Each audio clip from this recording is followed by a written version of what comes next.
what you're doing?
murder.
present to you the top 10 weirdest looking dinosaurs. I want to state the obvious and tell you that I'm going to be butchering the names of these dinosaurs. In at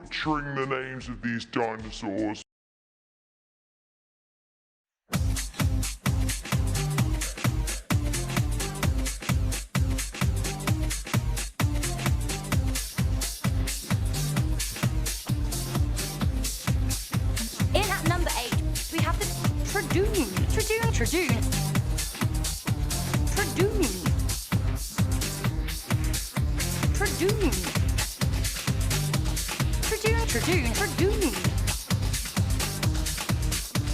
In 1856, the fossilized teeth of a small dinosaur were discovered in Montana.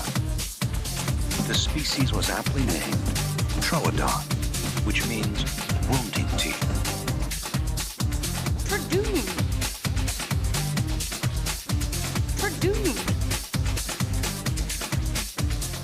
When evolution passed out the stealth gene, Troodons lucked out.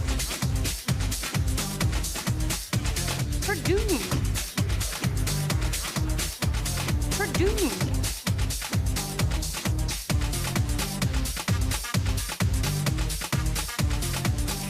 This drawer contains almost all of the North American identified specimens of Troodon.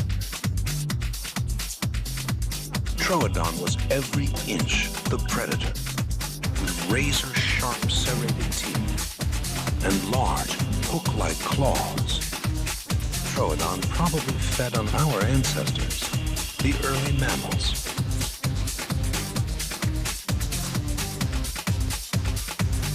Troodon may have posed a greater threat to mammals than any other predator on Earth. The Troodon was suddenly cut down in its prime.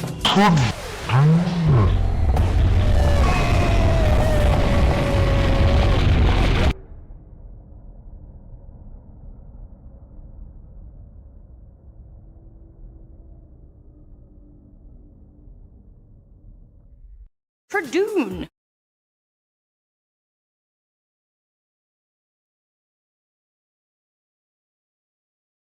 Tradoon.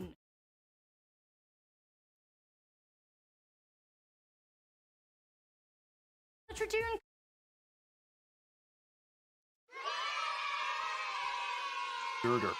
I couldn't resist. A brand new 3D printed Paramylodon ground sloth here. And I just love that pose right there. We'll be talking about this in a bit. Let me put it up on the shelf for now. But welcome everybody to Paleontologizing. Happy Monday to you. I hope your week is off to a good start.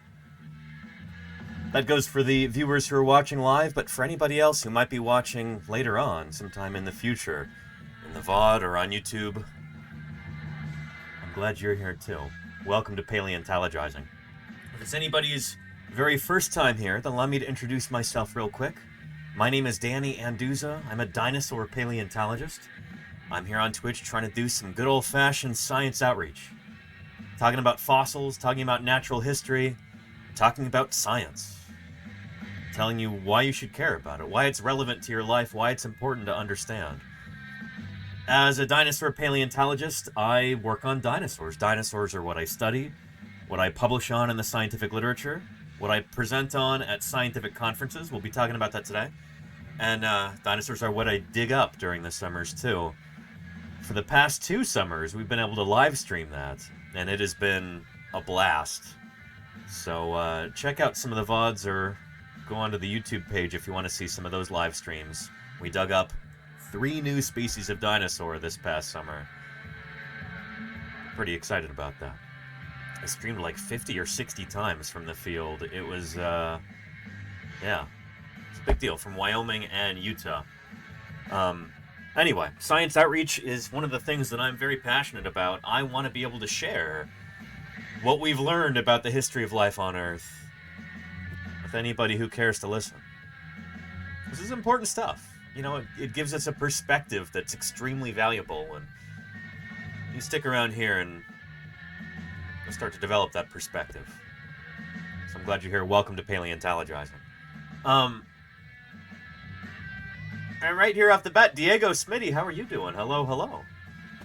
Say, Danny, it was awesome meeting you at TwitchCon. Your costume was the absolute highlight of the day. Thank you. The, Velia the Velociraptor, she was well received, I'll say. People seem to really like her. Finally was able to catch a stream. Welcome, welcome. It's good to have you here. Thanks for joining us, Diego. I hope you're having a good one. For anybody wondering what Diego's talking about, let me show you part of that VOD. At TwitchCon, I was able to unveil... Like the cells are always oxygenated. With us, we breathe in, and then when we breathe out, our cells aren't really getting... I was able to debut Velia, the Velociraptor. No. She posted Come on. a thing she was or something. Yeah. Shout out to Yogurt Garrel, who was our camera woman for the afternoon. It was lovely.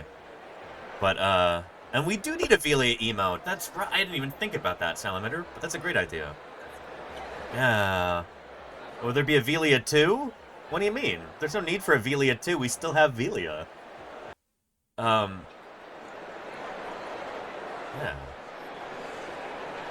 Here, let me, there. Yeah, she's a velociraptor. Yeah, except unlike in Jurassic Park where they don't have feathers or anything, they're super old school. This is legit. The best Jurassic Park cosplay I've ever seen was in Sun and Back. It sounds like very anywho. Oh, yeah. She'll be making some appearances here on the stream again at some point, but not today, I don't think. Yeah. But yeah. Empress Freya says thank you for the warm introduction. Of course, Freya. Thank you for the raid. I hope you had an excellent stream, by the way. Happy to finally visit your realm. Thanks to Fox Walks for meeting y'all at TwitchCon. Fox Walks is great. It was lovely to meet her too. I feel like I met her the year prior in Vegas at TwitchCon. But I don't know. These things just turn into a blur after a while. You know how it goes. But Empress Freya, I'm glad you're here. Thanks for bringing all your viewers. I appreciate that. One Velociraptor under each arm. Scoggins, that would be pretty funny. Oh, yeah? I don't know. That'd be a little bit too much to manage, I presume. I'm so sorry. Yeah. Oh, and there's Foxbox right there. Cretaceous period this afternoon, so she's had a long trip, but she's happy to be here. Yeah. And Chad, you might be wondering why does she have feathers all over her? Yeah. Dinosaurs have feathers, right? Exactly, dinosaurs like this. Yeah, probably not all dinosaurs, but this group of dinosaurs, the Maniraptorians, are super closely related to birds. In fact, birds are a member of this group of dinosaurs. Yeah. So that's the Anyhow. Amazing. So she's showing people rather than just telling people Yes, this here today. she's beautiful. Yeah, thank you. Anyway, good stuff. And Flipsy Fiona, how are you doing? Hello. I see that TwitchCon badge next to your name too. Hope you're having a good day also. Welcome. Here, on today's stream, we're gonna be getting some stuff done, so I hope you're ready for it. Yeah. We'll be talking about some personal news, I guess. Some exciting stuff. And then I'll be working on a poster template for academic conferences. I've got a big academic conference coming up at the end of the month. Big annual Society of Vertebrate Paleontology meeting. The Society of Vertebrate Paleontology is, it's our big global society for paleontologists, fossil scientists, who study vertebrate animals. So animals with bones. Vertebrae, you know? So that includes dinosaurs, obviously, which is what I work on. It's in Minneapolis this year. And I'm going to be going at the end of the month. I leave on the 26th. I'm doing a little pre-meeting field trip, and then I'll be presenting 2 different posters at the conference. So 2 different bits of research, and then I'm a secondary author on, I think, 3 other posters and a couple of talks. So, yeah. I've got some colleagues who are going to be presenting some research, and they know that I have really strong opinions on poster design. We'll be talking about that today. We'll be talking about why poster design matters, We'll be talking about what is the purpose of an academic research poster, and I'll be showing you the template that I've been working on, and we'll probably finish that on today's stream. So if we've got any scientists or other academics in chat, I think you might want to stick around for that. We'll get to that in just a minute, but first...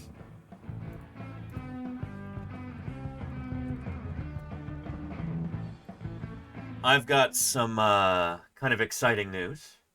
A lot of you who are familiar with science streams, their wonderful science outreach here on Twitch, you're aware that they recently got ambassador status, which is super exciting. In talking with Balint and Lita at TwitchCon this year, they encouraged me to apply for ambassador as well, and I did that this weekend. Twitch ambassadors, a lot of people are not aware of this program because it doesn't get talked about a whole lot, and there are not a whole lot of ambassadors. But ambassadors are Twitch partners who do something unique. They've adopted kind of a leadership role, and Twitch kind of sees them as ambassadors for the Twitch platform. Representatives, almost role models in a way. In my never-ending quest to help promote science and educational content here on Twitch, I figured the next step in that effort is to hopefully become a Twitch ambassador. So I submitted my application, and pretty excited about that. Here, this guy's an ambassador here. Let's see what this is about. Hello, boy.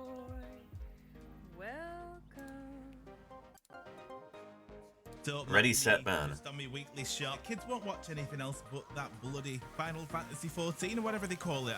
Not about it. Tell you, I'm all about life, getting out there, seeing the sights. You know what I mean? Are you?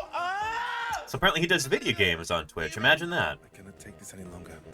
I just want to see my wife. About your wife. This cheesecake is so good. Can you believe I almost dropped it? I dropped it. I mean, it's kind of cute. Anyway, yeah. Here, I'll give you a link if you want to learn more about Twitch ambassadors, but I'll just read a little blurb right here. You play games on Twitch? I know, right? Imagine that, damn way. Yeah.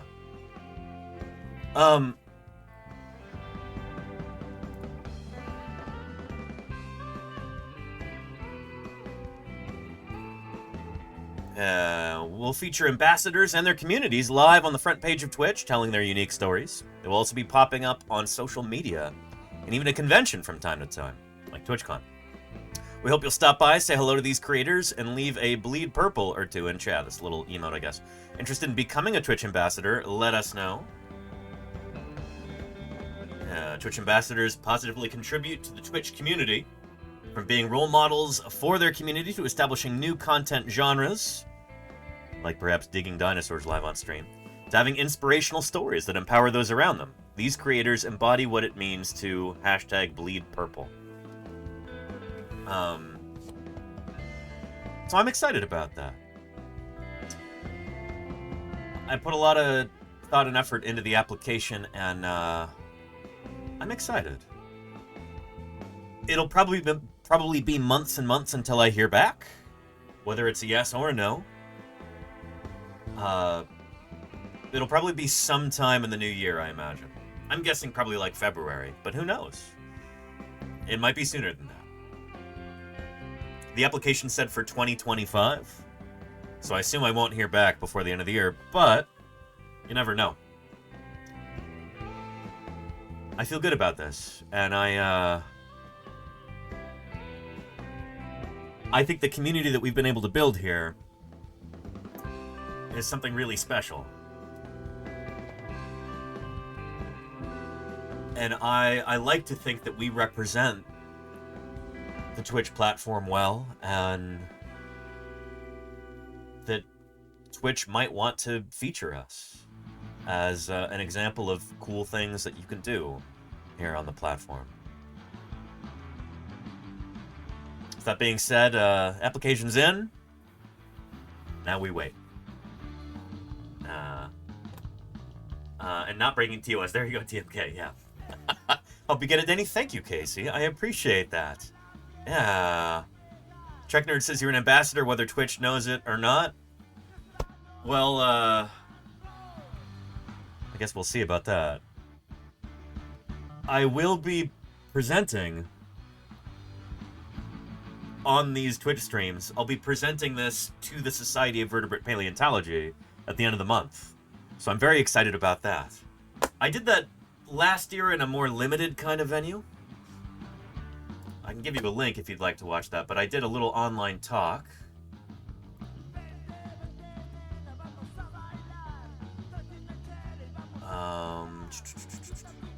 Let's see.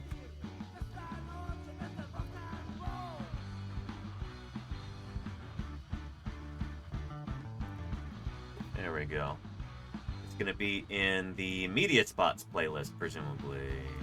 There we go. And this is what the setup looks like when I was working with the Utah Geological Survey. So I myself didn't know about Twitch until just a few weeks before I got started on there. So this is a virtual talk that I did for SVP last October. Better understand. Last October? Last October. So Twitch.tv is a video live streaming service. It's been around since about 2011. And in August 2014, Amazon purchased it for $970 million. I almost said billion there. That would have been bad. This amount of money. It had already grown significantly at that point, but it really took off in the spring of 2020. I think we all remember what happened. So this is me trying to present this to an audience of paleontologists. Like, what in the world is Twitch? You already all know what this is because you're on the platform right now. But for a group of fossil scientists who've probably never heard of this platform, this is my brief little intro here, you know? Back then.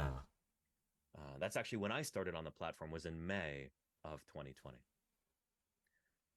So let's go. Anyway, you know a lot of this stuff already. Platform with a tremendous number of viewers. This reaching out well. Yeah. So you're probably wondering, what does a paleontology live stream look like on a platform like Twitch? Anyway, I go through this, talk about all this, you know. I'll be doing this in poster form, live and in person at the end of the month. Before we get into the whole poster thing, before we start talking about posters, let me catch up the chat, say hello to some more folks, and address some of the questions and stuff in here. And in case you know where it says crossing my fingers, it says Twitch itself is already a following fan. You might have a decent shot at it. We'll see, Casey. We'll see. I'm not going to count any chickens before the eggs have even been laid, you know? Yeah.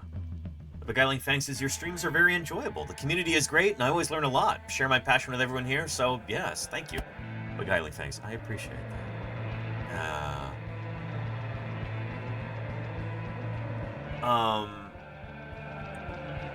Somebody had a good point up here, too. Where was it? Pyro Kitty's Tavern said something like, they get the impression that ambassadors are announced in a big batch, and that is true. Always ate their vegetables. Trunk Fishin', thank you for the follow. Welcome to Paleontologizing. Yeah, it's not like a rolling thing. It's more like, they'll wait for a bunch of applications to come through. BJY 211 gifted Thank you, BJY. of tier 1 to Casey Snow Art. I appreciate that very much. Thank you, BJY. In the channel. You gifted 3 months? Holy cow, BJ White. Holy cow. I appreciate that very much. Thank you, thank you. Very generous of you, and Casey Snow Art absolutely deserves that. Thank you, BJ White. Holy cow. Yeah. Good stuff.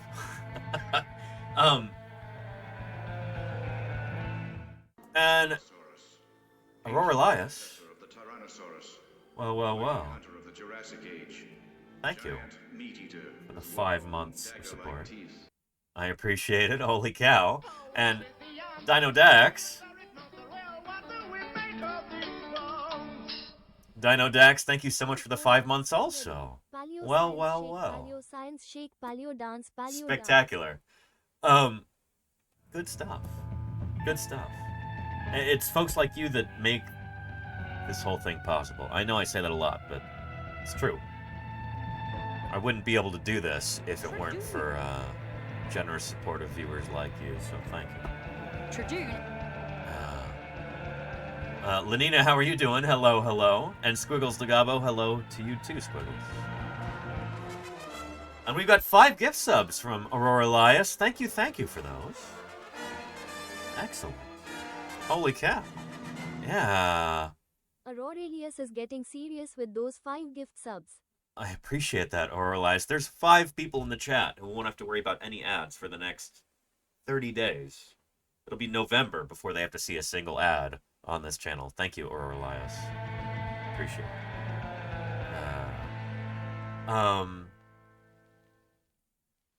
But yeah. And roll that hype train. Yes, indeed. We're approaching a level 3. Brilliant. Good stuff. I'm excited to be kind of graduating from an online talk to giving an actual poster presentation in person this year at SVP. Jedi Mega Man. Fatality. Thank you for the 24 months. Deserve a deluge of deep viewer love. I appreciate that, Jedi Mega Man. You're helping make that a reality. With that subscription. 24 months is a long time. That's coming up on a whole year, isn't it? Thank you. And holy cow, Lenina. The Lenina gifted a tier 1 sub to Paleo Mom 357. I appreciate that, Lenina. It was not necessary, but I very much appreciate it. That's my mom's username, by the way. Mom, are you here in chat right now? I didn't see ya. But I have been known to miss chat messages now and again. By which I mean all the time. But thank you, Lenina. I appreciate that. Not necessary, but much appreciated. I hope you're having a good day, Lenina, by the way.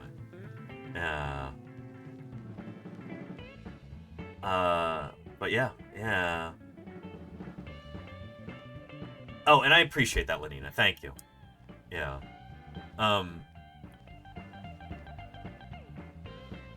Yeah. Casey Snort says, I hope you get a ton of interest in this talk, Danny. Thank you, Casey.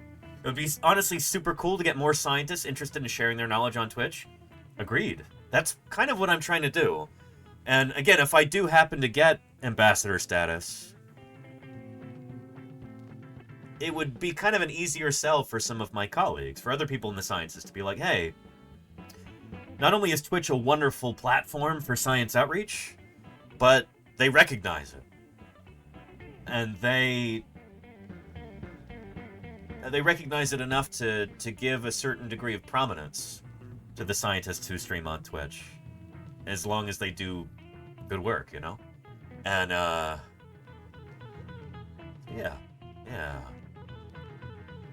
I'm really hoping people like the talk. I would have presented on this at the actual SVP last year, like in person, but I was not able to attend, unfortunately.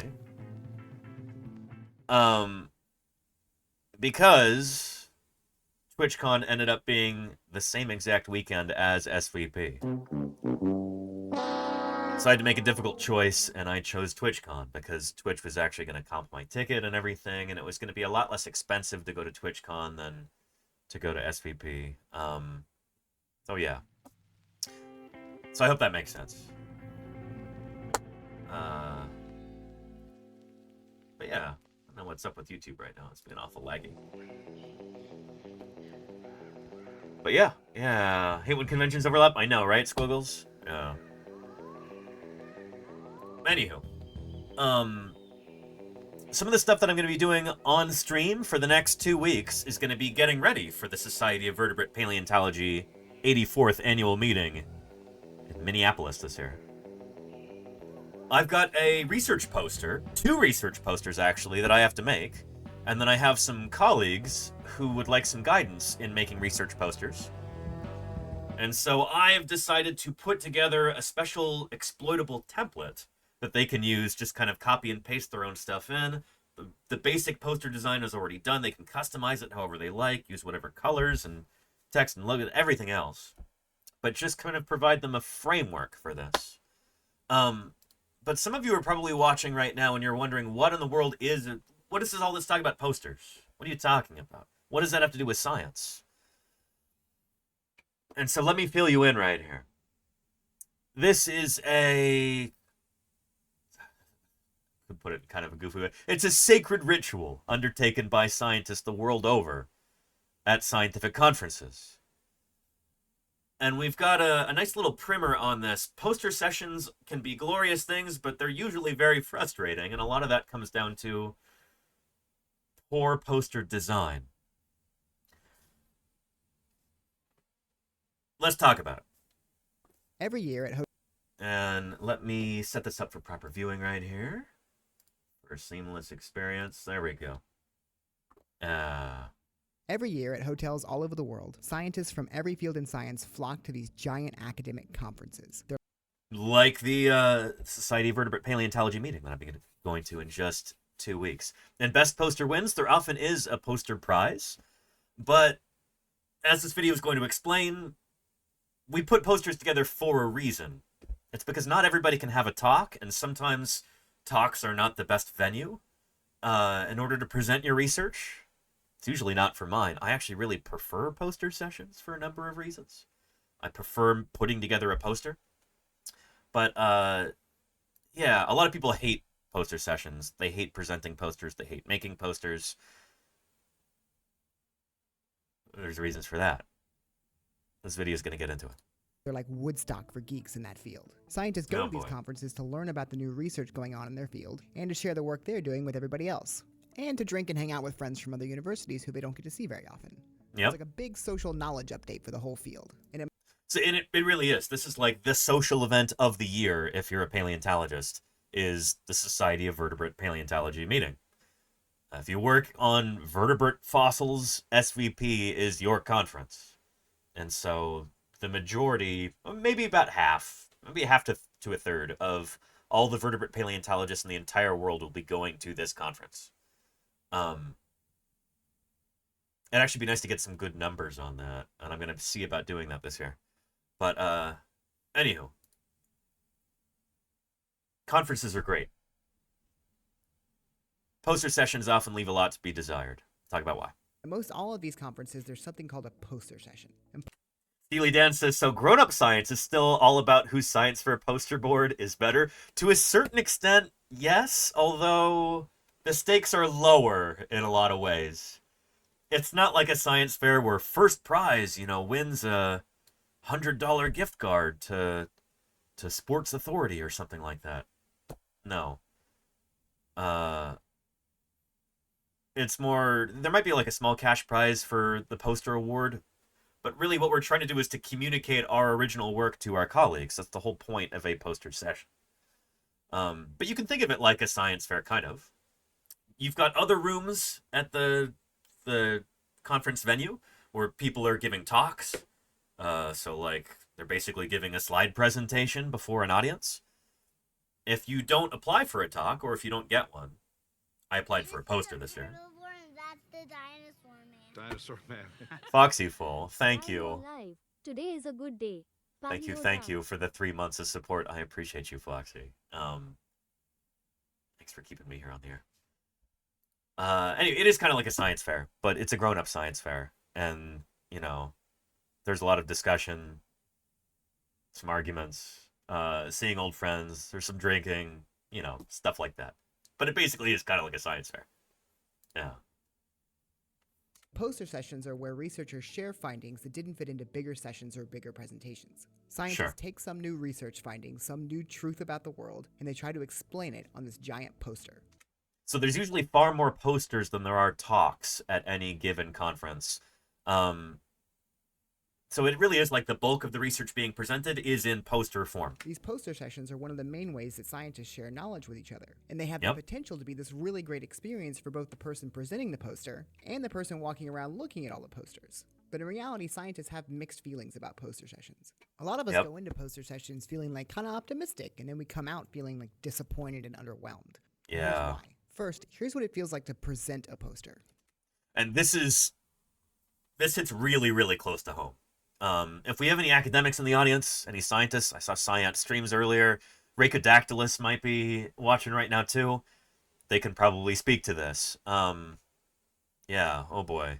Oh boy. If you're going to be the person presenting the poster, you're first thinking like, oh, this will be great. I'll put all this work that I'm really passionate about on this big, beautiful poster, and people will walk by it and be like, oh, cool research. And I'll be like, oh, you think so? Let's talk about it. And then we'll have this really engaging conversation where like I learn things and they learn things, and other people will walk by and be like, oh, great research. And they'll get to learn what I'm doing, and I'll feel like I'm getting to share what I'm doing with the world and with other scientists. And sometimes Not only this, it's not just for self-gratification. We're trying to drive the science forward. We're trying to communicate ideas to one another and, you know, kind of stack these blocks of knowledge on top of one another so that we can learn new things and advance the field. And if you're a young researcher, or an undergrad, or a grad student, or a postdoc, this is where you network. You show people the stuff that you've been working on. You say, hey, I'm doing this really cool work. It's important. Maybe you should hire me. Maybe I should join your lab. Maybe you want me on your team. You should give me a job. That's a huge part of what these conferences are about, is for people to, you know, present their work and get hired, you know? Or sometimes to find collaborators so that, you know, you can have co-authors. You might join forces and work on new projects, stuff like that. So it is important. Like, careers are made at conferences like this. Yeah. And Science Stream says, my rule of thumb on posters is near no text, all images. Instead, Science Streams. That is a really good rule of thumb. We'll be talking about that. But yes. We'll be talking about the dreaded wall of text, too. Anyhow, let's continue. Here we go. like very, very rarely, you will get like half of that experience. But that's the best case. Most of the time, you're standing by your poster all eager, while people just walk by you and don't even look at your poster as if you don't exist. While you try to like stare them down out of desperation, like, please, someone, respond to my work. And then the whole hour of the poster session goes by, and no one is not just engaged with your poster, but no one has looked at your poster. And then you just take your poster down, and you look at it, and you remember that it cost $100 to print, and then you throw it away. And then you think, maybe my research wasn't that interesting anyway, and that was a complete waste of time. Now, here's how it feels. But so this could be incredibly discouraging as a researcher because, like, science is already a field in which most of us are overworked and underpaid, feel underappreciated, and this can be absolutely demoralizing. Like, I know people who have quit academia altogether after they had a bad poster presentation like this, you know? It's really demoralizing, and it doesn't have to be that way, you know? Here's how it feels to attend a poster session. The experience of attending a poster session and walking around trying to learn from all the posters can be even worse than it is for the presenter. Okay, it's not worse than it is for the presenter. Nothing's worse than presenting a poster session, but it's still pretty bad. Again, you start off with very high hopes. You picture yourself walking through and like breathing in all the latest research in your field, learning stuff you never thought to think about before, and really just like getting more enlightened as a scientist and getting all new ideas for the stuff you're doing. But it never ever works out that way. In reality, most of the time you walk in and there's always presenters standing there by all their posters, and they're like locking eyes with you and watching you as you pass because they're also bored and desperate for you to engage with them and like validate their research. And their posters are just like walls of incomprehensible text that you can't interpret very quickly. So what you do is you kind of like avoid the too intense eye contact of the presenters while trying to quickly and surreptitiously scan the titles of the posters, trying to get an idea of one or two you might want to check out. And the title of the poster just sort of gives you a general idea of what the study did, like the research question they asked, not even the answer. And it's kind of abstract and a little too technical, but if you can get the general idea, then maybe you engage with the poster and try to get closer and try to figure out what they did and try to learn something. So you found a poster that you're kind of interested in, and you walk up closer to get a general idea and scan it and read it and try to learn the core insight from it. But while you're doing that, the desperate presenter who's standing like 2 feet away from you and staring at you notices you looking at their poster, and they're like, Any questions? Any questions? Let me know if you have questions. And then you feel like you want to be polite, so you talk to the presenter. And maybe you have a pretty good conversation, and you learn about what's on the poster, and you eventually learn that key punchline of the study after you Eventually. Maybe you actually get the point of it. The poster longer than you need to, even past the point of learning what you wanted from it, because you're in a conversation. You don't want to be rude and just cut the presenter off. But meanwhile, like, this is taking a lot of time. You usually have less than an hour to browse all the posters, and that's if you showed up on time, which you didn't. So the minutes are going by while you're having this conversation and doing all these social niceties and trying to figure out a polite way to exit the conversation. And usually after just one of these conversations, you realize that time is limited, and you've got to like skim harder and avoid eye contact harder. So you breeze through the rest of the posters, maybe stop at one more, but you're really, really desperately skimming now. So you're forced to adopt this strategy where you spend a lot of time at one or maybe even two posters, maybe even past the point where you've gotten the insight you wanted, and then you've used up most of your time, so you have to skip around and breeze through the rest of the posters and barely even read the titles. And then you leave the poster session feeling a little disappointed and uneasy, but still trying to convince yourself that it was productive. Like, oh, I'm super glad I spent 35 minutes talking about that one poster that I wasn't even super interested in. That was a good use of my time. It was. I'm sure there was nothing on any of the other posters that was remotely relevant to me. So, like, the point is, you may have had one good conversation, or two maybe, but you didn't really learn as much as you had hoped to learn from the whole session. And you The Trek Nerd says the whole poster thing sounds like a bad idea. It's more of a problem in execution than it is a problem with the concept. And we'll get to why. Yeah. You wonder what insights you might have missed on. And the Crayon Bandit says, can people get a pre-read of the posters before the event? Yes, they can. And I'll show you one of those. Let's see. Abstract volume is what it's called. So here, this is my first SVP I ever attended and presented at, back in October of 2013.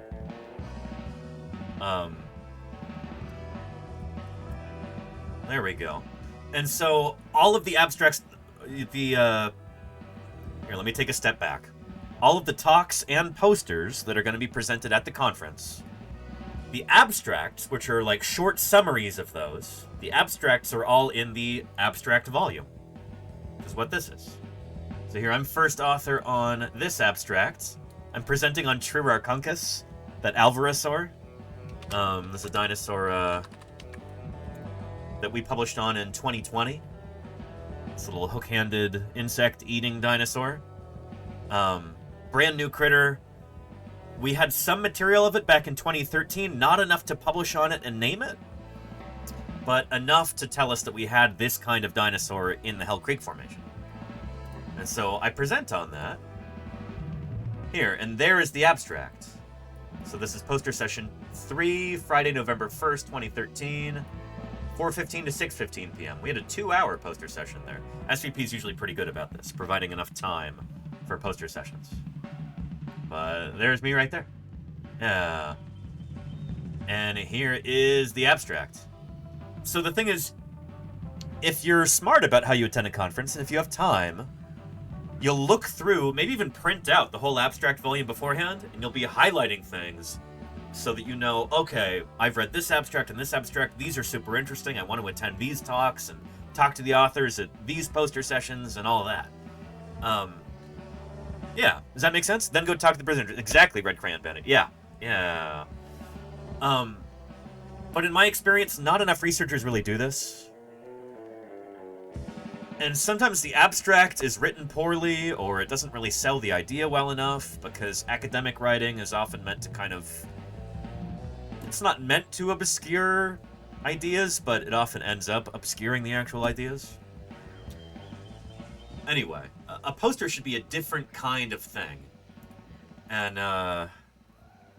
yeah, well, let's continue. And all those other posters you didn't have time to get to. So this all kind of sucks for you when you walk around trying to learn from the posters, and it also sucks when you're the presenter trying to make an impact with your It's just not good for anybody. Looking at. But there's something much more sinister going wrong here, and that's that when you're walking around trying to learn from this poster session, and you're only able to interact with one or two posters, you're missing all the insight from the posters you had to breeze by and skim.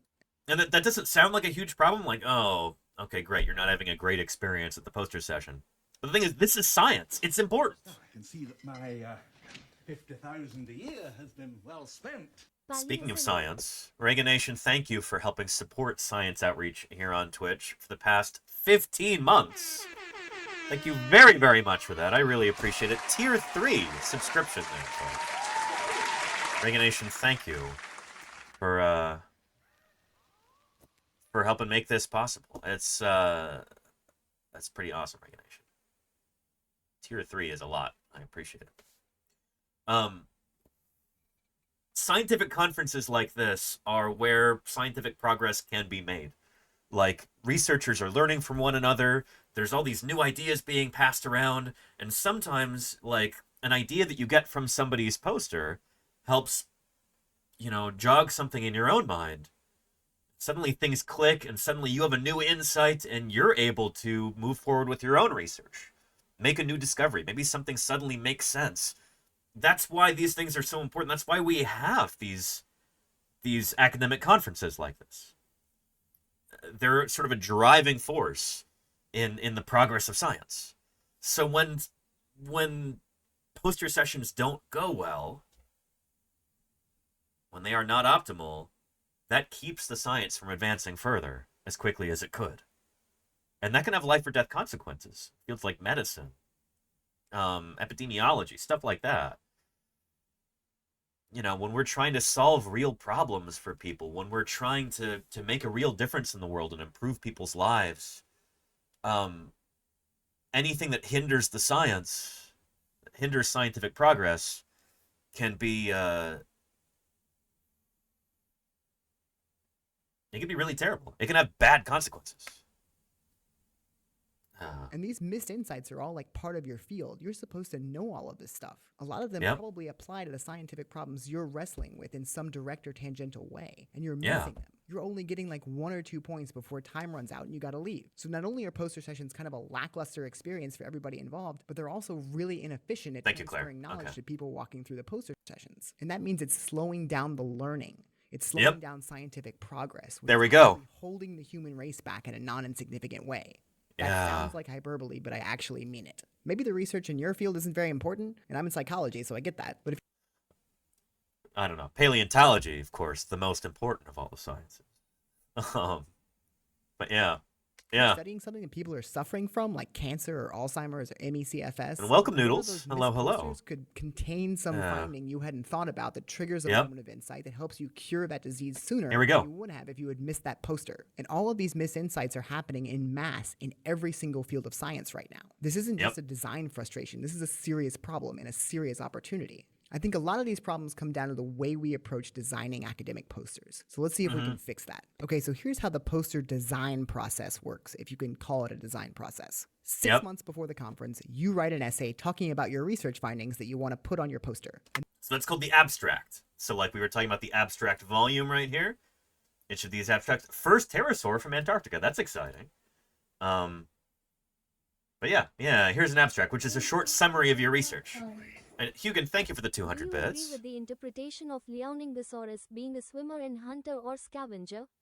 Hugan, it's really funny that you ask that because while we're talking about abstract,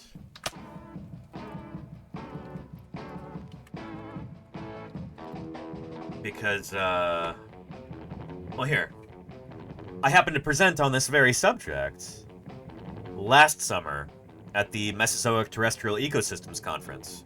And I think we've got I think I have the abstract volume printed out. I think I have a hard copy of it right over here.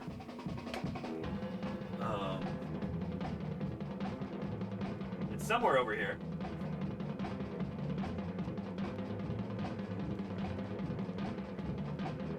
Where did that go? MTE 2014. I gotta stop reorganizing this stuff so frequently. Where did that go?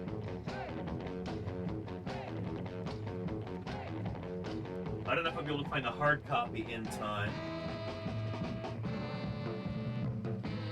But the digital copy is over here.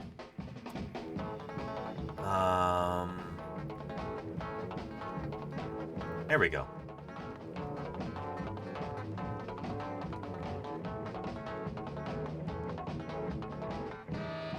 PDF. There we are. And this thankfully is open access right here. There you go. 14th Symposium on Mesozoic Terrestrial Ecosystems and Biota. This is just the cover? What the heck? Did I give you the wrong link? Cover image, free access. Issue information. Abstracts. Okay, this is what we want. PDF. Sorry. Here's the actual link right there. There we go. So this is already... Is it not text searchable? Come on, Wiley. This is ridiculous. Anyway.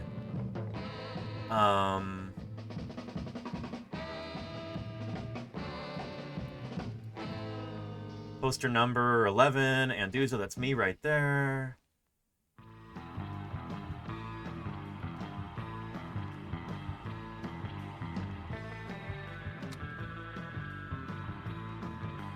There we go.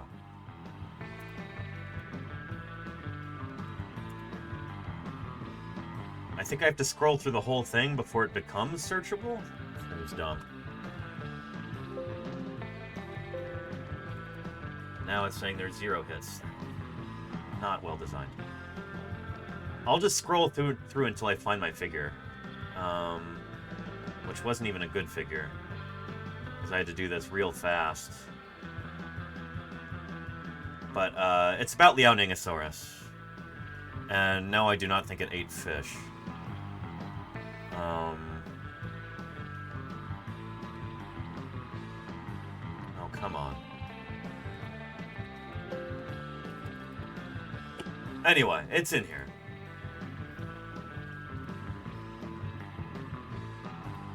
Yeah, it's just one issue after another with this sort of thing.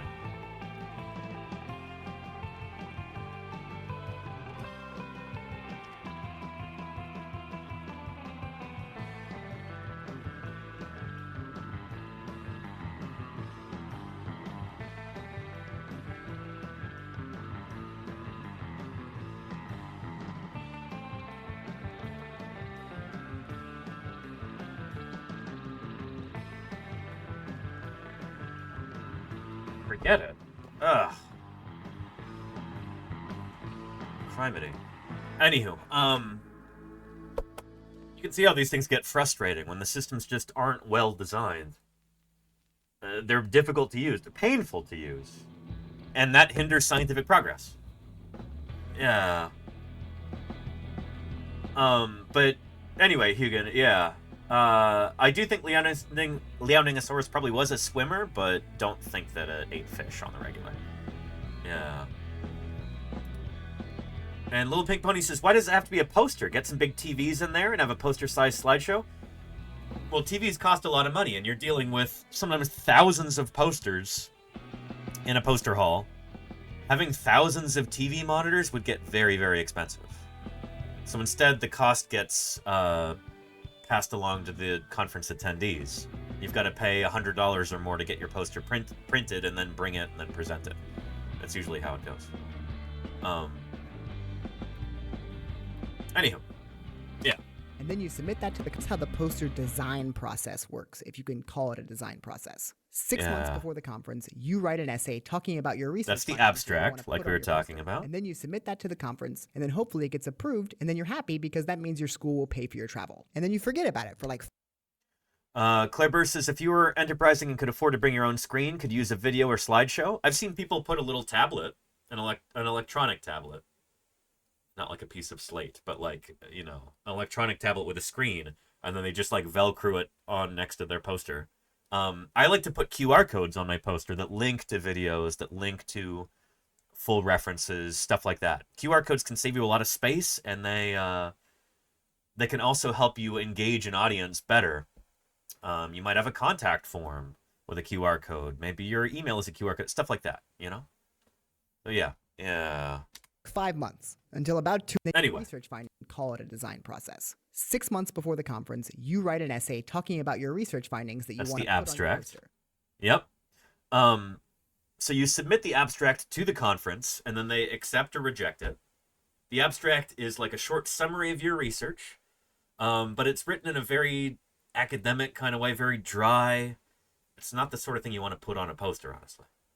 Yeah. And then you submit that to the conference, and then hopefully it gets approved, and then you're happy because that means your school will pay for your travel. And What do you mean pay for your travel? I've never had that happen. I've been to a lot of conferences before. Not once have I ever had any expenses whatsoever comped by a school or university or anything like that. I've had to pay an extra fee to the university because I was going to be missing some classes, and then that incurs a financial fee. But so I've had to pay extra money because I was going to promote the university at a conference. But no free lunch, nothing. No. It's ridiculous, Claire. Yeah.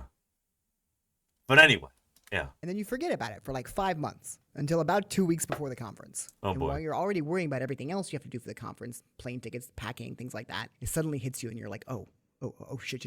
I actually have to language, sorry. Sorry. crap. And then you get like really idealistic. You're like, you know what? I'm going to make this the best poster ever. And you open a blank PowerPoint file and you get started. And then And as your fire says, maybe slanted to life sciences perspective? I work in the life sciences. Paleontology is, well, depending on what institution you're at, it's either life sciences or earth sciences. It's really both. But yeah. I think it's actually pretty rare nowadays for a university to pay for your conference, anything really. But yeah. like an hour later, you're like, oh crap, nothing's done and this is going nowhere. And I need to get this done to the printer by 2 tomorrow. And I don't have time to do this perfectionistic crap. I just gotta I need something done now that doesn't make me look stupid. So you desperately email one of your senior grad student friends and they're like, no problem, I got you covered. Here's a poster design I always use. It was handed down to me by Susie. Oh, you never got to meet Susie. She was one of the senior students that graduated before you got here. It was like 4 years ago. Susie was amazing. Anyway, this is the design I always use. It works for me. Hope it helps. And you're like, great. It's perfect. And what you're really Rhacodactylus, I'm so glad you're here. Yes. We're talking all about academic posters, and I'm going to be finishing a poster template that I'll be sharing with some of my colleagues. And we'll work on that in a few minutes. But right now we're sort of talking about what posters are, why poster sessions are so less than optimal, and why that's an issue. All that. thinking is like, I don't have time to be original here. I just got to get this done to the printer.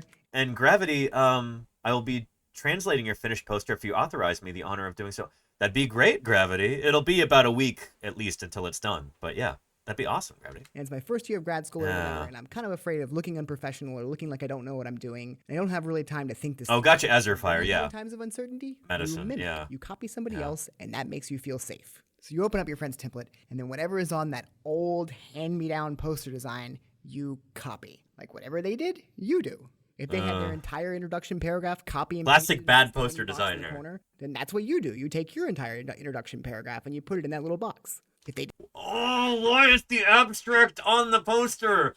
No.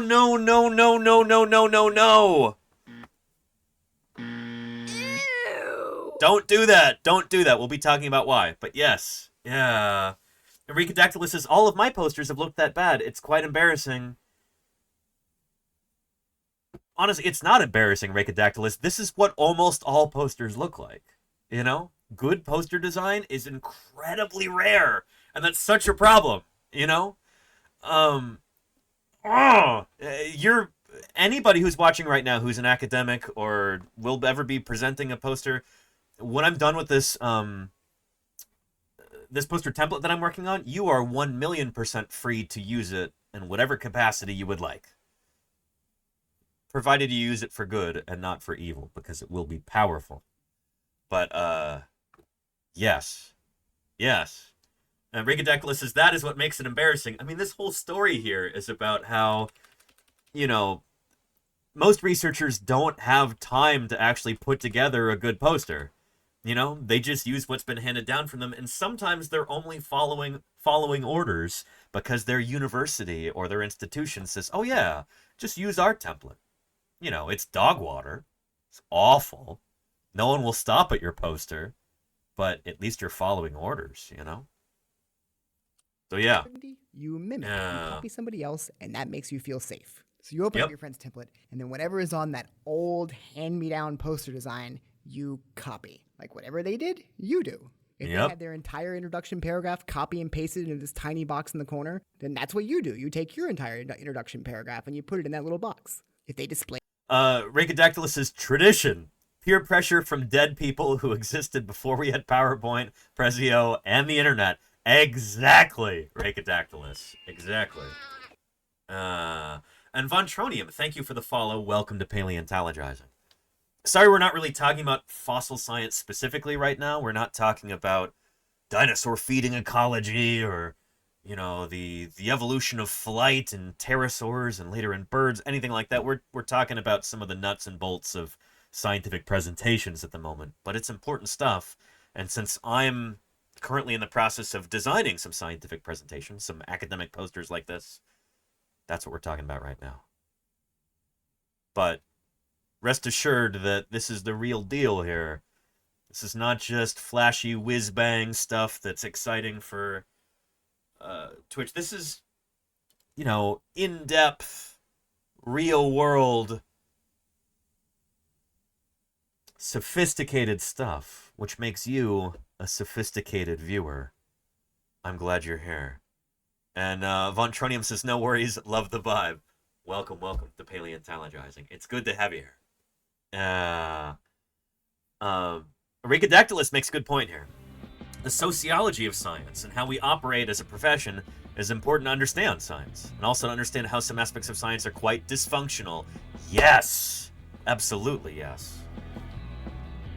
Let's continue. like their full table of correlation coefficients that don't all really relate to like what their central points are, then that's what you put in. You put in all your correlation coefficients. That uses up space. And then what you end up with is this monstrosity of a wall of text poster with like copy and pasted bits of your essay squeezed into these templated old boxes with like your school's faded header on top from its 25-year-old branding scheme. And your poster just looks like a wall of mess. And some part of you is like, is this legible? Like nobody can read this. But that part's very quiet.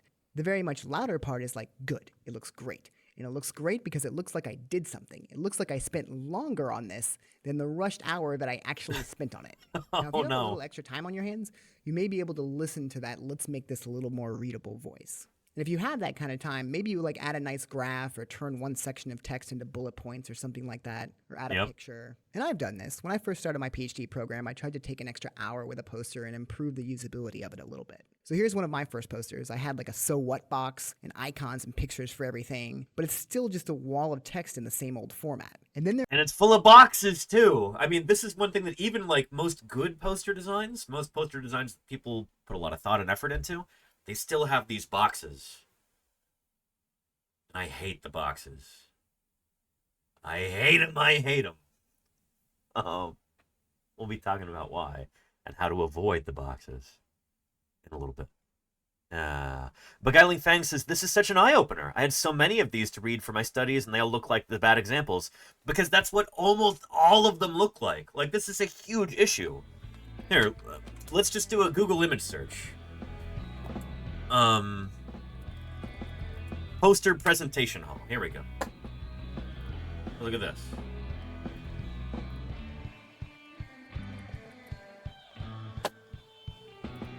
They almost all look like this. Some of them are a little bit better. Some of them are more infographic-y. In fact, these are actually surprisingly good. I wonder if these are all in like a special poster award contender section or something like that. I still think these look like dog water, but yeah. I don't know. Most of the posters that you'll see are, if you're lucky, there's like a couple of graphs, and then the rest is just text. It almost hurts to look at, you know? This is typical. This is 95% of posters are like this, I would wager. Ugh. Yeah. And Casey Snort says, maybe the prevalence of the infographic online has helped people get ideas about what better ways to present information? I hope so. Yeah. Rhacodactylus made another excellent point up here, too, that I missed earlier. About kind of science in general. Science being self-correcting isn't just about better data and better theories. It's It's about being better at the whole enterprise of doing science, from research design to communication. Yes. It's important stuff, you know? Yeah. And Charlie's Dragon says it's funny to me because the first thing we learned about making PowerPoints was just not making blocks of text. I mean, that's not something that most academics learn, especially scientists, unfortunately. We might be pretty clever people in general, very passionate people, but man, can we be naive and lazy and thoughtless when it comes to presenting our research to our colleagues like this, you know? So yeah. And Charlie's Dragon says, like streaming, being a scientist is being good at a lot of different things. True. Yeah. There are these icons and pictures for everything, but it's still just a wall of text in the same old format. And then there are these unicorn posters. These are the posters that you see one of at every conference if you're lucky. And yes, yes, yes, yes. Even this is a little too boxy for my taste, but it's eye-catching. It makes you want to walk up to it, and it's really well thought out. Like, this is nice, you know? No, not pie chart, says Dino Dex. I know, yeah. But it's a big improvement, you know? Yeah. But yeah, and thank you, Gravity. I appreciate the kind words there. Thank you, thank you. Yeah, Claire Burr says maybe unconsciously everyone is trying to keep their secrets. I think there is, unironically, a part of that. Maybe science streams or Ricadactylus could back me up on this, but I think a lot of scientists, because of the way that science works, there is a certain degree of almost imposter syndrome, where we're so critical of ourselves that part of us is really hesitant to share our work with other people because we're so afraid of criticism. We're so afraid that our ideas will be falsified, that sometimes we obscure our own thoughts in order to avoid that kind of criticism. It's a coping mechanism. Yeah, it's something that needs to be, I don't know, it's a thing you got to wrestle with as a scientist. But yeah. And Red Crayon Bandit says probably scientists don't want to cut the detail out because they feel like it's important. Yeah, and that really bites us in the butt sometimes. That's another part of it, too. And Dabin Retro Hippie says, I can relate to that as a network engineer. I'm glad. I'm not glad, sorry. I'm sorry you also have to deal with that burden. But I'm glad that makes sense, at least. Yeah. Anyhow. They're beautiful. They're like infographics. And they're designed by either like professional applied firms or grad students who were designers before coming to grad school. Or they used templates or paid somebody. And these infographic style posters make you feel completely inadequate. You're like, man, my poster should look like that. That's a good poster. But they're still not. Like, they're still just a wall of pretty things that you can't interpret very quickly. And their cardinal sin is that they expect people to be up close and reading them. The cardinal sin of every poster I've seen, including the posters I've designed myself, is that we assume people are going to, like, stand there and read our posters in silence for 10 straight minutes, following the order of... Nobody does this. Hardly anybody. Design them, we're sitting up close to them, reading them in order, so we design them for that kind of user experience. For a context that's really different from how people actually read posters at poster sessions. Really, the accurate way to design your poster based on how they're actually used would be to project your PowerPoint file on a wall at like full size and walk past it over and over again. So I actually do this. I use the Google Chrome browser, and then I've got a TV in my room that's got a little Chromecast device plugged into it, so that you can cast things to the screen. And so one thing that I do when I'm designing posters is I'll cast them to the TV screen, and I'll walk by it, and I'll see what's visible, what's not, what's eye-catching, what's not. And the TV is not huge. It's like, you know, it's like this big. And so I think it's almost extra harsh in being able to say, oh, this is too small. That's not visible. This isn't eye-catching enough. That sort of thing is important, you know? Yeah. Improve the design for the experience of learning while walking by. But none of us do. Like, watch. Here are beautiful infographic style posters. They're going to move past you at walking speed. Try to read them. way too much text, and the text is way too small. Yeah.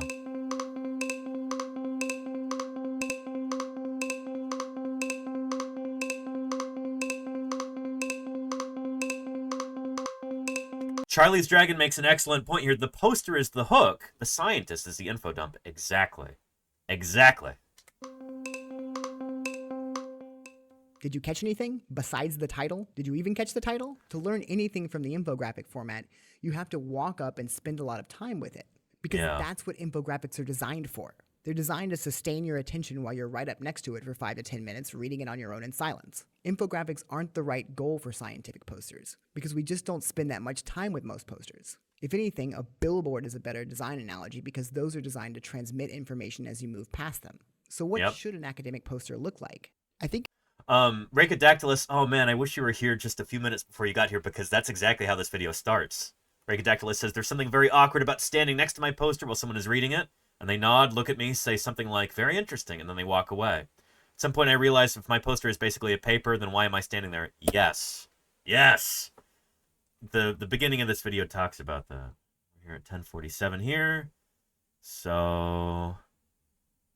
yeah. Get a general idea and scan it and read it and try to learn the core insight from it. But while you're doing that, the desperate presenter who's standing like 2 feet away from you and staring at you notices you looking at their poster and they're like, any questions? Any questions? Let me know if you have questions. And then you feel like you want to be polite, so you talk to the presenter. Anyway, should an academic you get the poster idea. Look like? I think an ideal academic poster should accomplish 3 goals. First, we want to maximize the amount of insight transferred to attendees in the poster session. If you're attending a poster session, we want to make it easy for you to interact with every poster in some way, so that you could conceivably learn the insight that every single poster in the session has to offer in less than 50 minutes. Second, we want to keep the good stuff. We still want to leave time for having good conversations and getting deep insight about any single poster if you want to. And third, we have to accomplish these goals in a way that is as lazy or lazier for grad students and scientists to create posters with the new design, under time pressure, and with no free mental bandwidth. Even if this new approach to designing posters cures cancer faster, if it's not easier for scientists to create than what they're currently doing, it'll never happen. So we have to... So that's why I'm creating a poster template for some of my colleagues to use, because I want people who are, you know, within my immediate sphere to have an easier time making posters. I want them to have better poster sessions. I want them to have more conversations while they're presenting their research, all that stuff, you know? Yeah. And Casey Snowart says, this is honestly just good poster design advice in general, scientific or not. Yes, and here, we'll, rip.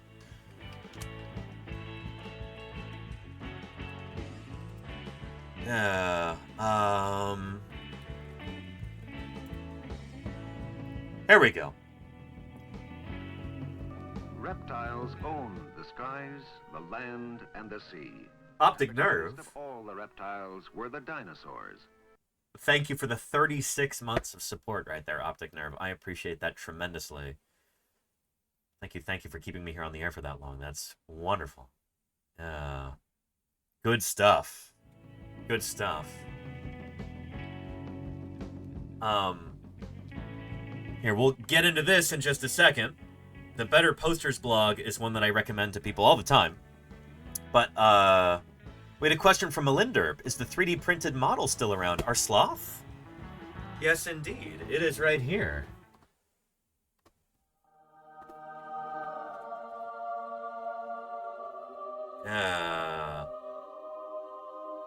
There we go.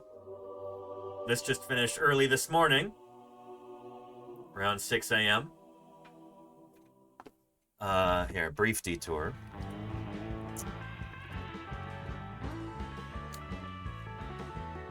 Let's find that VOD where I was talking about this. In the 70s as well, when the museum was built. This one in particular is very charismatic. Yeah. For a ground sloth hug here. Oh. Love this. So I was able to photogrammetrize this right after I ended this stream. Awesome.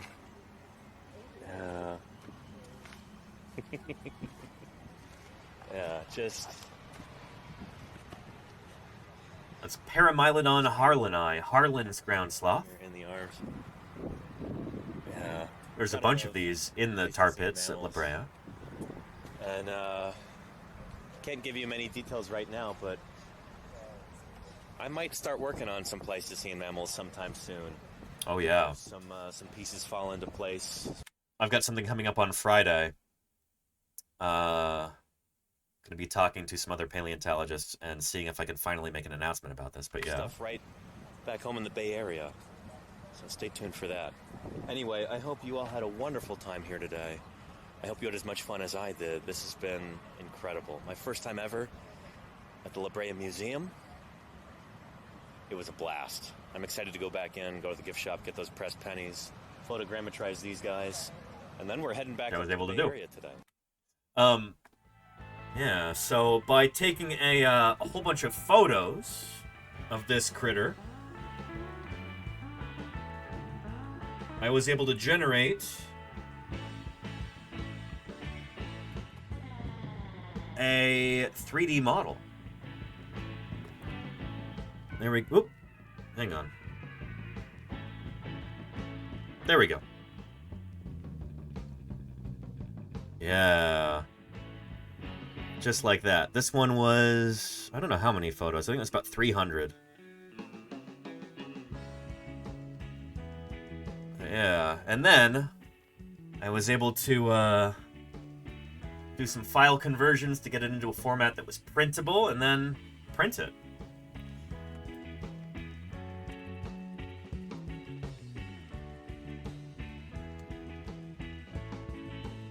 Take really detailed 3D models. Check this guy right here, Love these I was able to do the same thing for. So presumably these are from the 70s as well when the museum was built. And this one is currently printing. So that is in progress right now as we speak. It might even be done by the end of today's stream if I go extra long today. We'll see. Yeah. So I'll have two. I'll have another ground sloth to keep this guy company. And again, that is Paramylodon harlani, which is a big old ground sloth from the Pleistocene here in California. So, very much not a dinosaur. It's a mammal. It's related to modern sloths. I love seeing different reconstructions of them because we still don't really know what their external appearance was like. Did they look more like a sloth? Did they look almost like a bear? Or like a giant wombat? Or like, what would they have looked like in the flesh? It's kind of hard to say. You see a lot of different interpretations. What kind of lips did they have? What was the shape of their snout? A lot of that stuff is soft tissue. It doesn't fossilize well. And so you see wildly different reconstructions that kind of give them different appearances.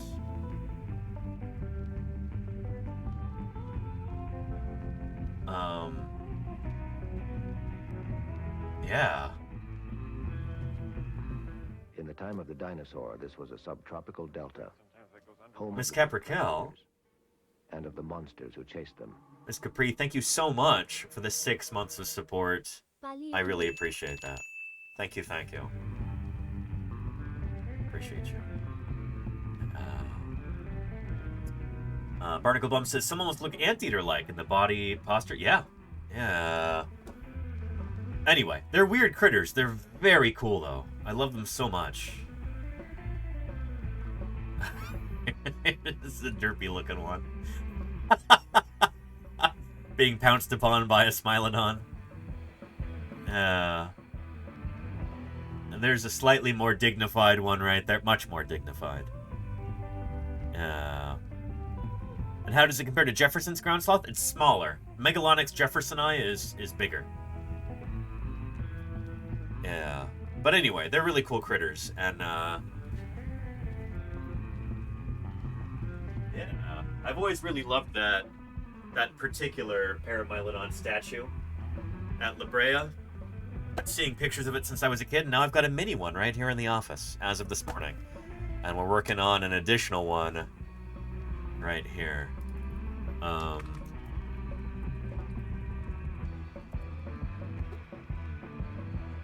So this one here is done. We're working on this one. And Eremitherium. That makes sense. By Kitty's Tavern in Florida, yeah. How do they relate to Paramylodon? I think they're pretty close. Let's see if we can find a phylogeny. There we go. There's the skeleton at La Brea, like I showed live on stream. Paramylodon is right here. Sister taxon to Mylodon, Kiumylodon, and Glossotherium. These two used to be considered the same thing. I guess they've been split. And Eremitherium, shoot, is not even on this tree? What? Let's protect our fossils, because if they're removed, America loses them forever. Annie Katamari, thank you for the Prime sub there. Thank you for rolling by and picking up this stream. I appreciate it, Annie Katamari. That's a video game reference I actually understand. Holy cow. I don't know a lot about video games, but I've played that one briefly. It's a lot of fun. I like it a lot. Anyway, good stuff. And Beguiling Fang says, is it related to bears? Or bears back then? Not at all. No, it's a sloth. So here,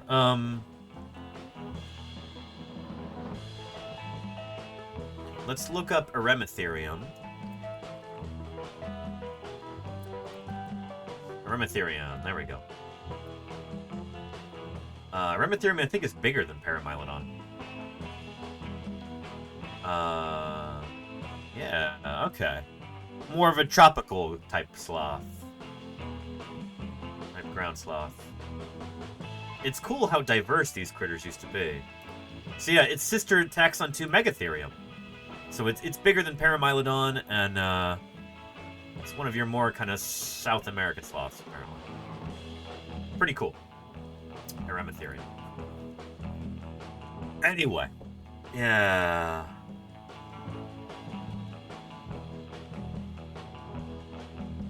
Anyway, good stuff. Where were we? Oh yeah, let's get back to posters.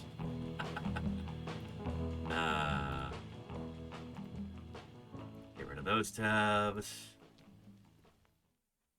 And anyway, yeah, how do we create a better poster? Pressure and with no free mental bandwidth. Even if this new approach to designing posters cures cancer faster, if it's not easier for scientists to create than what they're currently doing, it'll never happen. So we have to make it easy so that it's both the right way to do it and the fast way to do it. So let's get started.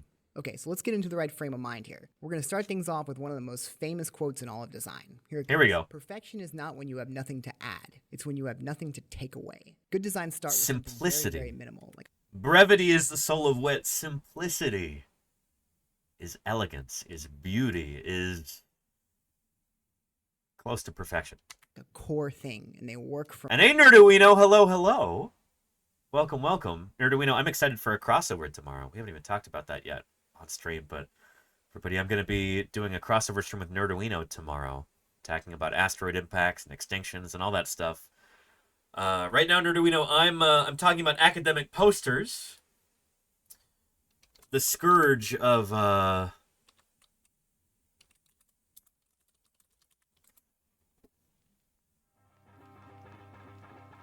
scientific conferences. Oh boy.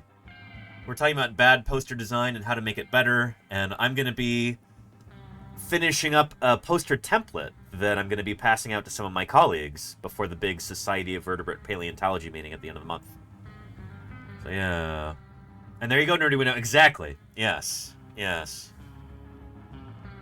Now let's continue. From there. So that's what we're going to do. And for that core thing, we're going to follow the biggest, most reliable rule in all of usability research. You put a lot of effort into what people need to know, and then you include the stuff that's nice to know last. Punchline first. So here's a blank academic poster. What is the minimum need-to-know piece of information that should go on here if we could only put one thing on it? Well, that's... And Nerduino says, I used to hate doing posters. You stand there like a lemon for hours waiting for someone to talk to you. That's exactly what they mentioned here at the beginning of the video. 12:05 right now. Yeah. Yeah. validate their research. And their posters are just like walls of incomprehensible text that you can't interpret very quickly. So what you do is you kind of like avoid the too intense eye contact of the presenters while trying to quickly and surreptitiously scan the titles of the posters, trying to get an idea of one or two you might want to check out. And the title of the poster just sort of gives you a general idea of what the study did. Anyway. Any question you have? But me, Yeah.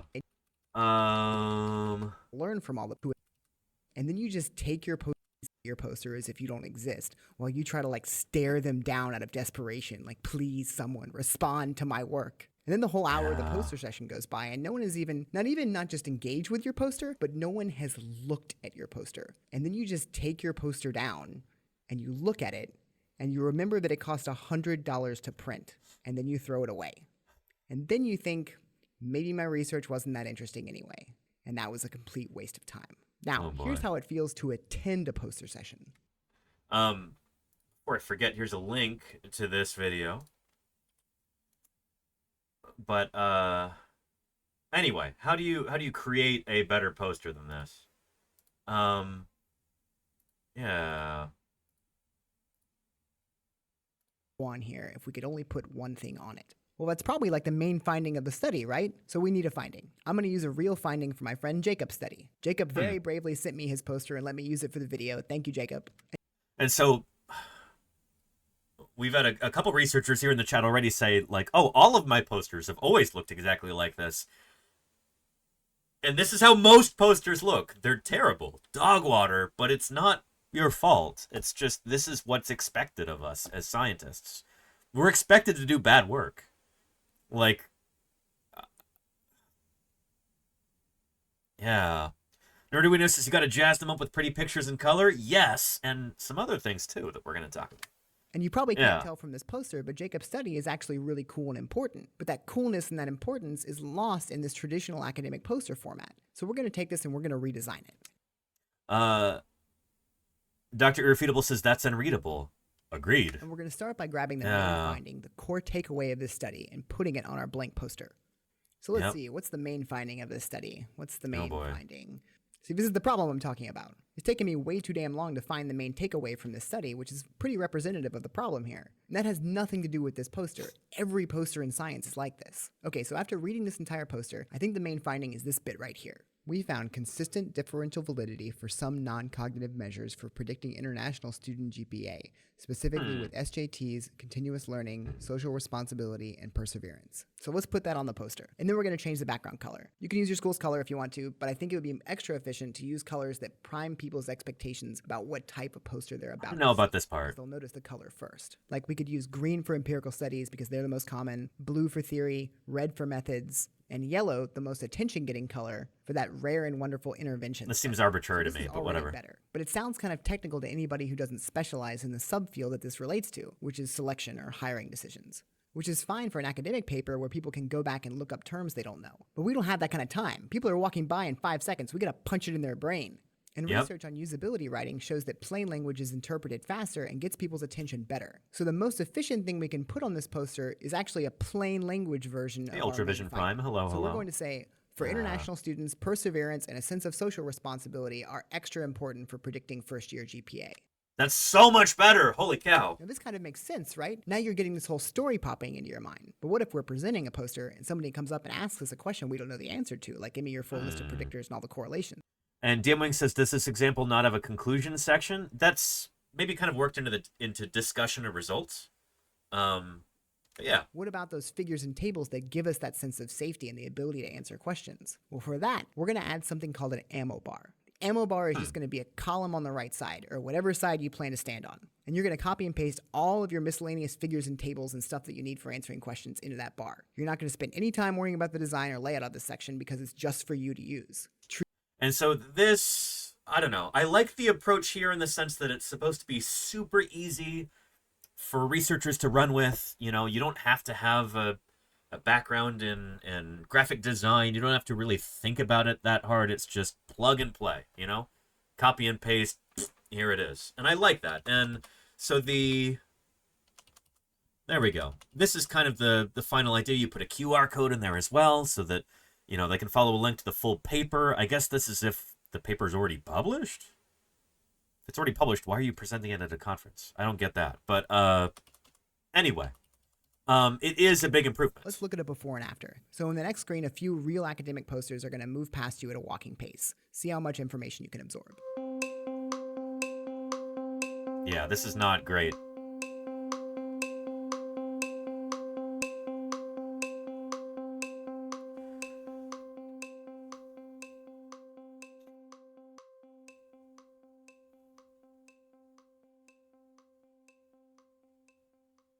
Now try these same posters you just saw translated to the new design. Now this is Here going we to be go. a little unbelievable and That is a lot jarring of text, J because Quartz. when people see this, Look at they this. don't believe that these clear findings came from the posters they just saw, but they did. This is how detached current scientific poster design is from actually communicating what you need to know. Here we go.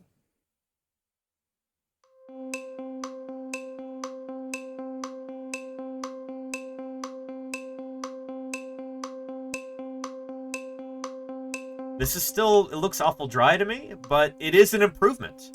If you're just looking for efficiency, communicating ideas in a way that You sticks, absorbed more, right? it's That's great. the gist of probably every poster. And if you wanted to know more, you could still walk up and talk, or read the silent presenter bar, or just scan the QR code and keep walking. So this new design meets our goals. It helps transfer insight more efficiently by leading with the main finding and making it big and obvious, and in plain language. You can still walk up and have good conversations with people. And for our third goal, and I hope you can tell from looking at it, but this approach is way easier for grad students to create. And Nerduino says it's better than it was, but somehow it still feels like a lot of text. I agree. Yeah. I think the idea is that people are walking by and only reading this. And if that sounds intriguing, they'll talk to the presenter. And the rest of the stuff is like, I don't know. You do get some conference attendees who they just want to stand there and read the paper and like not talk to you, which is weird. But there are people like that. This kind of gives them some fodder, you know? But it's not how I would design a poster, you know? I like the thought process behind this, if not the end result, you know? can create this poster design in much less time than you're spending on your current method. So let's look Yeah. at the presenter experience. Now, everybody who walks by looks at your poster at least, because looking at your poster is less effortful, and it's more rewarding to There's look. still no It's images. already an Ugh. improvement. And now people I guess if you're in a field like psychology or maybe statistics or like, I don't know. A lot of fields don't really have pretty visuals necessarily. Like you kind of got to work a lot harder to put visual aspects into your poster. In paleo, it's a lot easier, which is really nice because we're dealing with specimens, we're dealing with fossils. Like you just throw that on the poster and you're done. Maybe a life reconstruction of your animal, or if you're doing a, you know, like a survey of the fauna of a particular ecosystem. You can have a nice piece of art there showing what this ecosystem would have looked like 180 million years ago or whatever. A lot of other scientific fields aren't so lucky. They don't have that kind of visual aspect to them. who walk by can engage with your poster quickly by snapping a Yeah. QR code, which still makes you feel good if you see somebody do it. And you still get those conversations, perhaps even more of them because your hook is better. And now look at the attendee experience. You get that feeling of breathing and insight as you walk past. And you have more options as an attendee to choose your level of engagement with posters you're interested in. You don't have to get trapped in a conversation to learn something from a poster. And look at how it could accelerate learning. You can conceivably walk into a poster session with this design and learn something. Petrodactylus says you could maybe still find some kind of photo or graphic at a minimum that at least draws eyes to the poster, even if it's a bare minimum connection to the topic. I agree. And I actually talk about that in the poster template that I'm putting together, which you'll see in a couple minutes. Yeah. Even if it's just a photo of your lab or your lab mates or your study organism or a piece of a stock image that's somehow related to your topic. Like you've got to have some sort of visual locus there, like a focal point to draw people's attention. From every single poster instead of just one or two. If every scientist in every field used a design like this instead of the crappy old wall of text template they're using right now, it could accelerate insight and discovery and be more fun for everybody. The reason I spent a year of my life making this cartoon instead of publishing papers like I'm supposed to be doing is because I really think that if everybody uses a design like this, we could accelerate the pace of science. We could cure all diseases slightly sooner. And that's everything to the people suffering from them. I really believe in this design. I know it's jarringly different than what you're used to using, but for what it's worth, when actual designers design posters and billboards, their first advice is to keep it simple and be comfortable with negative space, which this design really does. Also, we're going to do a validation study on this new design. So if you're a researcher and you're up for participating in a study to help validate this is from a few design, years get in ago. touch with me, send me an email or hit me up on Twitter. I'm at 5 years ago. So please try it for yourself, even if you want to hack it up a little and make it your own. And let me know. There's a how link it to that goes. video. There are links below to download PowerPoint templates for these designs, including Nice. example posters. I'm going to use this design at all my conferences going forward, and lots of people here in my PhD program are going to try it out too. So try it and please let me know how it goes for you. Now I'll retweet any poster selfies you send me. Thanks for watching. Pretty cool stuff. Yeah. Kind of on that same token, we've got this. A great research poster is one that attracts attention for all the right reasons. To really understand what all the right reasons are, you need to understand what happens when you go to a poster Is it too loud? It session sounds too loud at to me. a conference or in your university. Now, what you think it's going to be like is that you're going to stand next to your poster with it there and you're going to be asked questions. But in reality, people are wandering around aimlessly because it's the poster session. And it's kind of a bit awkward, if I'm going to be completely honest, because people are walking by and you're like, And they're going to do it. "Would you Yes. like to look Yeah. at my poster that I spent ages kind of preparing," and then they just walk on by. Or they come up to you, they ignore the poster altogether, and they say, "Can you tell me about this?" And then you're like, "Well, yeah, like it's on the poster. That's what I did cool, the Ridiculous. poster." I'm But not I aware get of this guy. They want a shortcut, and Until what now. you've got to do is help shortcut for them by making your poster awesome. And here are all the things that your poster needs to have and be for it to be that shortcut, so that they're not just like bombarded with information and they put it in the too hard basket and walk on. Okay. As Your Fire says, sometimes they serve beer and wine during the poster session. They usually do. You know, you've got your $11 bottle of beer that you can purchase from the venue. Ridiculously expensive. I know a lot of people who will sneak their own drinks into a conference because it saves a lot of money.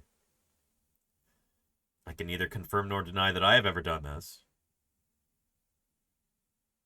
The first thing that a great poster has is an obvious flow, as in you've got little boxes, which is like, this is where you need to go first, this is where you need to go second. Don't overcomplicate things. Stick with either like a column structure, just something very, very simple. And I really don't the like next columns biggest myself, mistake but that I see loads of students make all the time is by cramming it full of words. People aren't interested in words on your poster. It should be based on figures, really obvious, nicely prepared figures, graphs, schematics, with a little bit of text explaining what they should get from that graph, text, or me too. schematic. Yeah. Now, here's the thing, is that whenever I create my own research posters in the past, I always had to go back and remove words. And Go back Petrodactylus? and Understandable. remove words. Yeah. That is the only way that you can really cut down. Even when you think you have cut down enough, carry on cutting down the words on your poster until you have reached the bare bones. Be ruthless and cut it away. Another thing that makes sort of like a poster very attractive and nice to kind of approach is the fact that you can kind of read the title and understand the conclusions very quickly. Like having those two things bolded, and we'll get on to kind of like a Ricodactyl, that's beautiful. Ricodactylus says, be a sculptor. Chip away at everything that isn't the statue you want. Yes! better poster design later on that was proposed a few years ago that I haven't really seen taken off. Anyway, we'll get there. But when you approach a poster, the title, as in like, read this if you're interested in this, and don't go crazy with fancy words. No one's interested in your fancy words. They are drinking and they're walking past your poster. So they just need to be able to glance and go, oh yeah, that's what that's about. Don't try to impress anyone. If you're trying to impress someone, you're in the wrong spot. Keep it simple, simple words. The way I like to check if words are simple is go on speech to text on Google and say your title. If it's not able to pick up your title from you saying it, it's too complicated. There's a little trick for you. Now, that's interesting. Color. People go crazy with color, but don't overdo it. You should have maybe 3 colors on your poster. Now, if you're not designing, I like to do more, but I I've had a lot of practice with graphic design. No formal training at all whatsoever. I don't think I've ever taken an art class in my entire life, but I think a lot about these things, and I've developed some skills just by trial and error. I like to put more colors on my poster, but they complement one another, and I'll give you some tips on that too. And I'm not designy. I don't really know what design is, to be honest, but I know this. If I want to shortcut the colors I use, I just use an online tool like there we go. Coolers. So here we are. All you have to do is go to their tools and palette generator, and then you just click the spacebar until you find one that you like. No, don't like that. No, don't. Oh, this one could be okay. There's your accent color, nice and bright. These ones could be your background color, or vice versa. Done. No. So one that I really like is the Paleontology color scheme designer right here. I swear by this. It's hang on, it's cookies. Goodness.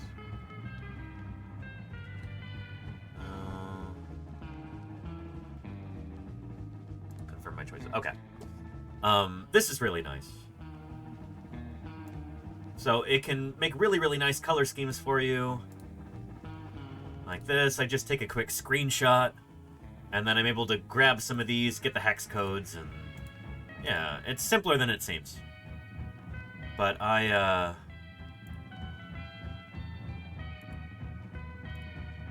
really appreciate Paleontology. It is good stuff. There's a link right there. Yeah. Oh, Claire Burr's already got it. Thank you, Claire. But yeah, good old-fashioned color wheel. Exactly, Dan the BC man. Yes. So this is what I use. Not just in creating posters, but doing a lot of graphic design work. Doing a lot of art, really. When I was creating the Paleontologizing logo, this right here, I used a color scheme designer like this. Just to find colors that are all kind of subdued, but they all work really well together. Yeah, it's good stuff. Highly recommend. Very useful tool. Anyway. Too close. What you shouldn't do is really rely on the template that's given to you by your university. Do not do this.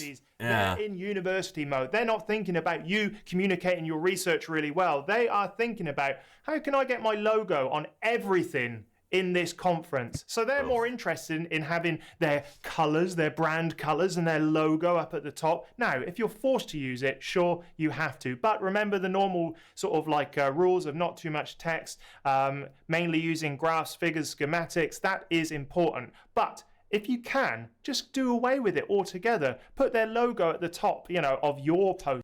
Don't put it at the top. Put it in the lower right, next to the acknowledgements and the references, the spots where nobody looks, because the logo is not important. You don't want taking that taking up valuable real estate on your poster. So I disagree with this, but he's not going far enough with it, really. I agree with him. He needs to go further. Don't put the logo at the top. Poster. Make sure that you do try to get away from the university supplied one, because in my experience, it's dog water. They're always a bit rubbish. This video is brought to you by my newsletter. Go. Anyway, yeah, good stuff. He's got some other good tips here. All right, let's head over and have a look to see at some of these research posters. I have Googled research poster, and this is essentially the quintessential view that people get during a research poster session. You can see that it's just crammed full of information, words, so much word. Oh my God, it's overwhelming. I am not interested in approaching many of these, but you can use this kind of view as a way of kind of being like, well, what really does work? Well, as you're scanning through, this one stands out. Why? Because it is mainly figures. It is mainly graphs pretty boxy, and nice colors. There's an obvious flow. I can read text. I can look at stuff. I like it. This one stands out. That's pretty good. Why? Simple colors. There's nice figures. Maybe a little bit too wordy. This one looks absolutely terrible. And that's because I like that RB, yeah. Look at the words. You should be able to read a poster by standing, 5 feet away from the poster. This one, you have got no chance of really understanding what is going on. Once again, here, The researcher has been... And this is absolutely standard. Like, almost all posters look like this, and almost all posters are terrible. Researchers are doing a disservice to themselves usually because their department or their advisor or their lab tells them to do it this way, because that's the way it's always been done. And it's ineffective. It doesn't work. The tradition is killing us. It's not good. Over enthusiastic. Look at this. Look how much stuff is here. We have got pie graphs, we've got background methodology, population. There's so much going on. Once again. And people think that it makes them look smarter as researchers if there's just a ton of crud on the poster. So much text, so many graphs, all this other stuff. And it doesn't. You're shooting yourself in the foot. And you're saying, oh, look at what a good job I did. You know? Again, the rule, go in, cut, and cut again. If you cannot cut out, from this, and you are telling too much of a complicated story. I think that some of the best poster designs at the moment online are shown to you by animateyour.science. And here's an example. This is from their blog, How to Design an Award-Winning Conference Poster. It's a little boxy. You can see they go through everything above, but it's simple. Ultimately, this is fantastic. There's 3 areas. There's very little kind of text, but there's a lot of data. There's one nice, large, eye-grabbing visual that kind of like draws you in. I would be drawn to this poster if I was walking by, because it's not overwhelming for the drunk academic that's walking by with their glass. No, it's nice, it's simple, it's good colors, it's not crazy, and I really think that if you want to know more about how to design a really good poster, go check out animateyour.science and their blog section to find out how you can make a great poster. They have covered everything you need to know. Good stuff. Ricodactylus says Danny's kind of underselling it. Am I? We don't get taught how to do any science communication, even in written forms that aren't journal manuscripts. It's true, yeah. Because our advisors weren't taught how to do any of it. What we get taught is how to do research by people who pretty much only know how to do research themselves. Yes. And honestly, there's another thing where, like, we as scientists, if we are really good at creating posters or communicating science to the public, we're almost looked upon with suspicion, where it's like, how did you learn how to do that? You one of those media people? What are you doing in the sciences? You know? Like, there is a certain degree of suspicion that we encounter sometimes when we actually do things correctly. And it's frustrating, you know? We need to do better as scientists. This needs to become more normalized, like doing good communication work, talking to the public, creating more attractive posters that actually get us more conversations and help drive the science forward. All this stuff, Yeah. SB says science needs a marketing department. No, a lot of marketing departments are just nonsense nowadays anyway. The days of Mad Men are over. A lot of that stuff's just scams. Even more so than it was in the Mad Men days. What we need to do is just think about these things and honestly be more thoughtful about them. Which is a lot to ask of scientists who are usually overworked and underpaid, and these are not personal faults. These are systemic problems, because a lot of academia is just utterly broken. There are perverse incentives in place that make it more difficult for us to do our jobs and make us bad at doing our jobs sometimes. Many times. Yeah. And Jody Fish says, I worked on my own SCA heraldry. You need to be identifiable at a glance at a distance. Exactly, Jody Fish. Yes. Yeah. And Jay Court says, so a few days ago I got accepted into an internship with the Watershed Project. Congratulations. Habitat restoration mostly. Very cool. Maybe at some point you'll be able to apply some of these lessons if you ever have to present some research or something like that. But yeah. And Plagued by Society says, as silly as it sounds, it's hard to be thoughtful when you're constantly stressed. Oh, yeah. Yeah. And Ricodactylus says, yeah, I rant about those perverse incentives all the time, because we can see their consequences in so much of the profession as a scientist. Yes. In about 2019, there was this proposal that we should change the poster style completely, and it caught on. Just we for a watched little that bit. video I haven't just seen a it few much minutes ago. afterwards, but I really think we can learn a lot from this better poster idea. It was first proposed by this guy called Mike Morrison. Look how happy his little face is. He made that video that Anyway, we just hey watched. everyone, I'm changing things and I don't care. I think this was fantastic. Look at this. This poster was brilliant. It's got the massive communication bit. Like, this is what you should be able to find out. And all that negative space right there is eye-catching. People will be like, what in the world is that? They'll walk across the entire poster hall just to see what's going on with this poster. You know?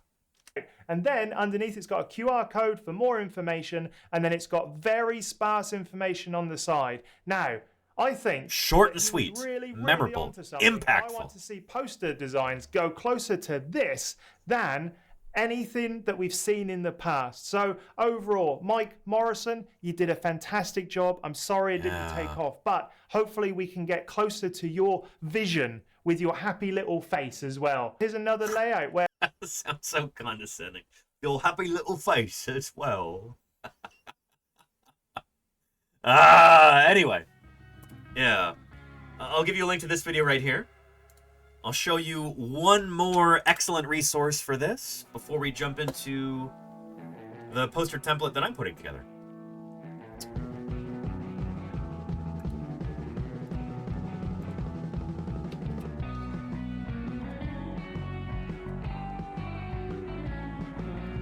Here we go. This is going to seem a little bit silly, but it's important stuff. Here's a particular entry from the Better Posters blog. Learning from Cosmo. That's Cosmopolitan magazine. Say Cosmopolitan covers are a perfect example of several of the real estate practices I talked about previously. The title is up at the top. In the days of magazine racks, you have no guarantee that any aspect of a magazine cover is going to be visible other than the title. So it has to serve as an advertisement and be placed on the large visible part of the cover. And that kind of works in poster presentations too, because if it's a crowded poster hall, trying to look over people's heads, you might only see the title over people's heads. So that's got to be up at the top and it's got to be eye-catching. If someone can see more than the cover, there's an entry point, a high-quality photo of a woman. As Gar Reynolds notes in Presentations and Design, we almost can't not look at pictures of people. So again, if you can put a photo of you and your lab mates on your poster and fit it in a way that seems organic, that will draw people's attention to your poster. Just seeing a human face on there, we're programmed to do that. That's how we evolved. We respond to human faces.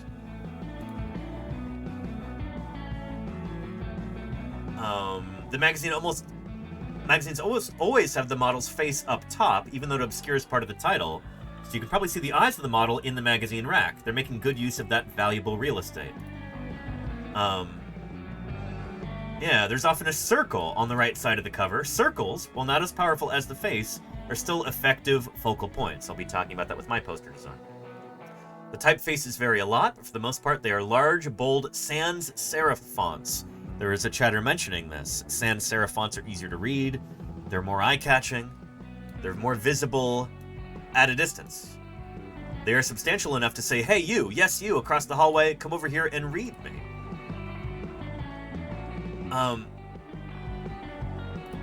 This blog, Better Posters, has got all kinds of different tips and tricks like this. I can't recommend it highly enough. It is excellent. Much of what I know about poster design comes from this blog. 80 million years ago, which is. And Cyrex1312, thank you for the follow. Welcome to Paleontologizing. Good to have you here.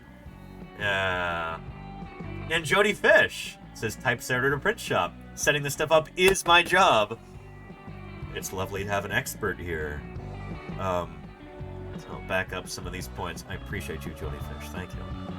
Yeah. And how do you do all this without it seeming tacky? Welcome back, Ken. It's good to see you. We just watched like 2 or 3 videos talking about that. I know you just came in, but there are lessons that you can learn from magazine covers that are valuable without making your poster look like a magazine cover. You know? So yeah, make it very straightforward. There you go, Jodyfish. Yeah. Yeah. And Ricodactylus says sans serif fonts are an accessibility issue, too. Some people with reading disorders find fonts with serifs even more challenging than normal. Yeah. People with dyslexia often find fonts with serifs. Serifs are the little doohickeys that,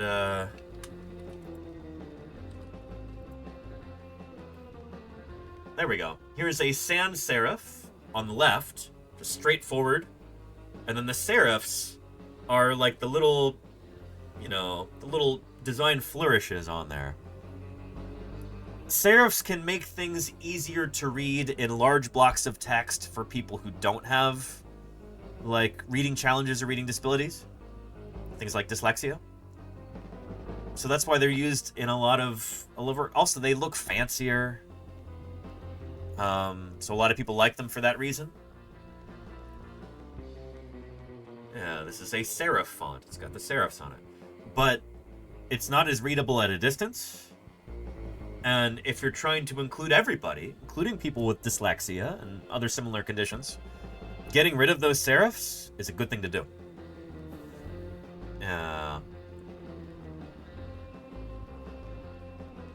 So yeah. Yeah.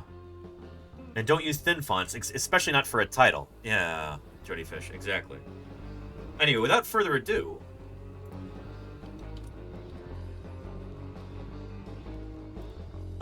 why don't we go ahead and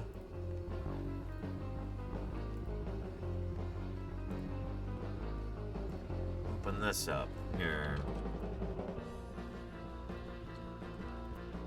I've got some colleagues who are going to be presenting research at the Society of Vertebrate Paleontology meeting, and I'm actually a co-author on some of these papers. And I was talking I was waxing poetic about poster design this summer. In the field. And so I thought, why not create my own exploitable poster template that my colleagues can use? Something that'll be eye-catching, something that'll be... It kind of forces you into a spot where you're making a good poster, not putting in too much text, all that stuff. And so what I have is this. This is my work in progress poster template. I've used similar designs in a lot of different academic conferences in the past. And every single time that I've used a design similar to this, I have had people approach me from the opposite end of the conference hall and go, I had to come see this poster. What is this about? Tell me about it. Holy cow.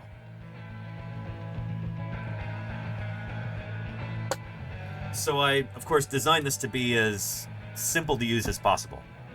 We'll be adding some tweaks and stuff like that live right here. But yeah. And Petrodactylus, the picture's a placeholder. So it says right-click and select Replace Image, and so we can do that. Right-click, Replace Image. So again, it's as exploitable as possible. And the picture is required hard-coded into the... There you go, Ricodactylus, yeah. Yeah. And it's eye-catching because it's an eye. That's the thing, is having round shapes like this is honestly really important. And I even emphasize that right here in the template itself. So avoid boxes whenever possible. Round shapes draw the eye, especially in a poster hall filled with rectangular, box-heavy posters. The posters themselves are already rectangular. The poster boards are themselves rectangular. Everything is rectangles in the whole hall. The more that you can depart from that, the more your poster will stand out, and the more people will be drawn to it. The more conversations you'll have, the more critique you'll get on your poster, the more positive feedback, the more connections you'll make, more potential for collaborations, job offers, postdocs, whatever, you know?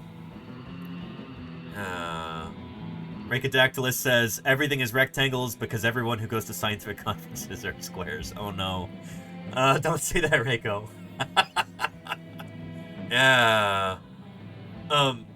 Anyway. Yeah. So, especially in paleontology, having a big central image like this, whether it's the specimen that you're describing, whether it's the ecosystem that you're studying, a life reconstruction of that, something here in the middle is going to be really important. Have a big, eye-catching image right there in the center. And what I said about faces, too, is also really important. You know, the author list up at the top, put photos of the authors on there. That will, just in and of itself, draw people's eyes and get them to walk over to your poster. So most posters that we saw earlier,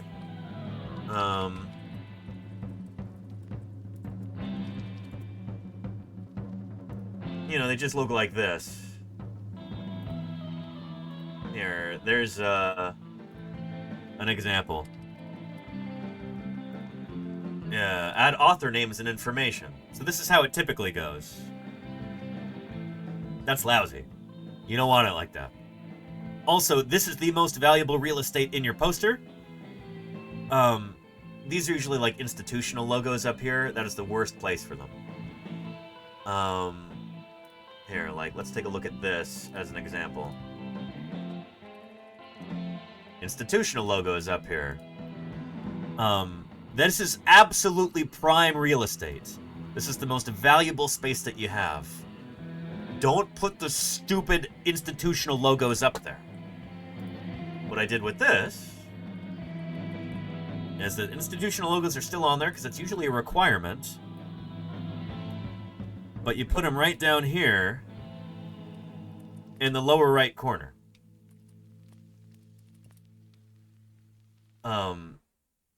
Because you've got to include them.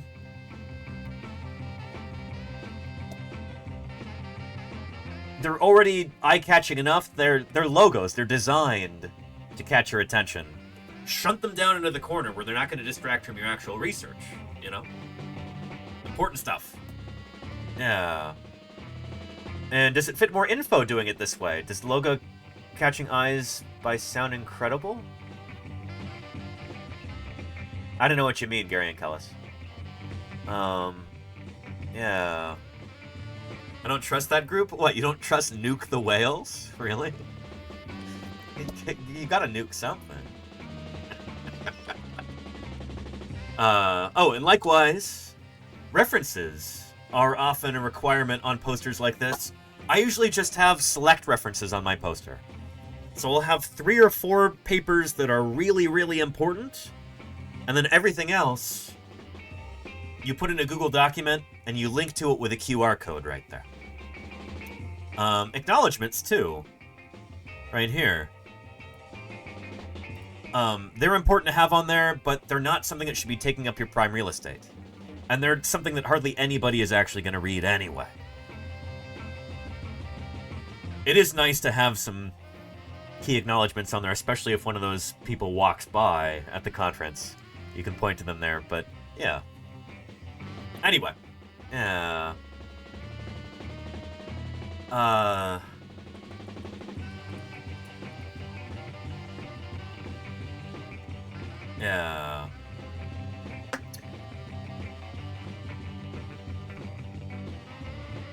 And Rhacodactylus says the average poster is 3 feet by 4 feet in size, so those logos are still decent raw size. Yeah, they're still gonna be like this big.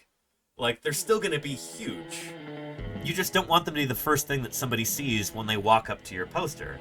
Because that often is the case in something like this. Like, when I'm looking at this, I'm trying to read the poster, and I feel my eyes drawn to each side, and I just see your stupid institutional logos.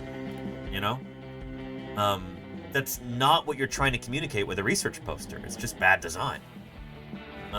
This is why you should pretty much never use the template that's given to you by your institution, because they will always put their logo right up there at the top. Because they honestly don't really care about your success, they just want their logo advertised and everything, you know? Like the guy said in the video, they're in, you know, university mode. They're not thinking about your career as a researcher. But yeah. But yeah, yeah.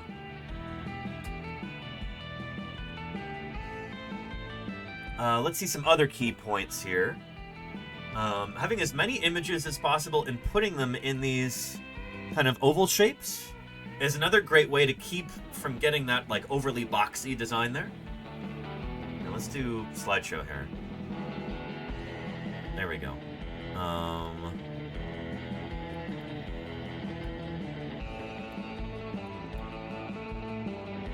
Yeah.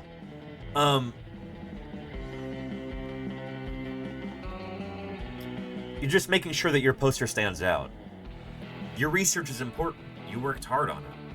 You're passionate about it. You want to make sure that when you're there at the poster session, people are actually stopping and talking to you. You're having conversations. You're getting good feedback.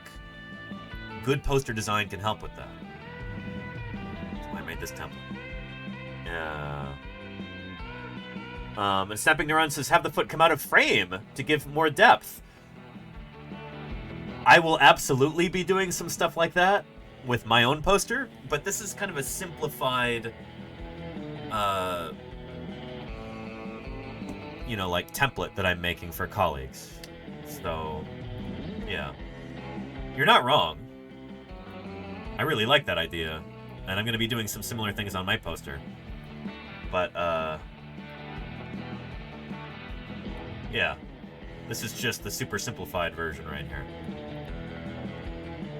So I already emailed this to one of my co-authors today. But yeah. And Clipper says, I love this and want it as a poster, as it is. Well, I appreciate that, Claire. Yeah. Can I find an image of... I made the mistake of trusting the information provided by the conference as to poster board size. Last year, when I was presenting at a conference,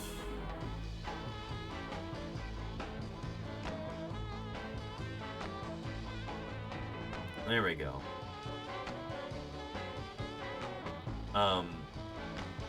They said the poster board was 96 inches long. And so I said, okay, I'm going to make my poster 96 inches long. Because they said, make it 96 inches long, and the poster board was shorter than that. Which was really frustrating. So mine overlapped the poster board. But, yeah. I think I talked to almost everyone at the conference. Do you remember this, Ken, where you were there, right? But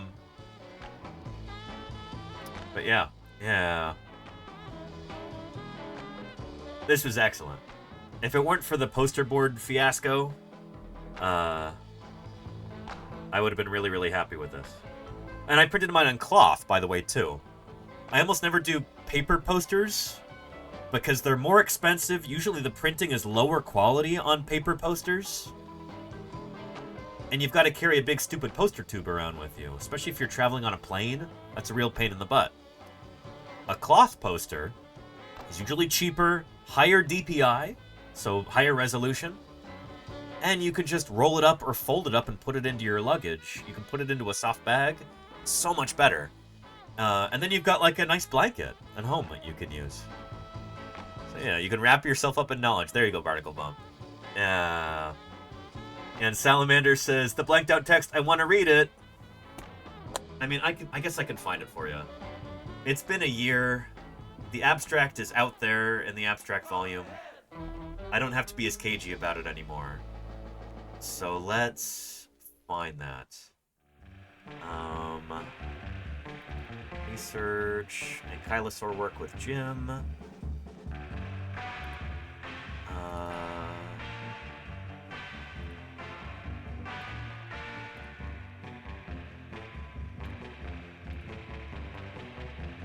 There we go. So my poster from last year at the Mesozoic Terrestrial Ecosystems Conference. I didn't have as much time as I would have liked to design it, but here it is right here.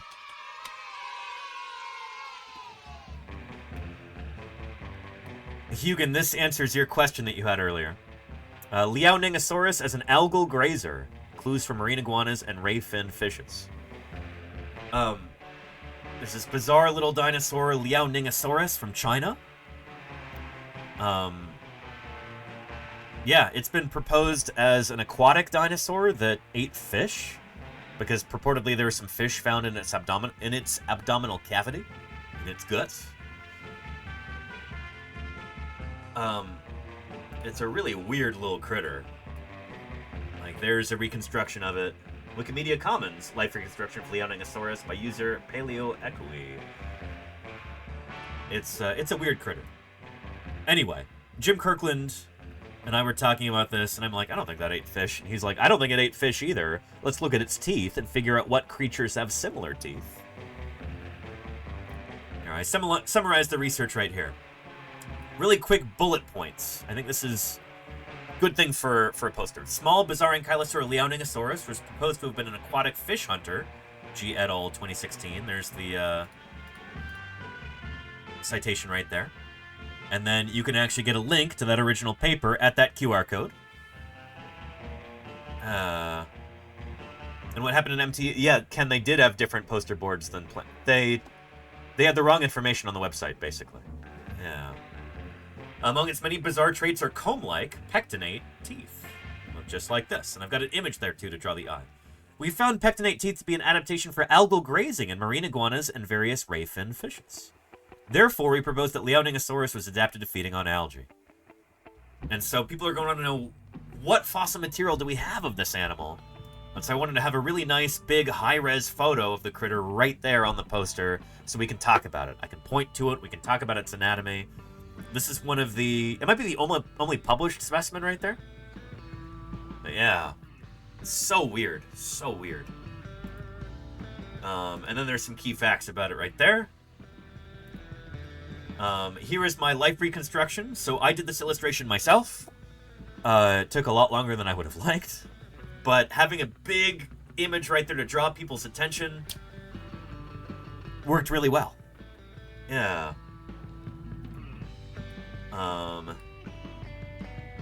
Yeah, here's the authors right here at the top. There's me, and there's Jim. And here's some figures of marine iguana teeth that I took. And it was actually these figures, since I had a blue background on them, and that wasn't easy to change. That's kind of what set the color scheme for the entire poster. I say take your main image or main images and use those to dictate your color scheme. The main images are some of the most important things on the entire poster. Use those and tailor the color scheme of your poster to those images so that they look really good together. They all flow. They look coherent. They're attractive to the eye. They will attract people over to talk to you. And then I had the figure from the abstract right here, with these different teeth from these different critters. And then just short and sweet, what's next? Selected references right there, acknowledgements, some logos, which I removed the backgrounds of in order to make them less obtrusive, so that they're not as eye-catching. They're still there, and they'll still draw your eye if you're in that area, but they're not going to hit you in the face as soon as you see the poster.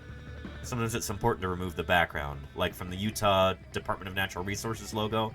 A white background would have been really obtrusive, so I just removed it. Then you get your selected references. This is honestly too much text, I think. But I think these were the same references that were included in the abstract volume, so I kind of had to put them on there.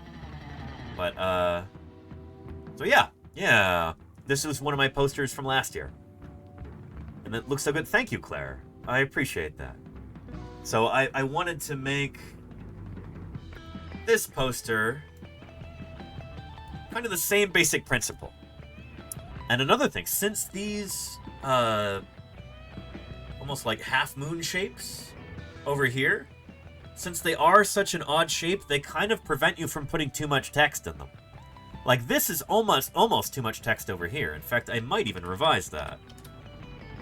because it is a lot, you know? Yeah.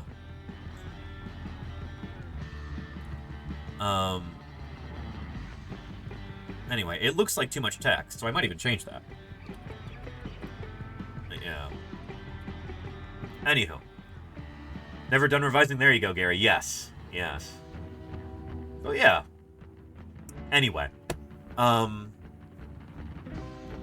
That's my poster template so far. I'll be making some modifications to this before I send it to some more colleagues and before I use it for my own posters.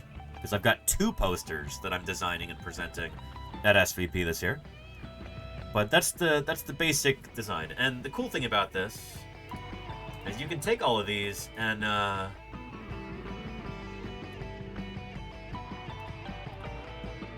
you can actually edit them.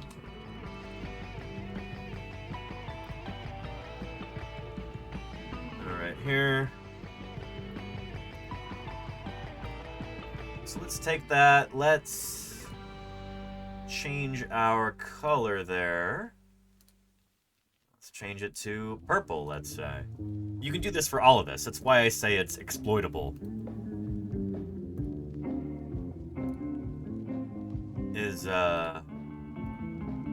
Yeah, you can make it your own. It's customizable. Let's Control Z that and Control Z that. There we go. Anywho. Yeah.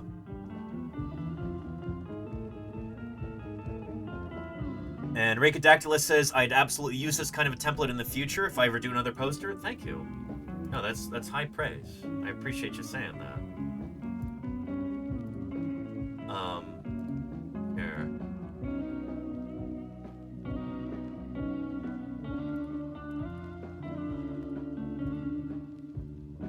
Give me a second and let me... You know, I'll actually give you a link to this. If anybody's interested, any researchers in the chat, I'll see if I can give you a link where you can view it. You can't edit it, but you can make a copy that you can edit yourself. So I sent one of these to Fisher earlier today. Copy link address. I think that's this one here, right? Yeah. Okay, so it is view only, right? Hang on, share.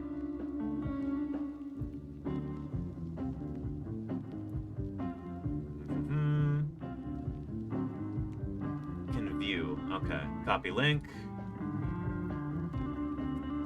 There we go. So have fun, you know?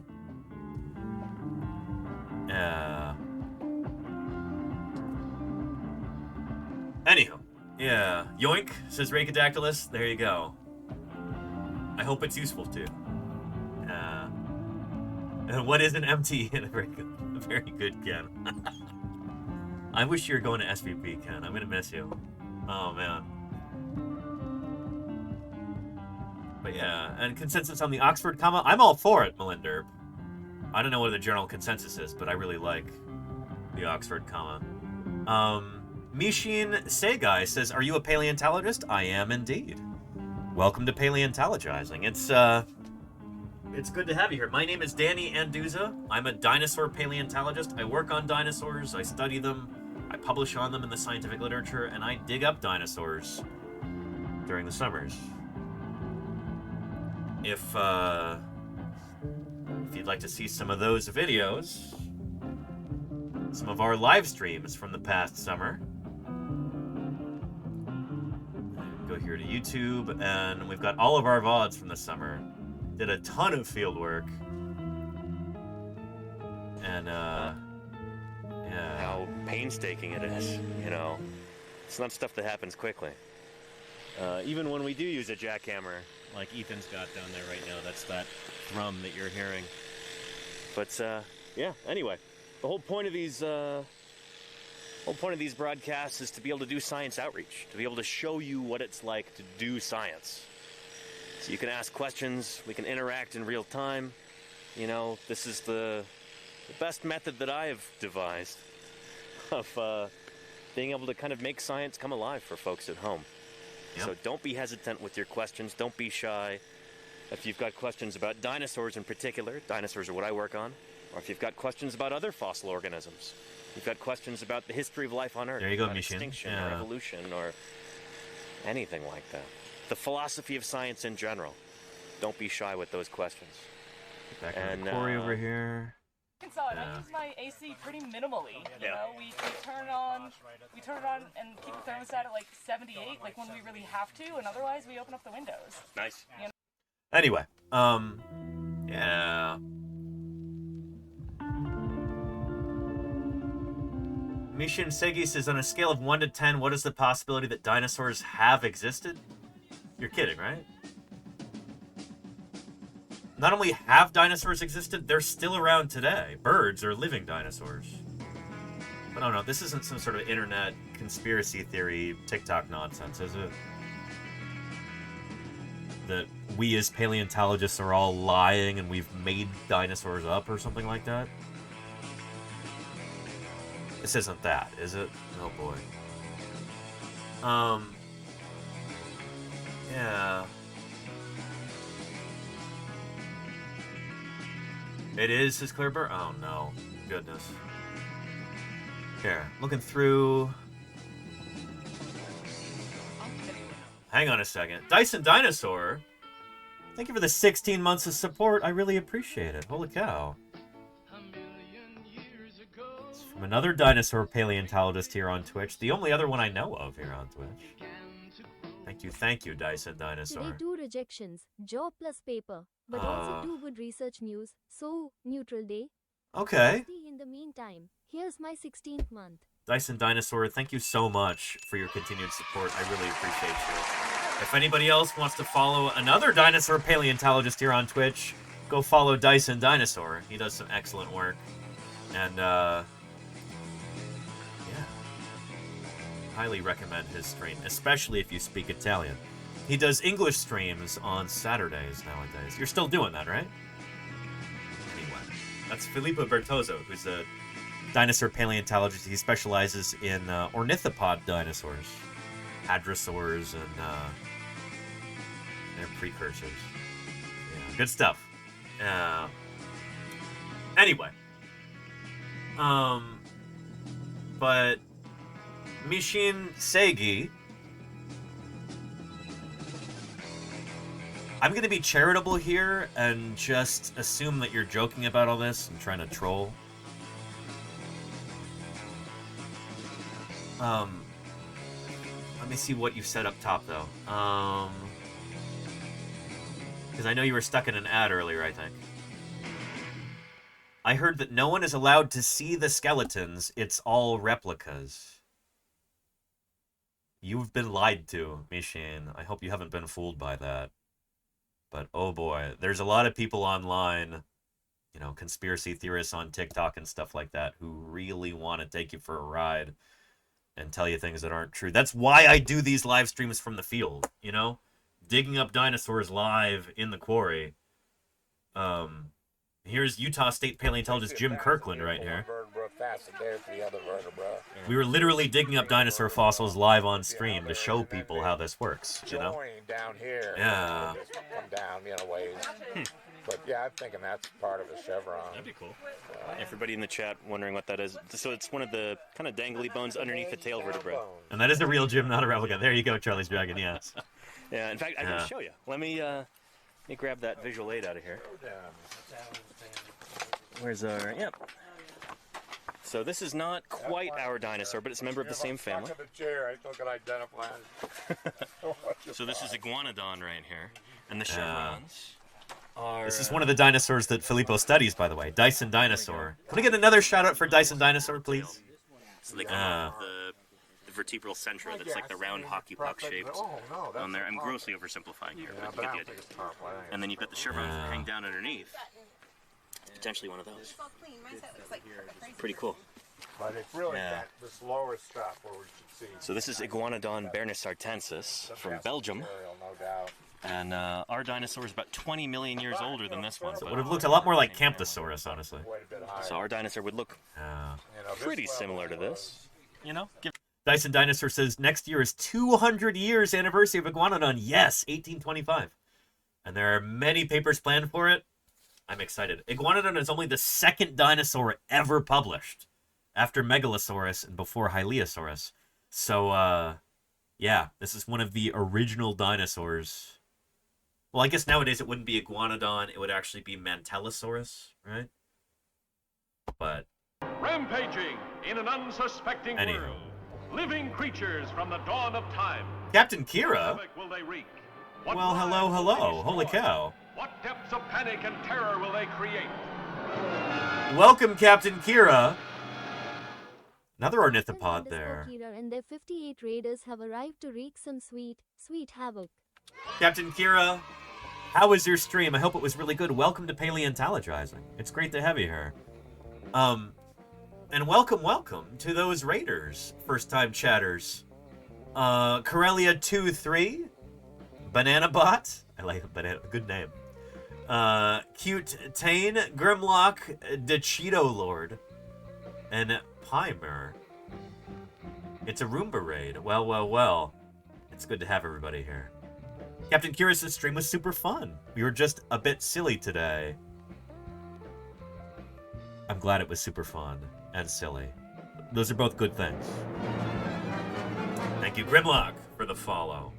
Thanks for dropping in. Appreciate that. For those of you who are new, let me introduce myself real quick. My name is Danny Anduza. I'm a dinosaur paleontologist, so I work on dinosaurs. Paleontologists are scientists who study fossils. I work on dinosaur fossils in particular. I study them, I publish on them in the scientific literature, I present on them at scientific conferences, like we're talking about today. And during the summers, I dig them up in the field. Jim has arrived too. Papa Jim is in camp. Excellent. Utah's state paleontologist has just...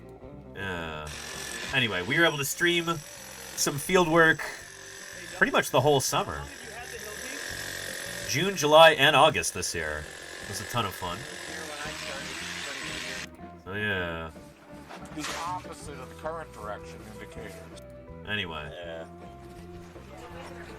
And let's see some of those bones in the ground. That he's been able to, there's Ken right there. To get it looking like that. In such a KF Logan, thank you for the follow. Is a slow process. It is a slow process, and many of you got to see that firsthand. Almost like an archaeologist this summer. Don't mean to slander you. Anywho, we've got a bunch of cool new people here right now. I think this might be a wonderful opportunity to introduce everybody to a good friend of ours, somebody we like to call Previously Recorded Danny, who is actually, hang on, goodness, like he's walking up behind us right now as we speak. But Captain Kira, I really appreciate your raid. Can we get another shout out for you real quick? Yeah, you and raiders might be wondering, what in the world is a paleontologist doing on Twitch? So to help answer that question, several others, I'm going to leave you in the very capable hands. Look at this graph. After we look at this graph.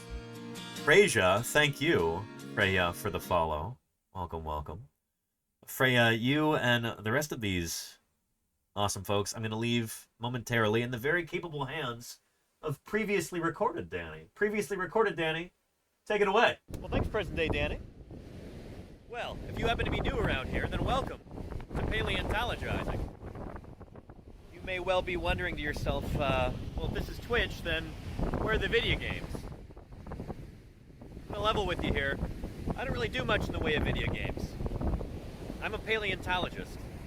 My name is Danny Anduza, and dinosaurs are my area of study.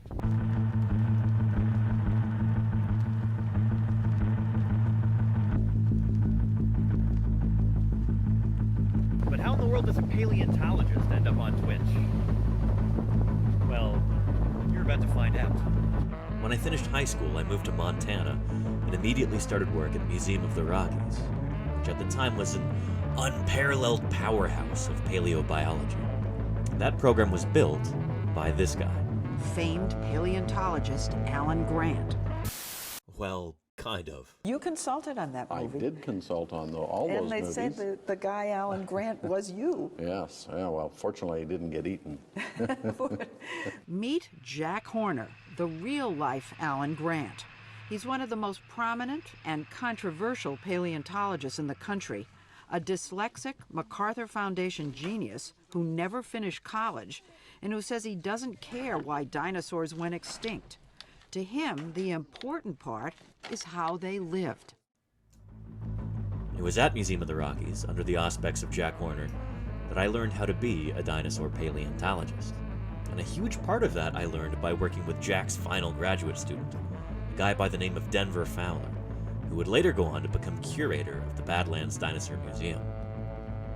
Working with Denver, I did summer after summer of fieldwork in the remote Badlands of Montana.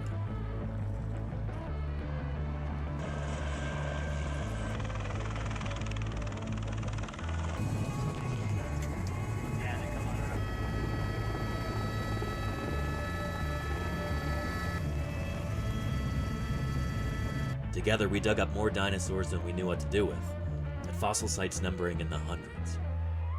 In 2012, I discovered a new species of ceratopsian dinosaur, hopefully soon to be published. The next year, we excavated the world's smallest and youngest Tyrannosaurus rex. Then, we dug up a brand new ankylosaur. Montana's news leader.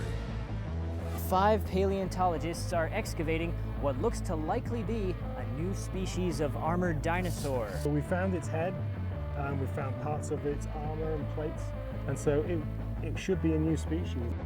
Not bad, right? Well, anyway, much like my fieldwork, my research also focuses on dinosaurs. For example, here's Triarchunkus, the last of the Alvarezsaurs, just published in July of 2020. One of my current projects focuses on Spinosaurids. I can't really talk too much about that until it's a little bit closer to publication, so stay tuned for that. Anyway, let's get back to how I ended up on Twitch. A couple years ago, things in Montana were declining rapidly, so I picked up and moved on to greener pastures. I'm so glad I did. And with that new perspective, I also realized that I have very little patience with the soul-crushing bureaucracy within academia. So for the time being anyway, I decided to take my career in a slightly different direction. I got hired for a job in early childhood education. As a teacher, I get to have a positive impact on kids' lives and help them find a passion for science. Then, when COVID-19 showed up, the school had to close. But that didn't stop the teaching or the learning. We just moved online. All right, friends. So we're going to be looking at a book in a little bit, but I thought we'd start off with a song. 3, 2, 1. Oh, give me a home where the hadrosaurs roamed, where triceratops bellowed and grazed, where erosion uncovers bones we seek to discover, for to strike the whole world amazed. Home on the range, where the deer and the antelope play, where sails on his beard a discouraging word, and the skies are not cloudy all day. It was a pretty easy jump from teaching online to streaming on Twitch. I had my first broadcast in May, and I've been on here ever since. Now, I believe pretty strongly that any good scientist should also be a public servant. In my opinion, talking to everyday people about her science is one of the most important things that a researcher can do. I now have a golden opportunity to reach out directly to people where they are. This is what I'm all about. And now, thanks to Twitch, I get to share it with you. And I'm so happy to be able to do so. It's my intention to continue this mission of education by answering your questions, providing good science content, and working to grow this channel. And if you could help by following, or if you could afford it by subscribing, I would be deeply grateful. So anyway, to my regular viewers, thank you again for sitting through this.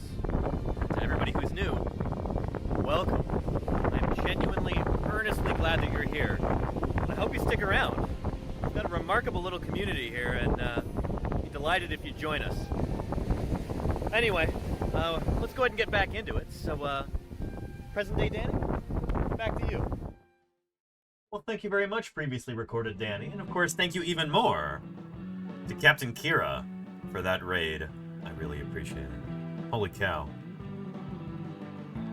I really need to make some updated versions of that video, because that was a long time ago that I made that. Back in, was it like November of 2020, I think? A lot's changed since then. We've been doing a lot more field work. Live from Wyoming and Utah and other places too, digging up dinosaur fossils live on stream, so... One of these days, I'll finally have some time to, kind of bring previously recorded Danny up to speed here. But yeah, anyway. Captain Kira says that was an amazing intro. I appreciate that. Thank you. Yeah. And Eliza Fishy says, I love the fieldwork so much. I appreciate you saying that. It's a real privilege to be able to not just tell people about our work in the field, but show them live, you know? I do think that kind of...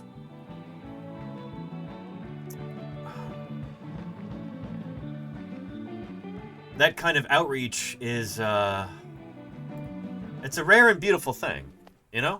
We're gonna get down to the quarry in just a minute, but, let's see. First, some background info. Maybe you already got a lot of this that from we might get. What kind of dinosaur are you digging up? How do you know it's new?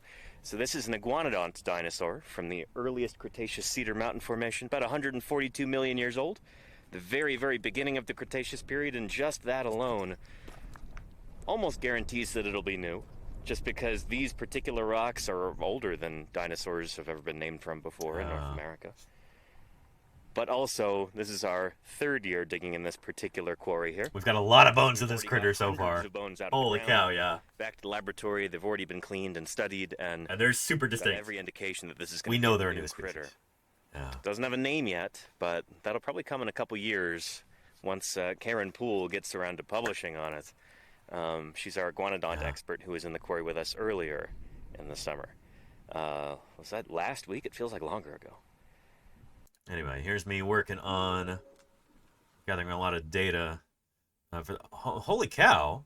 Thank you, Red Crayon Bandit. For a Ko-Fi donation there?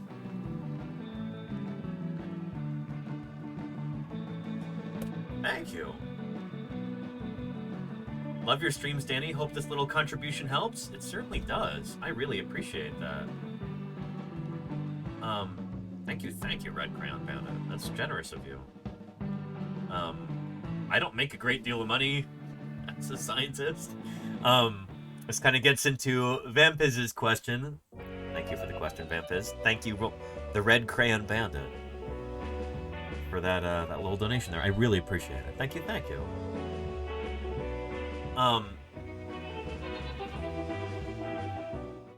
Here's a piece of advice. If any of you dream of becoming a paleontologist, that's wonderful. Don't do it if you want to get rich, though. Do not do it if you want to get rich, because paleontology, fossil science, almost kind of comes along with a vow of poverty to a certain extent. I have friends and colleagues who make less than minimum wage, despite having multiple, they might have a PhD and multiple postdocs from Ivy League universities, and they make like less than $12,000 a year. It's nuts. I make more money here on Twitch than I have ever made as a field paleontologist or working for a museum or anything like that. And I do not make a ton of money here on Twitch. People are astounded that I can make, that I can survive here in the San Francisco Bay Area. I'm tremendously lucky to be able to make my living here on Twitch. It provides me all of this freedom, but I'm very lucky in a lot of ways where I don't have as many expenses. I have kind of discounted rent because I live with people that I'm close to. So, anyway, paleontologists don't make a lot of money. We've talked about this many, many times. But yeah. It's like that across academia, teaching and science exactly, Gamers Tavern Show, yeah. Anyway, Vampiz, any follow-up questions to that? Thank you for asking. If you want more specifics or whatever, just let me know. And Mishin says, after you learn that T-Rexes had feathers... We don't know that T-Rex had feathers. Mishin Segi. We don't know that for a fact. Basically, a giant chicken, you kind of start to doubt everything about it? What? I don't know where you're getting this stuff, but you've been misinformed. Tyrannosaurus is a theropod dinosaur, just like chickens are. But it's very different from chickens in very important respects.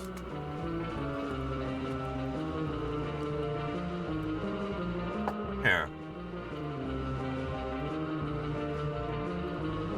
There's a nice figure kind of showing that off. And this is trying to make T-Rex look more like a chicken in the pose and everything. They are very, very different animals. Ecologically, in terms of size, in terms of when they lived. They're both parts of the theropod dinosaur group, but that's also the largest group of dinosaurs that there is. You know? Yeah. If you're trying to find a dinosaur that's closer to a chicken, and all birds, Velociraptor is an excellent example. And I put together an infographic about this a couple years ago. We talk about this extensively before Thanksgiving every year. But birds are theropod dinosaurs. They evolved from small, two-legged, feathered, meat-eating dinosaurs. Not too different from, like, Velociraptor. Yeah, and Captain Kira says, modern birds would have branched off from late dromaeosaurs, yeah? Not quite. Let's protect our You're on the right track, but not quite. If they're removed, America loses them forever. And Eliza Fishy, thank you very, very much. That's a recurring subscription right there. Thank you, thank you. That is brilliant, and I really appreciate it. Holy cow, Eliza. Thank you for supporting science outreach here on Twitch. It means a lot. It really does. Thank you. So, as near as we can tell, birds evolved from a small meat-eating theropod dinosaur sometime in, like, the Middle Jurassic period. Because we have the first bird fossils from shortly after that. And we've got small meat-eating dinosaurs that are extremely bird-like, like Enkiornis, from around that time. Enkiornis is sometimes classified as a troodontid dinosaur, like Troodon. It's sometimes classified as a bird. It's so bird-like that it's really difficult to draw the line between, you know, like, where do birds start? What you're doing? Where is the line between very bird-like dinosaurs and actual birds? Try blaming the dinosaurs. Thank you, Marcy Walks Dogs, for the 100 bits. I appreciate that. Thank you, thank you. Seriously. Holy cow.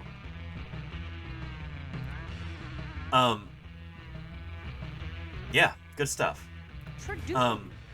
So anyway. And thank you, Madame 33 for the 100 bits. We got a hype train started here. Beautiful. Tradoon. Thank you, Tradoon, indeed. Yeah. The general consensus is this is like the most bird-like non-bird dinosaur, but it might actually turn out to be an ancestral bird. We're still kind of figuring it out. There's a lot of uncertainties here. And we don't know everything yet, certainly. There's many more important, exciting discoveries to be made. But this is kind of where it stands right now, is that Enkiornis is probably the most bird-like non-bird dinosaur we have so far, which probably puts the ancestry of the birds closer to like where Troodonts and Dromaeosaurs split. Does that make sense? But all other things being equal, the Troodontids are probably maybe closer to birds than the Dromaeosaurs. So dinosaurs like Troodon would be slightly more closely related to birds than dinosaurs like Velociraptor.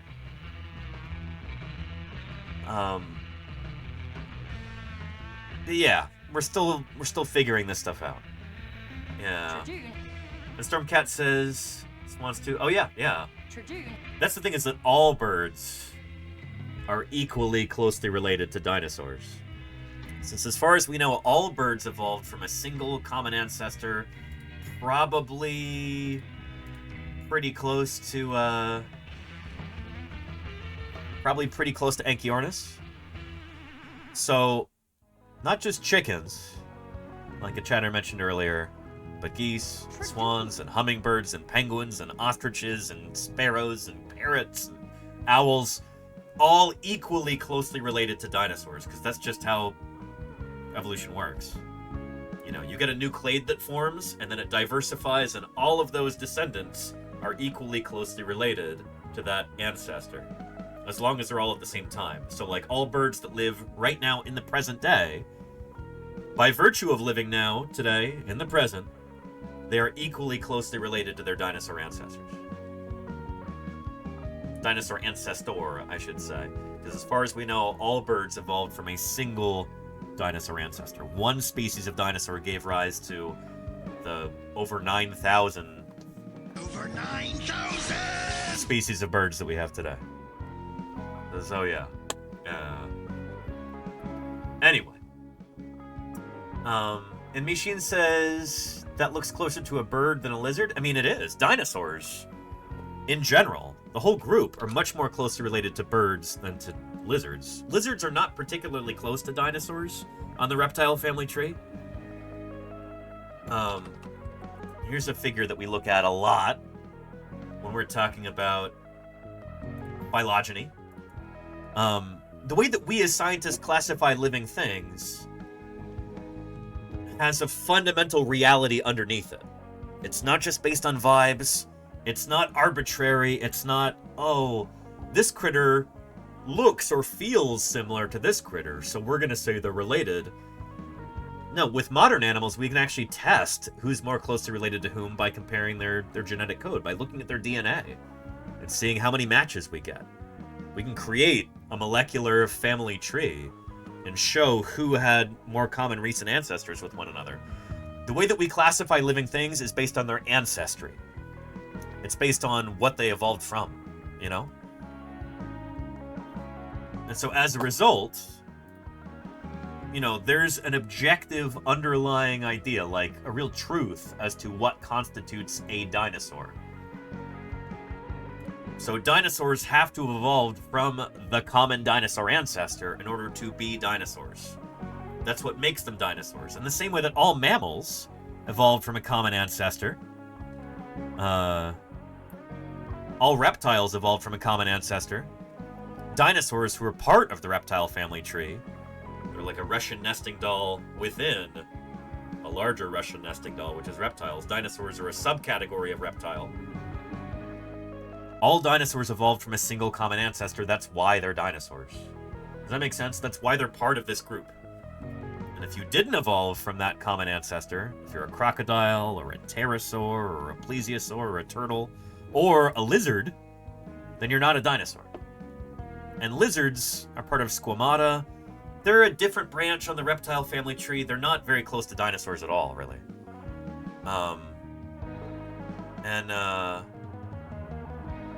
Yeah, does that make sense? Anyhow. That's why birds literally are dinosaurs. They evolved from that dinosaur ancestor, as we can see through the fossil record. So they are literally dinosaurs. And what are lizards closely related to, says Beguiling Fangs. So lizards are a kind of lepidosaur. I can show you on this tree of life here, which is a wonderful resource. Can't recommend it highly enough. Let's go to Sauropsida, which are the reptiles. There we go. And Lucivert, hey, I've been tuned in, just lurking today. It's good to see you again, Lucivert. Welcome back. Warms my heart to see you return. How you doing? Oh Anyway, here's amniotes. These are creatures that came up onto land. They're descended from the first amphibians. About 320 million years ago, they split into two groups, the mammals and the sauropsids, aka reptiles. And so reptiles are subdivided into other groups. You've got the archelosaurs up here, which is birds, turtles, crocodiles, and dinosaurs, because birds are a kind of dinosaur. This tree doesn't really show extinct groups like dinosaurs, at least not yet. I'm going to talk to these folks about including them. But yeah. Anyway, so that's one group of reptiles, birds, turtles, and crocodiles, and dinosaurs, called this Archelosauria. But then you've got a split, and over here you've got the Lepidosaurs. This is lizards, and their snake descendants, and another super cool critter called the Tuatara. This is not a lizard. Tuataras predate the lizards. They evolved before the first lizards. So they can't be lizards. Does that make sense? Anyway, there used to be thousands of species of these guys, and now there's only one left, unfortunately. Sphenodon punctatus. The last of its kind. They're super special and super precious, and we'll be doing some special streams about them in the future, I'm sure. But anyway, lizards are related to the Tuatara. Then you get to the actual squamate clade. This is lizards and their snake descendants, squamata here. Yeah, snakes are technically a kind of lizard. They evolved from lizards. So snakes are a kind of lizard. Yeah. And where would synapsids fall under? We gotta go back to the amniotes for that. So like I said here, amniotes are sauropsids and synapsids.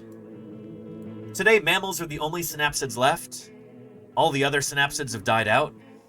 So you can think of mammal as like equivalent to synapsid today. They mean the same thing, just because all the synapsids that aren't true mammals, they're all dead. They're all extinct. Long gone. So when we say synapsid today, we mean mammal. Here,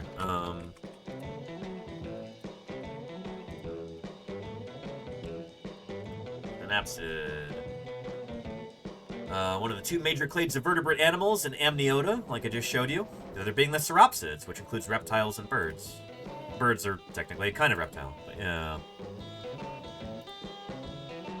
Anyway. Synapsids are all of these critters. So the mammals and their ancestors and close relatives are all synapsids. And are there not true mammals? Today they're all dead, but there are critters that were not true mammals. Critters like Dimetrodon right here. This guy up at the top with the sail on its back. That is an early synapsid. Kind of pelycosaur. There we go. Pelycosaurs. These guys. Like Dimetrodon is the classic example. That makes sense? So this is on the synapsid side of amniota. It's on the mammal side of the amniote tree of life. But it's not a true mammal. True mammals are a group that evolved later. There was a common ancestor and everything descended from that. And those are here. They first evolved about 180 million years ago. That's where this group first came to be. There was one ancestral species that managed to survive, and then more species split off from that, and then bam! Today you've got like over 4,000 species of mammals. And there are many more that have, existed in the past, but have since gone extinct. But mammals are pelycosaurs too now? They're not. Pelycosaurs are a separate branch that branched off before mammals evolved. Tone Rebellion.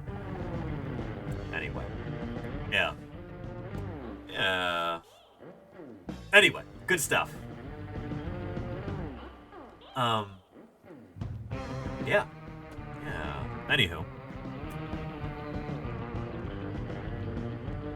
I love talking about this because we wouldn't have this kind of understanding if it weren't for fossil science. If it weren't for people who actually go out and dig up fossils and study them, clean them, curate them in museums, argue over them, publish on them in the scientific literature, all that good stuff. It's something that I think can inspire tremendous wonder. And speaking on that, there's a lovely little animated short that I want to show you that a member of iOS's community shared with her. And they said, hey, can you have Danny look at this? I think he might really like it. And I said, okay, I'll sit down and watch it.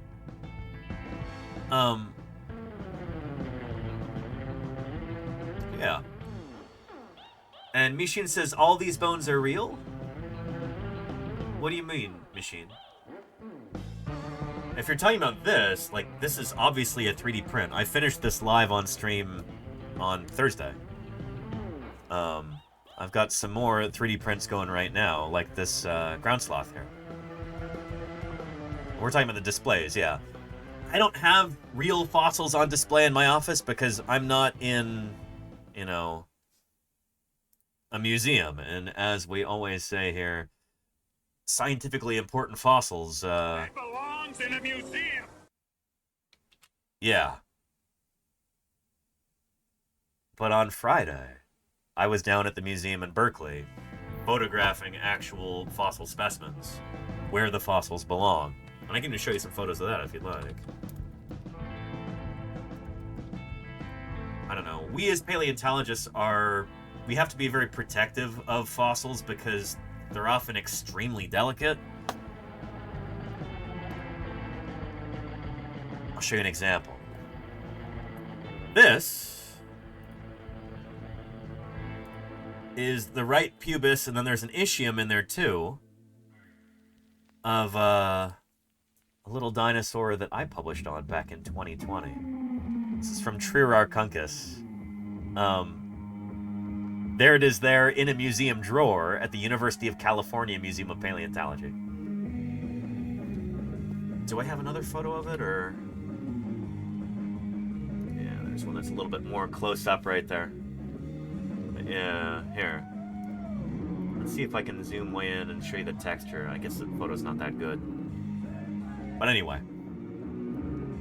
This one's about 67 million years old. From the almost latest Cretaceous of Montana. I've worked on other specimens of this critter that I've dug up in the field. But this is the real thing. This is not very big. Like, the actual element itself is only this long. It's, extraordinarily delicate. But we can do things like scan these and make 3D printed replicas, or we can use old-fashioned molding and casting techniques to make an exact copy of it. Out of plaster or resin or something, and then we might send those to other institutions. We can send it through the mail. You know, it might be a headache if it gets destroyed, but, like, at least it's not the original fossil being lost, which can be irreplaceable, you know? Yeah. There's a reason why most dinosaur fossils are locked away in the back in collections, because they tend to be very delicate. They can be temperature sensitive, humidity sensitive, and sometimes people try to steal them out of museums. But that being said, I think it's really, really important to, if you have the budget, because it's really expensive, and if you have the proper security and the right infrastructure and everything, to put the actual fossil bones on display. And a lot of museums, I'd say maybe about 1/3 to half of fossil museums will actually put the real fossil bones on display in the museum. And this is something that I like to talk about a lot because, I don't know, here on the internet you hear a lot of misinformation. You know, there's a lot of conspiracy wackos and grifters and, you know, people trying to sell you snake oil and stuff who'll go, oh, well, you know, there's a reason why they never show you real fossils in the museums, and it's because there aren't any real ones, because they're all fake. It's like, these people are lying to you. It's not true. There's literally millions of real fossils in museums. To say that kind of shows that, like, maybe you've never been to an actual museum. Like, maybe step away from your keyboard, go visit a museum sometime. You might learn something, you know? Anyway, it's just frustrating to me as a researcher that, like, this sort of information just gets spread far and wide on places like TikTok and YouTube and stuff like that. But yeah, shoot. Let me show you some clips from a video that we've watched several times before, but it's really well put together, and I think it kind of outlines this concept pretty well. Nations T-Rex. So this is a specimen that I actually helped pack up to send it to, there we go, to Washington, D.C. Rip. Let's scoot back a little bit like this. Here we go. So this is a Tyrannosaurus specimen right here that was dug up in Montana back in 1990. This is the Wonkelrex. We've got a lot of emotes, actually, of the Wonkelrex because this is a Tyrannosaurus specimen very near and dear to my heart for a number of reasons. We go way back, me and this particular T-Rex specimen. But back in 2014, we, working at Museum of the Rockies, where I used to be, we sent this to the Smithsonian in Washington, D.C. as kind of a gesture of goodwill and, yeah, kind of settling a bet, too, in a way. But yeah, sent it there on permanent loan, and then they're going to put the whole thing on display for the public to see the actual fossil bones. Here we go. Build dinosaurs? And you just stops them dead in their tracks. What do you mean build dinosaurs? So here's a mock-up. They wanted to actually, you know, after they scanned all of the fossils, they built a little mock-up of this to make sure that everything is in its proper place. This design would actually work. This arrangement of all the bones. You know, there's a lot of thought that goes into this kind of thing. So here's like a scale model showing that this is actually going to work.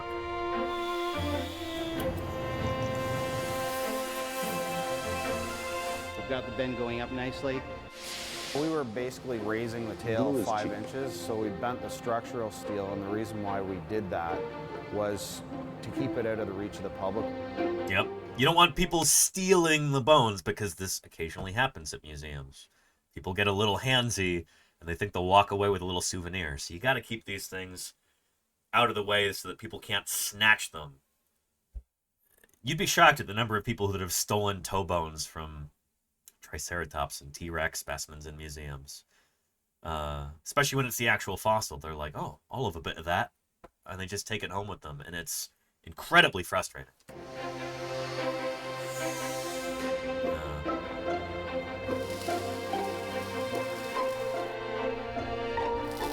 We have steel workers, we have blacksmiths, we have a lot of sculptors.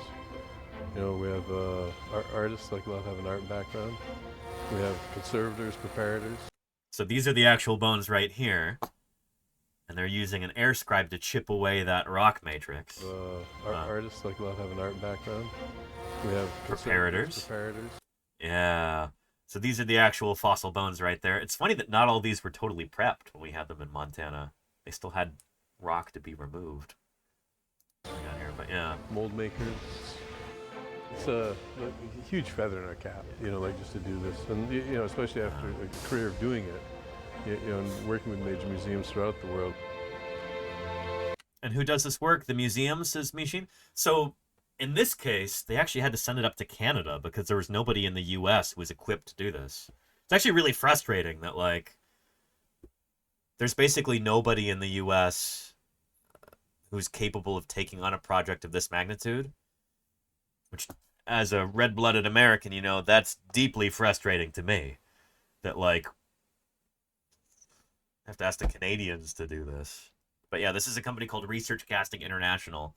So they do a lot of fossil replicas, and they also do a lot of work with the actual fossil bones as well. And you'll see that here. There's a mixture of pieces that are filled in, because the skeleton obviously was not complete. And then there's a ton of actual fossil bone as well. So basically everything that you see here that's this brown color is the actual fossil bone. And the stuff that's white are pieces that they had to fill in. Because a specimen that's 67 million years old is not going to be complete. You know? Especially an animal as large as a dinosaur. There's inevitably going to be some pieces lost. This is going to come down. So what we're thinking is release the tension. There's Matt Carano. I'm looking forward to seeing him again at the conference at the end of October. Incredibly complicated and requires a number of different disciplines and expertise to put together an exhibit. And we Very worked on funny it for tone rebellion, years, I know, right? assembling all of these different elements. And when you walk in the hall, all of that is invisible to you as a visitor. In this particular project, the biggest challenge probably has been the interaction of the two animals. A T-Rex standing over a Triceratops, it's basically right on top of it, and to try and get the two skulls to line up, plus all of the other elements, and make it work was challenging in the fact that it's just so much. So many design headaches that you got to figure out, you know? The armature that holds the... So here we go. Here is my shorthand for, listen up, for any time you want to figure out if the dinosaur skeleton that you're looking at in a museum is the real fossil bone, or if it's a replica, here is your shorthand. Okay? If there is a metal armature that's holding the bones in place, that's the real fossil bone right there. You're looking at the real deal. When we have replicas, we can just stick metal rods straight through them. We can drill through them. Doesn't matter if we put holes in them. But the actual fossil bones, or important scientific specimens, they need to be gently but firmly and securely cradled in place. And so if you see this kind of metal armature in a dinosaur museum,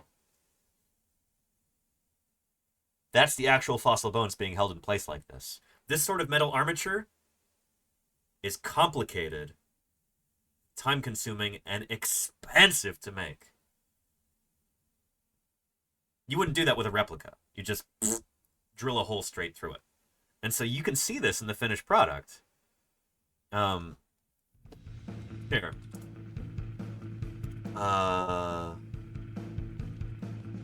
Smithsonian Tyrannosaurus. You can actually pick out which of these bones are real and which ones are replicas. Sometimes casts from other T-Rex specimens to fill in the gaps. If this T-Rex is missing that rib, then you borrow a replica of the same rib from another T-Rex specimen. Something like that. Sometimes they sculpt them just to kind of fit in better. But yeah. So you see here, the femur is real. The ilium is real. The two pubes there, hip bones, are real. The skull, you'll notice, doesn't have that metal armature around it. What's going on with that?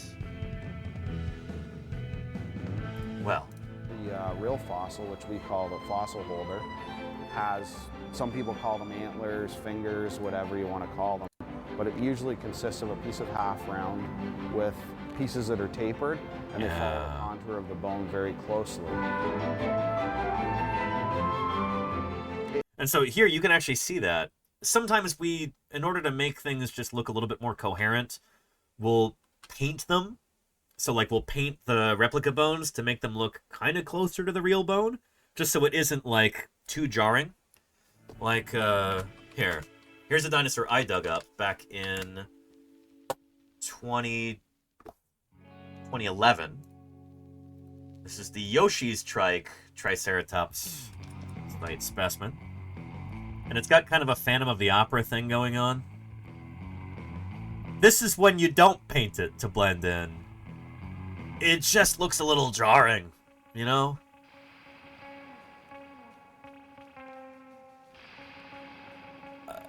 I've, you know, spent a lot of time at Museum of the Rockies back when I worked there. I volunteered there when I did fieldwork with them and everything. And you'd hear visitors go, "Oh, look, it's an Oreo dinosaur." Or, it's a black and white cookie dinosaur.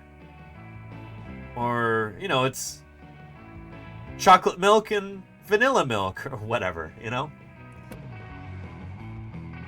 This is honestly not a great skeletal mount. They made a lot of mistakes with it, and I'm a little bit embarrassed because this is a dinosaur I helped dig up, and...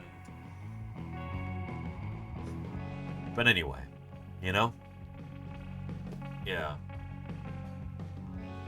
But you can kind of see that here before they painted it. So a piece of half round with pieces that are tapered, and they follow the contour of the bone very closely. Yeah, there's the fossil holders.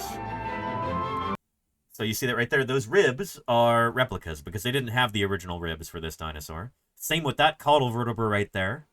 Right? They didn't have that, so they had to fill this one in, etc. They paint it. It's going to be a subtly different color, so if you look closely while you're there in the museum, you'll be able to tell.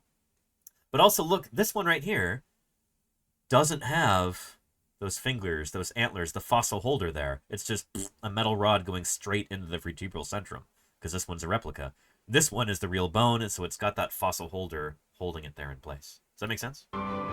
It's got a high percentage of real fossil, but where you see the white areas, those are generally cast materials that have been supplemented in. The ribs, there's white. And then, of course, all the cracks.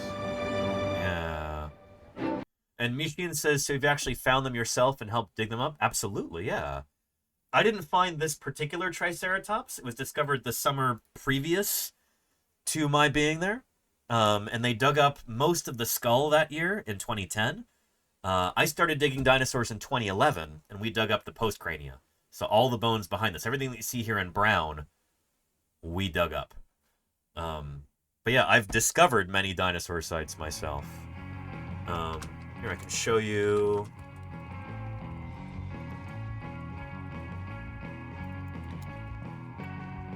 Show you one that I helped dig up. I think we've got... Denver didn't always include the E.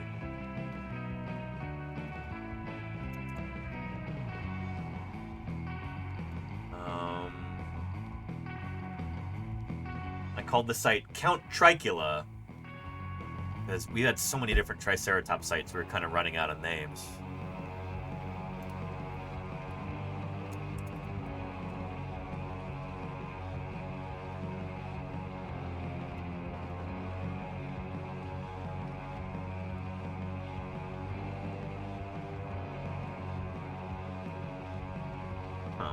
Well, I know there's a picture in this book. We put together a little photo book. We were working on the American Prairie Reserve. Let me find that for you.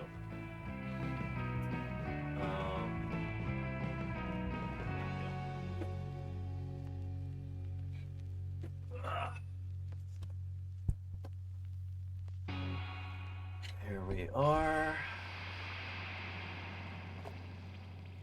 We did this as like a, I don't know, kind of proof of concept. 2015, we were working on the American Prairie Reserve, and there we go, Count Tricula.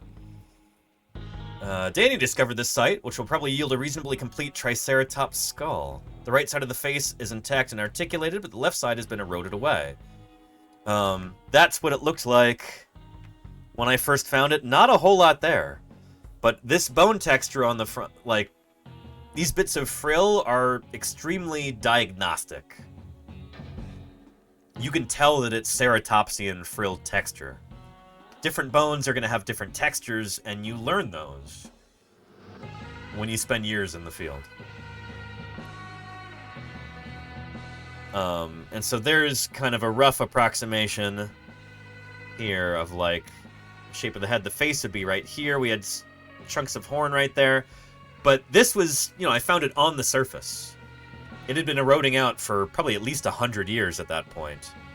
So most of the face is already gone, but we got some really decent frill. And, I might be able to find you... It's at the Badlands Dinosaur Museum in Dickinson, North Dakota. Badlands Dinosaur Museum. Triceratops. Here we go.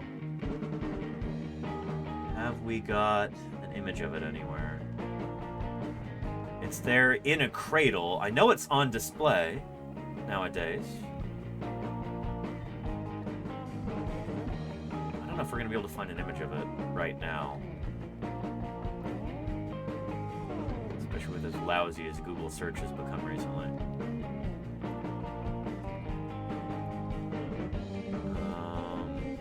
There we go.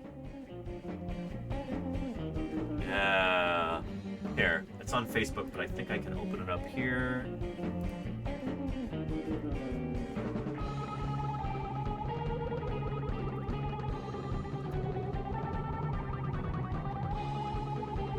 There we go. So this is Denver Fowler, who I used to work with. Holes forming in Triceratops frill. This is Count Tricula. It's the same specimen that I found I showed you in the book. The back half frill of a Triceratops skull, which is currently being cleaned up in our laboratory. It has a circular depression forming in the frill, which is very important for the debate over whether Torosaurus is the same species as Triceratops. Anyway, so really important specimen. Yeah, I wish that Denver would have cited me in this, because I was the one who found this. But anyway, there is the specimen right there. So this is the back of the frill, and you can see that fenestra starting to form in the back of the frill right there. Pretty cool. We see this again and again in Triceratops specimens. This is an ongoing debate, but yeah, I hope this gets published on soon. Gotta talk to Denver about that. Anywho. And thank you, Pursuit. Yeah, our Majungasaurus, I think it's looking pretty good. I'm excited to smooth it out and fill in the gaps and paint it, but yeah. The same species, so potentially Toro is the younger Trix. Other way around, Captain Kira. Torosaurus, if you ask researchers like me, is just a mature Triceratops. The frill lengthens, you've got those fenestrae that start to form, like we see in a lot of specimens like this. And, yeah. It's still controversial. There's a lot of debate about this between dinosaur paleontologists, and I look forward to having some, heated but friendly discussions about this at the big conference at the end of the month. Our big annual conference is over Halloween weekend in Minneapolis. Yeah. And how does the supposed subadult Torosaurus specimen play into the trike synonymy idea? They're low in section, Sloppy Salamander. Yeah, at least that's the idea. Is that Triceratops seems to be undergoing pedomorphosis throughout the Maastrichtian. And so it takes longer and longer in ontogeny to fenestrate. And so if you go low in section, you get fenestration happening early.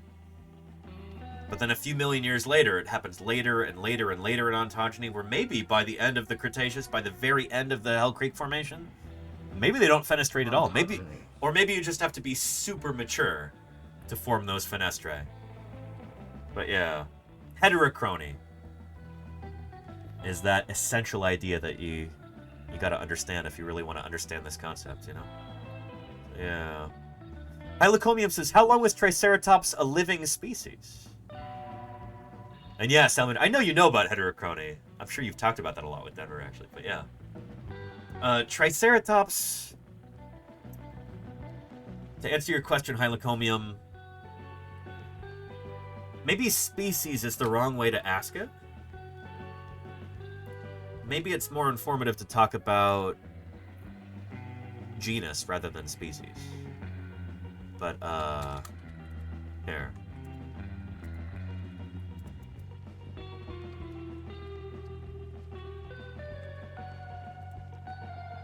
There we go. The really cool thing about Triceratops is that we've got literally, like, over 1,000 specimens of this critter. More than almost any other kind of dinosaur.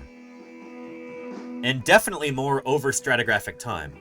So we've got literally hundreds of Triceratops specimens that have been discovered from different points in time. At Museum of the Rockies alone, where I used to work, we've got over 100 Triceratops specimens.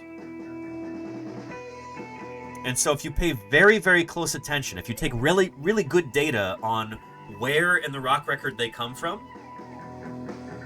you can start to watch them evolve over time. And so that's what this figure is about from this paper. Denver Fowler and John Scannella published this in 2014, I think. And so we've got Triceratops from the bottom of the Hell Creek Formation, probably about 68 million years old. And they tend to have small nose horns like this. You move up in section and up in time, about 67 million years ago, up to 66 million years ago, and those nasal horns just get bigger and bigger and bigger on average. And so there is an old idea that you've got two different species of Triceratops. Well, before people said there were like 20, and then that was winnowed down, and then we've got two species of Triceratops that look very different. One has got a small nose horn, and one's got a big nose horn. This one was called Triceratops horridus. This one's called Triceratops prorsus. What Denver and John did, in something they called the John Denver Project, jokingly, Denver Fowler and John Scannella, they tracked down all of these different sites where these Museum of the Rockies Triceratops specimens were dug up. And they made sure to take very careful note of the stratigraphy to figure out how old those rocks are, so they could put them all in order, and it turns out that you get Triceratops horridus with the small nose horn at the bottom of the Hell Creek Formation. And you get Triceratops prorsus with the big nose horn at the top of the Hell Creek Formation. And then if you look in the middle of the Hell Creek, you get ones with intermediate-sized horns. They're evolving over time. Triceratops horridus seems to evolve into Triceratops prorsus. Pretty cool, right? You can't do this with almost any other dinosaur, because we don't really have enough specimens of almost any other dinosaur. But once you start to get a big data set, once you start to get enough specimens, things start to make sense. We call this anagenesis. This is like simple linear evolution, we think. One species just kind of changing over time. So at what point do you draw a line and say that this is one species versus another? Triceratops horridus, when does it become Triceratops prorsus? Should we give this one in the middle a different species name? If it's the same population just evolving over time, why even call them different species? If it's the same critters, if it's the same gene pool over millions of years, where do you draw that line? It's like a ship of Theseus kind of problem, if you're familiar with that, you know? You keep replacing the parts on this ship. At what point does it become a different ship, you know? So yeah, anyway. And hey, Lordy, how are you doing? Mini Pie, thanks for joining us. How are you doing? It's been a long time since you've been on stream, like a week or more. Hello, Mini Pie. Can I brush you a little bit, now that I got you? Can we do that? Would you like that?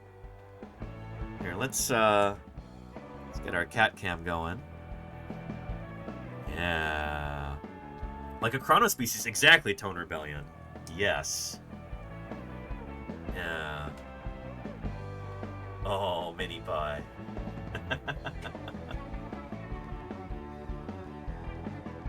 You're just going straight for the treats, aren't you? You want some treats, Mini Pie? I think we can make that happen. I think we can make that happen. Come here.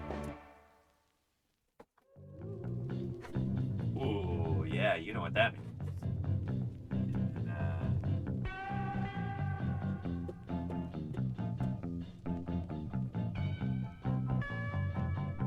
There we go. Good stuff.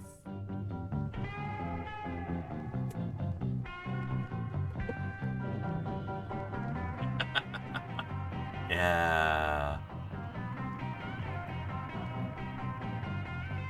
And Hylocomium says, ironically, taxonomy helps us understand evolution, but taxonomy isn't very compatible with evolution. That's a great way to put it. Very elegantly said, Hylocomium. Yes. Yes. Yeah.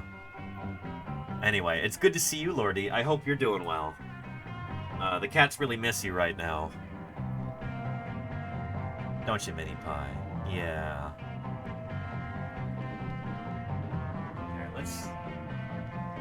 brush you a little bit while you get that last treat. There we go. Man, you really need this right now, don't you? Yeah, look, there's more. Look. Look at this one.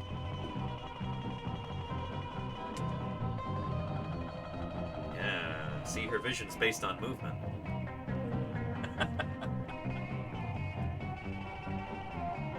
Yeah, get it. Get it. Oh, okay. Well, I'll see you later, Mini Pie. She didn't even want to eat the last treat. Bit of a prima donna sometimes. Yeah. She doesn't want it. It's not fighting back. Yeah, there you go, Salamander. Yeah. Yeah. Anyway, yeah, and Lordy, they're all... Oh, the cats are going to be so happy when you come home. Yeah. Anyway. And where's there a cat-related dinosaur, asked Miss Hire? No. So, cats are mammals. So they're,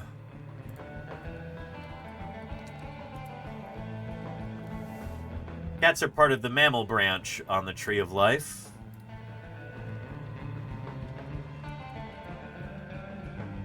There. We'll jump to where cats and dinosaurs last had a common ancestor, because it was a long, long time ago. Long before the first dinosaurs. About 320 million years ago was the last time that mammals and dinosaurs would have shared a common ancestor. And they also shared it with birds and turtles and snakes and everything else. So dinosaurs are up here in this group called Archosauria. And cats are part of this group called Mammalia. They are mammals. So Felis catus is the domestic cat, and that's way up here. So, yeah. Cats are much more closely related to any other mammal. Dogs and bears and sea lions and hippos and platypus and us than they are to dinosaurs. A cat is much more closely related to you and me than it is to any dinosaur. Does that make sense? Yeah. And so the split in the tree was a very long time ago. Exactly, Miss Hire. Yes. Yes. So there's another lovely tree that is usually pretty buggy, but we'll try it.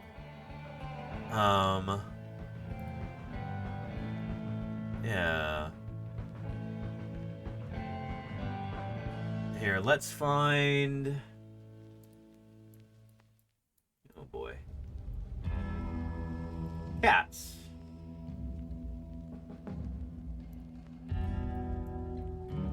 Come on, there we go. Cats right there. So this shows cats and humans. We last shared a common ancestor 95 million years ago, give or take. So we'd be 21 millionth cousins 39 million times removed. So let's compare that with, like, theropod dinosaurs. So cats and theropod dinosaurs are 68 millionth cousins 122 million times removed. And they last shared a common ancestor 320 or maybe 325 million years ago. Right there. So T-Rex, for example, is much more... Well, hang on. A cat is much more closely related to you and me than it is to T-Rex. Does that make sense? So yeah. Brachydactylus says, I'd still allow that at the family reunion. Which one? The cat or the T-Rex? I feel like cat would be safer to invite.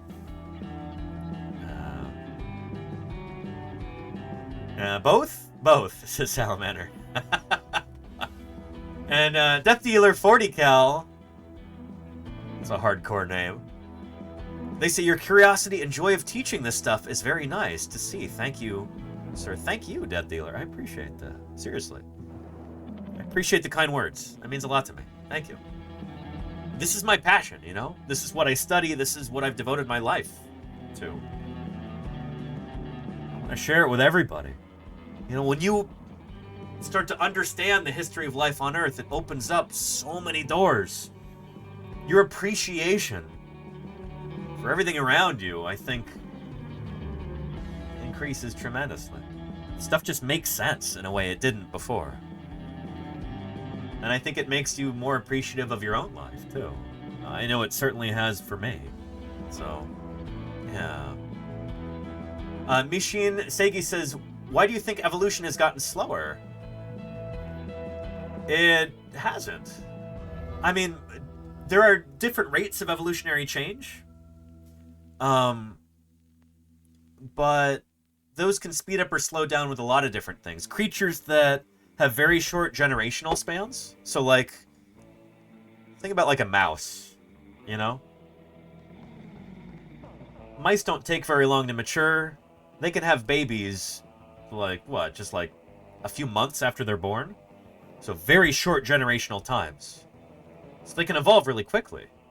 Evolution is change between generations. You're a little bit different from your parents. Your parents are a little bit different from your grandparents. Those differences between generations, that's what evolution is, you know? Change over the generations is evolution. And so if you've got a lot of generations in a short amount of time, you can have a lot of change. Creatures can evolve pretty quickly. Especially if there's like something that takes out a lot of individuals. So you've got limited population size. Genetic mutations can spread really quickly through a small genetic population. So yeah, that's why sometimes evolution seems to be really fast after a big cataclysm. Like a mass extinction event. An asteroid hits, it wipes out so many different species and a lot of individuals. Evolution can seem to be really, really fast after that. Because critters are just kind of filling in the gaps. You've got the survivors that can branch out and fill in new niches and stuff like that. So that's the sort of thing that, like, affects evolutionary rate. Generational times and population size. Does that make sense? Yeah. Makes sense. Good. Okay, cool. And so stable climate would imply slower evolution? In some cases, yeah. Yeah. It depends. There are researchers who study this kind of thing.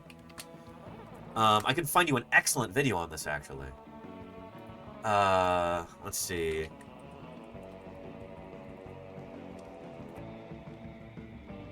From HHMI. Here we go. Take a look at this right here. This is super cool stuff. Oh, and hang on. Kahlisai D, thank you for the subscription. Thank you for the Prime there. I really appreciate it. Let's protect our fossils. Because there we go. If they're removed, America loses them forever. Really appreciate that. Thank you, thank you. Good to have you here. Here, take a look at this. Over millions. Oh, and this is supposed to be at the beginning of the video. Come on. There we go. Lovely video from HHMI.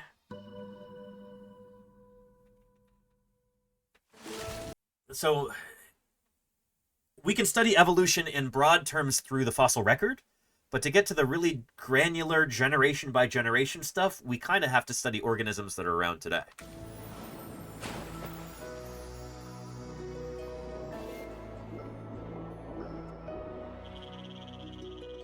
Our planet has millions of species. Over 300,000 beetles alone. 17,000 butterflies. Butterfly species, yeah. Thousands of mammals, fish, and birds, all astonishingly different. Yep. How do you get that? How did so many species come to be? Ooh, this is the domain of the paleontologist and the evolutionary biologist. And paleontologists really are kind of a... You could almost call us a kind of evolutionary biologist. I don't know. All these terms are really kind of squishy. They all bleed into each other. Red Crayon Bandit says, it's 1 a.m. here, and I keep meaning to head to bed, but you are too interesting.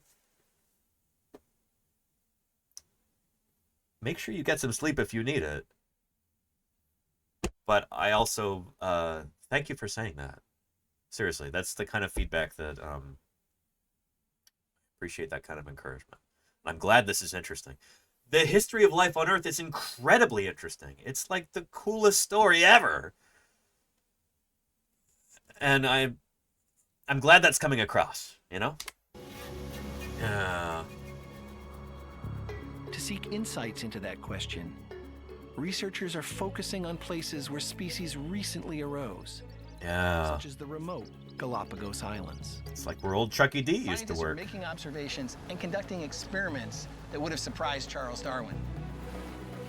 And they're discovering new insights into what the great naturalist called the mystery of mysteries. That's interesting, Salamander, huh?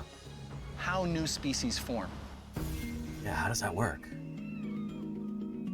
This is such cool stuff.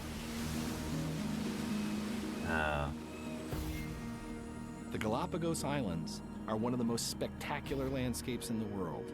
Look at that. It's a big old stupid volcano. The island is a volcano. How cool is that? How cool is that? Oh, man. Home to a variety of species that live nowhere else. Yeah.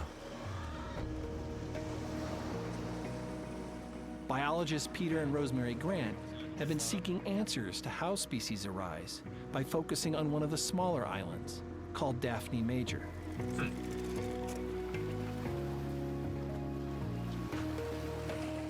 When we started out, we had no plan for the long term. In fact, we thought it was just going to be just a few years, maybe 2 years. 2 years have turned into a 40-year odyssey. The Grants have returned kinda every awesome, summer actually. since 1973. Oh, there's a bird. Is that 306? Okay, that's 306. metal 6. Here, they've made some of the most remarkable observations in the history of field research as they studied the famed Galapagos finches. Yeah.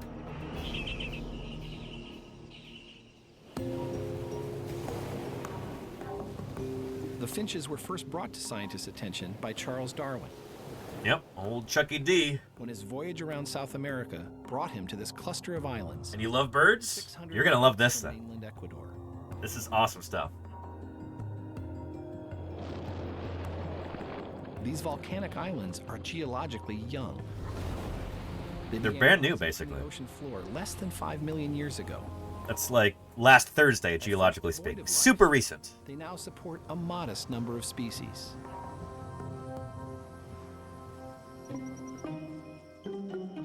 Among them, 13 species of finches, found in various combinations on the different islands. The birds live in diverse habitats. The islands are very different from each other. They differ in size, they differ in topography, and in And the height. vegetation, too. Larger All right, Miss trees Hire. grow at You higher sleep well. elevations, I'll see you while next low time. islands have mostly cactus, grasses, and shrubs. Huh. In these diverse habitats, the finches have evolved many ways to survive. So, Rosemary, what's the important difference between these birds? This little warbler finch with its very fine needle-like beak is Very precise. perfect for picking off insects. Like little tweezers. This one is the woodpecker finch with a rather more robust beak. It concentrates Yeah. on beetle larvae and termite larvae. Big robust beak for Then we have pecking, making holes in the trees. cactus finch with a much longer, sharp pointed beak which probes into cactus flowers. Huh. And then these three species are the large, medium, and small ground finches. So Salamander says, how do they usually preserve small museum specimens? Freeze dry? In this case, they'll, when you're preserving a skin of a bird like this, it's kind of grisly and like, I don't know. I would not be good at this. You cut the critter open, you take all the guts out, and you stuff it with like sometimes desiccant or something like that to kind of dry out the insides. So you're just preserving the skin and the feathers. And that's why these guys don't have eyes anymore, is they usually stuff it with like paper or cotton or something like that, you know? Yeah. So, Sean, the basic idea is the beaks are tools, and you need the right tool for the right job. Yeah. The finches look so different that Darwin first mistook them for entirely unrelated kinds of birds. Yeah, he's like, this one's a warbler, this one's a sparrow. Turns out they're all finches. And why are they all finches? Like, what the heck? Actual history of the finches of the Galapagos. There were many different possibilities. Different kinds of finches could have all come from the mainland separately, or the finches could have all evolved out there on the islands. From a single parent species. And what do we know about that? Well, now we know from DNA evidence that all of the finches are more related to each other than any one is to a species on the mainland. So what does that mean, chat? What does that mean right there? If they're all more closely related to each other than to any species on the mainland, what does that imply? What can we tell from that? Their DNA is all more similar to one another than anybody in South America.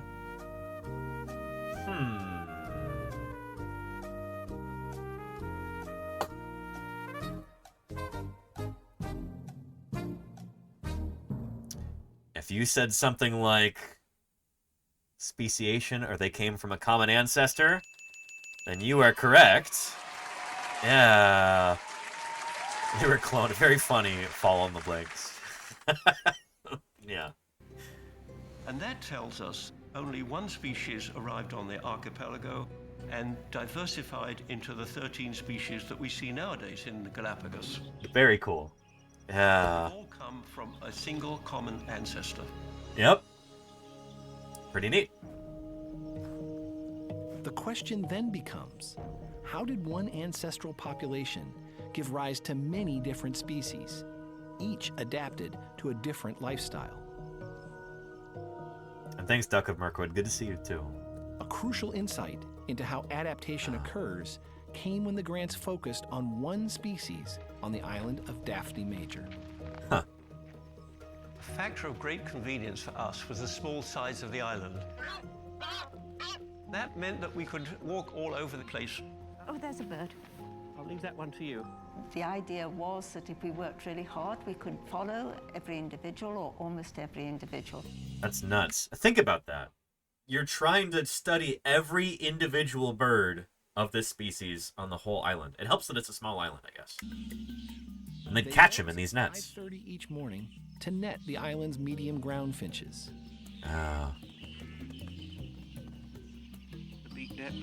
And then they'd measure them. The size and shape of each bird's beak, the bird's weight, and they tag them for identification. Put a little leg band on them. The male is 17418. Year after year they returned, at times tracking over 1,000 finches. Wow. So here's an example of a bird we know intimately over the whole of its lifespan. Oh. The number is 5960. We know how many times it bred, which years it bred in, how many mates it had, how many offspring it produced, and then how many of those offspring themselves survived long enough to breed. That's so much information on this one little individual bird here. That's incredible. And when you've got data that's that granular, that precise, you can learn so much. Like, it is so cool. And I have seen Master and Commander. That's actually one of my favorite movies, HG. Yes. There's a whole Galapagos storyline in that. I love it. Great film. Yeah. I've actually heard that movie, Master and Commander, described. This is a thing on Twitter like a couple years back. It's just like different ladies being like, yeah, it's such a boyfriend movie, but it's so good, you know? I thought it was just a perfect descriptor of it. It's like, it's a movie that, like, you know, a lot of women might not be interested in watching, but their boyfriend like says, oh, you know, watch this, you know. I'm like, holy cow, it's actually really good. I like this. It's really charming. Great film. Love Master and Commander. Good stuff. Yeah. There you go, HT. Yes. And the Weevils. Yes. Over the first 4 years, little seemed to change. Then in 1977, a terrible drought began. Oh boy. Virtually no rain fell for the next 18 months. Yep. The vegetation practically disappeared, apart from a few trees without any leaves, and of course the cactus bushes were still there. Yeah. So this is a time of disruption. You know, the weather is really changing. You're in a drought. You've got far less rain. And so it's not a period of stasis where things are the same. Suddenly you've got a big change that occurs. And that's when evolution can kind of kick into overdrive. Here, you'll see. Now the medium ground finches had to compete for scarce food. Yeah. They started off with a big food supply of small seeds, medium seeds, large seeds. As these small seeds became very scarce, they had to turn increasingly to the large and hard seeds. Only birds with large beaks can crack open these woody, spiny fruits. Yep.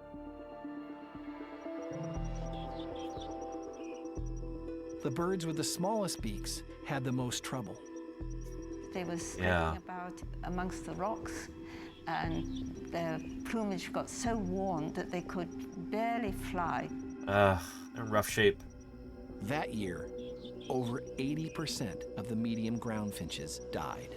So you've got a population downturn. You've got a smaller gene pool. Does that make sense? Go around looking for birds that had died, and it's very sad to pick up a bird and say 3972. Oh no, not that bird. Oh. Yeah. When they inventoried the surviving medium ground finches, they discovered that one trait had made the greatest difference between life and death. Huh. Well, I'm showing here a distribution of beak depths of the population in 1976. The survivors of this group are shown in black. Yeah. So the larger the beak, the better your chances. The larger the Yep. beak, the higher the likelihood of surviving through the drought of 1977. Wild. 18.6 grams. How cool is When that? they looked at the offspring, they found an even greater surprise.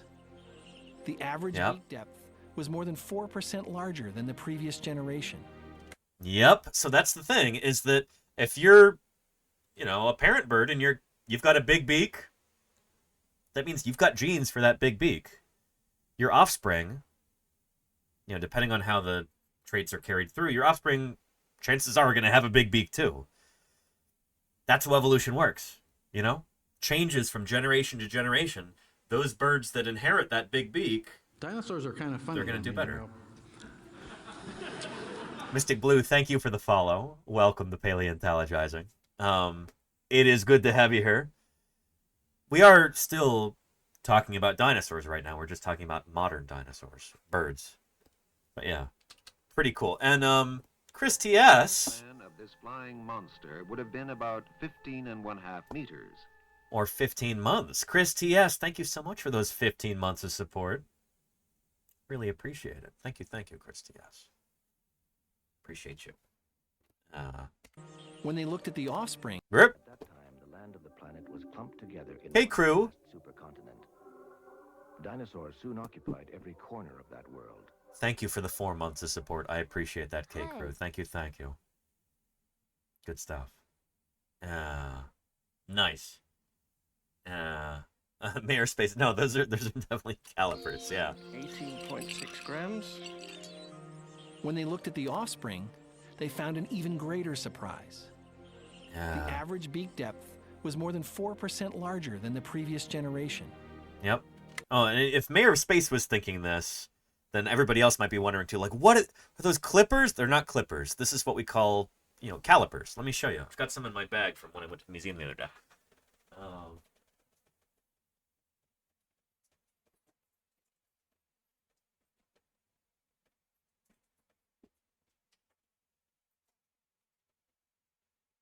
There we go. So calipers are a measurement tool. And go like this. They presumably didn't have digital calipers there, but I do right here. Oh, hang on. That dinosaurs really did not become extinct, that we have their descendants around with us today, and I think that's fantastic. It's birds. Paleo sweetie pie. lordy, 53 months. Holy cow. That is extraordinary. I appreciate it, lordy. Holy cow. Brilliant. Good stuff.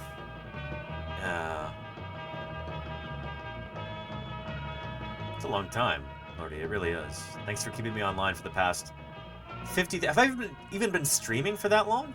53 months. Holy cow. Yeah. Good stuff. Anyway, calipers. Oh shoot, the battery is dead. Anyway, it should have a digital readout right here that when you open this up, it tells you... I'm gonna change out this battery. It tells you the exact measurement there. That's what they're using here. Not clippers, those are calipers. Beak depth was more than 4% larger than the previous generation. Yeah, change that out. Natural selection had changed the average beak size. Wild. Could you have ever imagined measuring and observing it's so fast on such a short time scale until you actually did it? When we started, the answer is no. We could not imagine we would be able to do it. Yeah. But was this a fluke? Or are changes like this happening all the time? It is a handy tool, Lucybert. Yeah, absolutely. 5 years later, in 1983, an unusually strong El Nino brought 10 times more rain than normal. Holy cow. And the island was overrun by vines that covered even the cactus. Yowza. The rains changed the vegetation on the island, such that 2 years later, when drought struck, larger seeds became scarce. Yep. The birds with larger beaks now had difficulty picking up the more abundant food, the small seeds produced by the vines.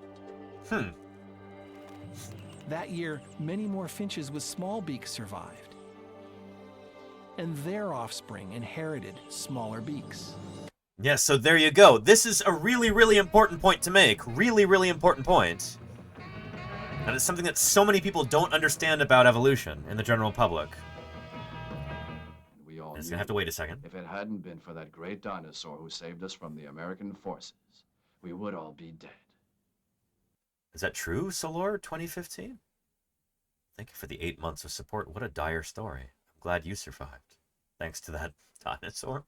Thank you well, for your ongoing support. I appreciate it. Yeah.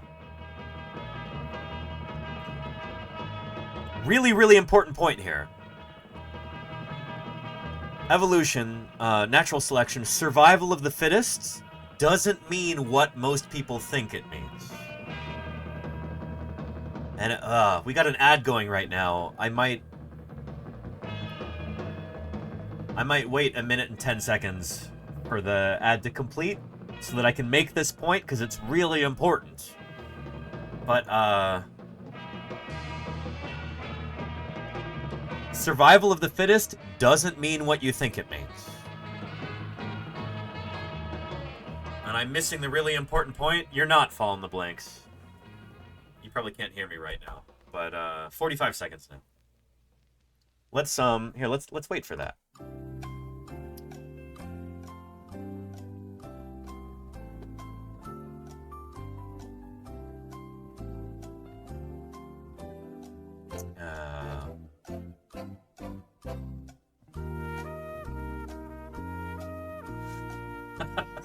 If you're feeling a bit cheated, try blaming the dinosaurs. Thank you, Golganek, for the 100 bits. I appreciate that.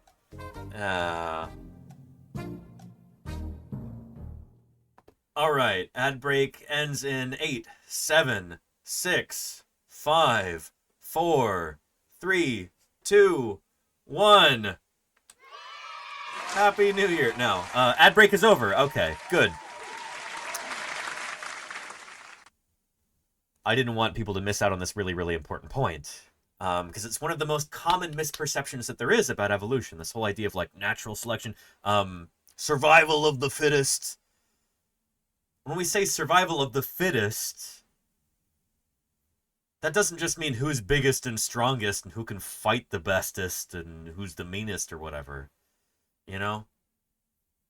That's what people who don't understand evolution want you to think. You know? A lot of people who are like, a lot of like creationists and people who are like anti-evolution, that's what they want you to think. They're trying to like create a caricature of biological evolution. What it actually means is just who's best at surviving under the current circumstances. And those circumstances change. Could be bigger beaks, could be smaller beaks.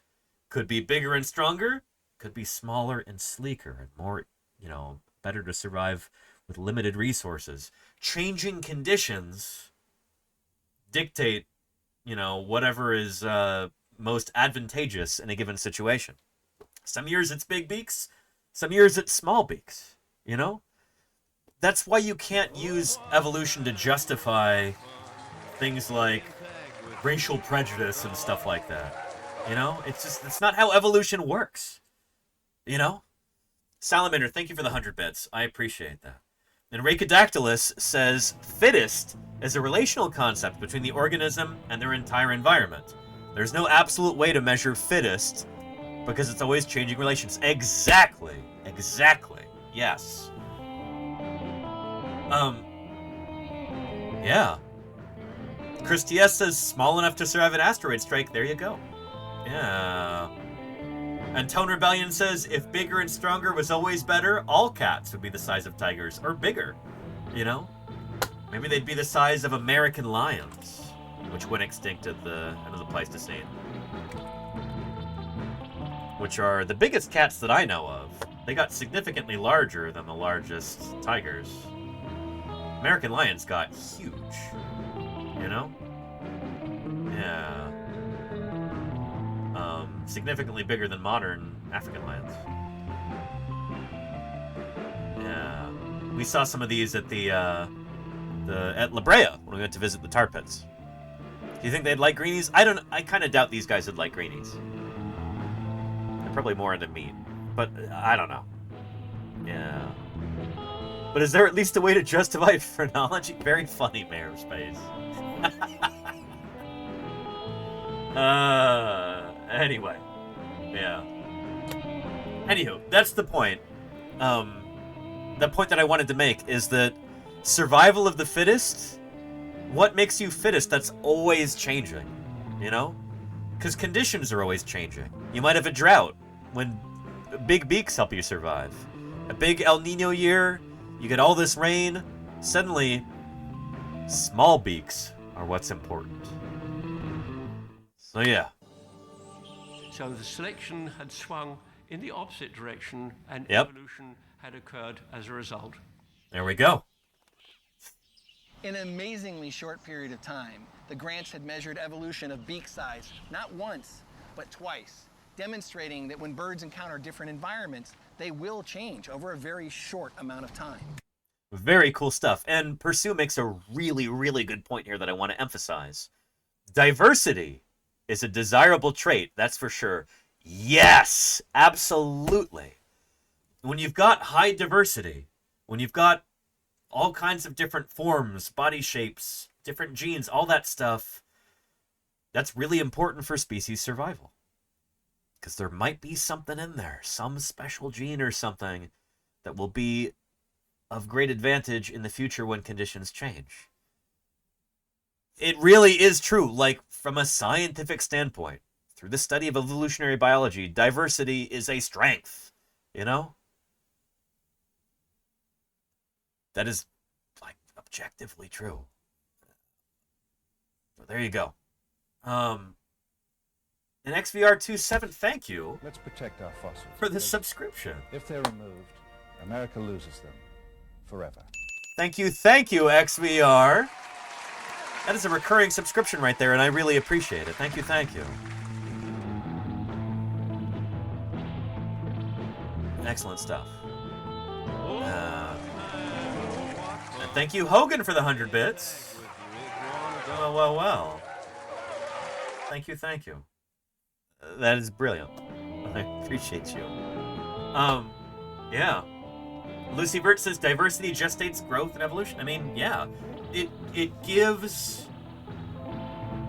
It gives the species more chance to bounce back. Like, having different genetic mutations like that allows for more survivability. You know? Oh, yeah. And there you go, Pursue. Yeah. Appreciate you. Thank you for making that point and letting me emphasize it there, giving me a chance to do that, because it is important. And that's one of those things that, I don't know, there have been a lot of, like, pseudo-scientific ideas in the past and in the present. A lot of people who are up to no good, you know? A lot of pseudo-scientific ideas about racial purity and eugenics and just a lot of, like, genocidal ideas like that. Just really nasty stuff. And sometimes these people claim that evolutionary biology backs up their ideas when it does exactly the opposite. When you actually study evolution, you recognize how incorrect those ideas are from a scientific standpoint, on top of how morally reprehensible they are, you know? So, I think it's important to talk about this, because there are eugenicists and people with all kinds of different prejudices and just nasty anti-humanistic ideas. And they'll try and claim that evolutionary science is on their side. And it is not. I want to make that very, very clear. Talk to any evolutionary biologist. Not just me. Don't just take it from me. Talk to any evolutionary biologist. They'll tell you the same thing. Though it may not seem like much, 500 bits goes a long There you go, way. Galrox. Thank you for the Supporting 500 science. Our bits. tweet here on Twitch. Science isn't on any side. Well, it's on the side of reality. Hopefully, Galrox. But yeah, I take your point, and I thank you for the 500 bits. Thank you for that. Appreciate the support. Seriously. Yeah. Anyway. Yeah. And there you go, Ken. Yeah. Social Darwinism, the only Darwin-related thing that the right likes. Yeah. Oh, boy. Not to put too fine a point on it, Ken. But yeah. Yeah. Anyway. And Rhacodactylus, someone who actually studies these things, and who is far more of an expert on this than I am. Rhacodactylus says, yep, it is sad, but the subfields of evolutionary psychology, behavioral genetics, and sociogenomics are incredibly full of the kinds of pseudoscientists that Danny is talking about. And there are quite a few of us in the sciences who are furious at them and trying to kick them out. Yeah. Yeah. But oftentimes they've got serious funding from, like, right-wing think tanks and stuff like that. Oh boy, don't get me started on that. We'll continue with our video here. But yeah. Yeah. Let's continue. Over millions of years, changes like these, occurring throughout the Galapagos, generated all sorts of beak sizes and shapes. Oh, but hang on. Gamer's Tavern Show makes a really good point, too, that I can't resist following up on. Gamer's Tavern Show says it's also why argument from authority is bad. Is a bad idea, yeah. Because there's at least one Nobel Prize winner who went all in on this type of junk. It's crazy the number of Nobel Prize winners who think, oh, I won a Nobel Prize. I must know everything, you know? And then they have just complete bonkers nonsense that they publish after that. You know, straying into fields that are not their own, that they don't understand. A really good example of this is in a book that I have right over here. Where is that? With, there we go. Ah! So there's a Nobel Prize winning astronomer, maybe astrophysicist, Fred Hoyle. Is anybody familiar with his work?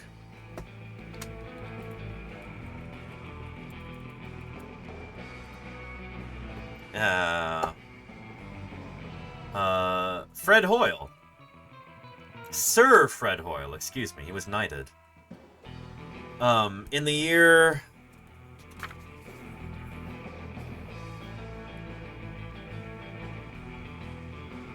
...1986, he published an absolutely bonkers book entitled Archaeopteryx, the Primordial Bird, A Case of Fossil Forgery, in which this astronomer claimed that not only were all of the Archaeopteryx fossils fake, but also that evolution isn't real, and that the changes that we see in the fossil record are not the result of evolution, but instead alien space viruses that descend and mutate living things at different times during what I think he called celestial storms. It's just complete bonkers idea. Absolutely laughable. And this is a fascinating book because it shows how sometimes even Nobel Prize winners like this can be, well, I don't know. Sometimes Nobel Prizes kind of break people's brains and it turns them into crackpots, which is really weird, you know? But we've seen it again and again. Anyway, Chop and Sky, thank you for the follow. So beware of any idea, any argument that you hear where it's like, well, this person won a Nobel Prize, so they must be correct about this bonkers idea that's well outside of their own field that they don't know anything about. You know, they must be a genius. They won a Nobel Prize. Surely they have the authority to speak on the subject. No, that's an argument from authority. It's a logical fallacy. And as we see, it is... I don't know. It's so frustrating sometimes, you know? Why is an astronomer writing about fossils? Good question, MJ Builds. Good question. Yeah. Anyway. There's a phrase for it, Nobel disease, I think. Is that a real thing, DMW? Is there a term for this? Let me look that up.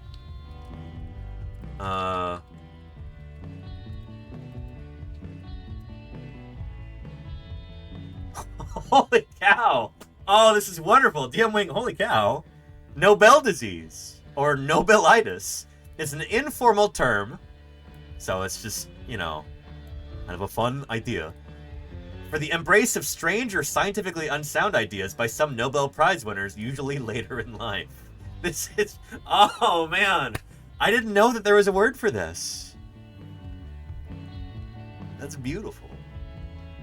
It has been argued that the effect results in part from a tendency for Nobel winners to feel empowered by the award to speak on topics outside their specific area of expertise. Although it is unknown whether Nobel Prize winners are more prone to this tendency than other individuals.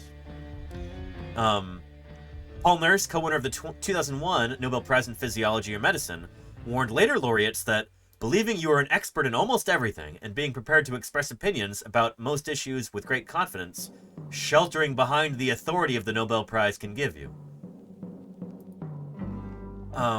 That is really interesting.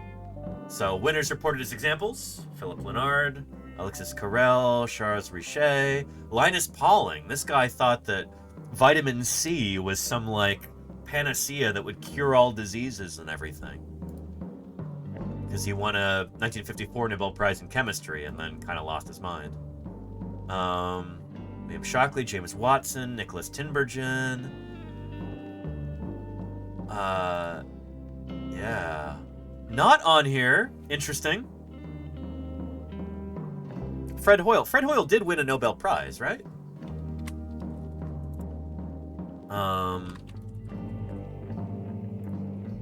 Yeah. Did he not? Nobel Prize for Physics. Yeah, he did. He should be on that list too. Wow.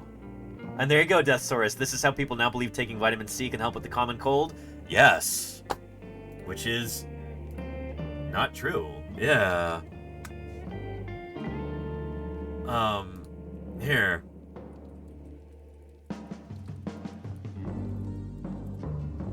See if I can find you a quick video on that.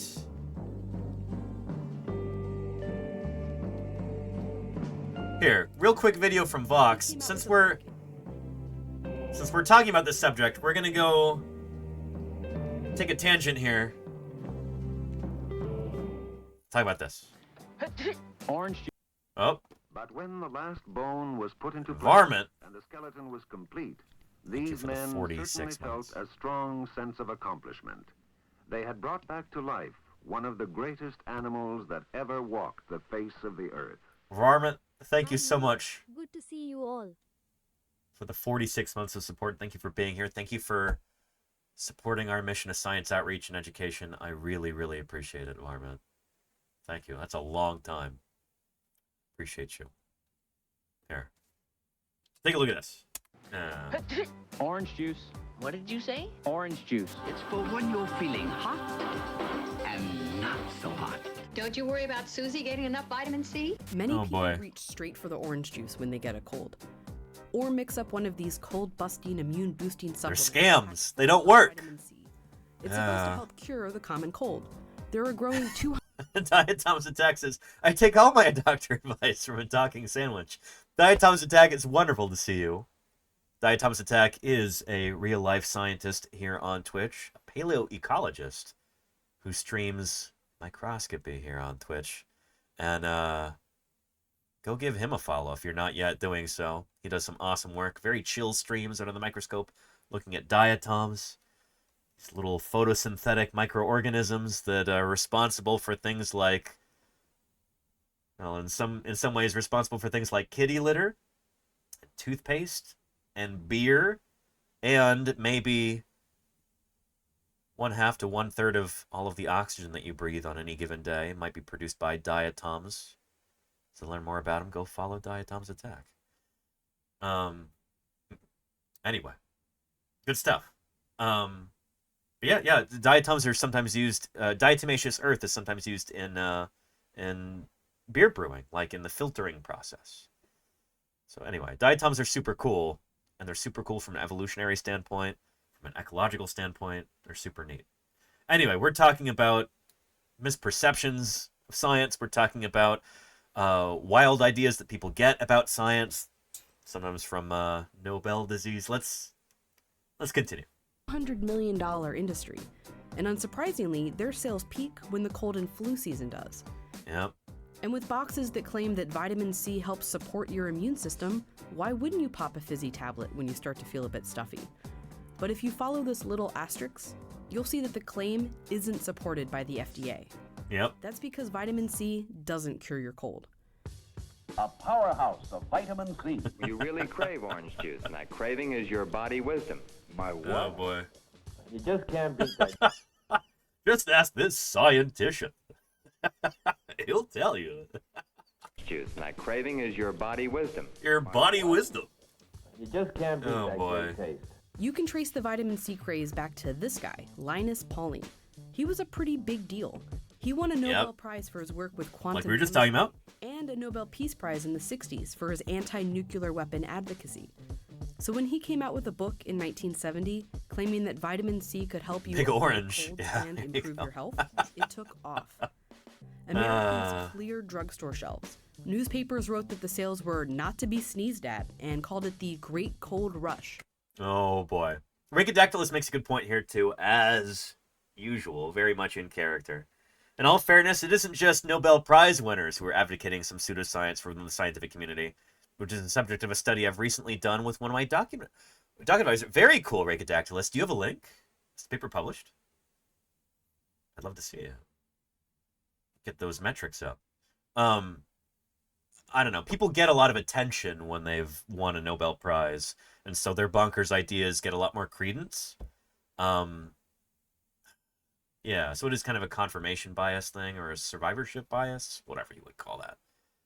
A preprint at the moment is under review, but I can link it if you want. That'd be great. I go, yes, absolutely. Yeah. But the medical community was cold to Pauling's cold claims. Yep. For one, they weren't based on any actual science. Pauling had personally started taking vitamin C at the suggestion of a friend, and he got less colds. The criticism, of course, was that just because it happened to him, it didn't make it a real study. And he should know that as a scientist, you know? I don't know. Physicists, man. Chemists. I'm not being fair here either. Not all physicists and chemists are, you know, fundamentally misunderstand science.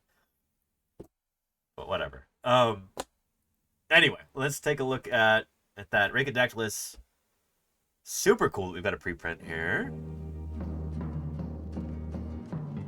Oh, interesting. That's a heady topic.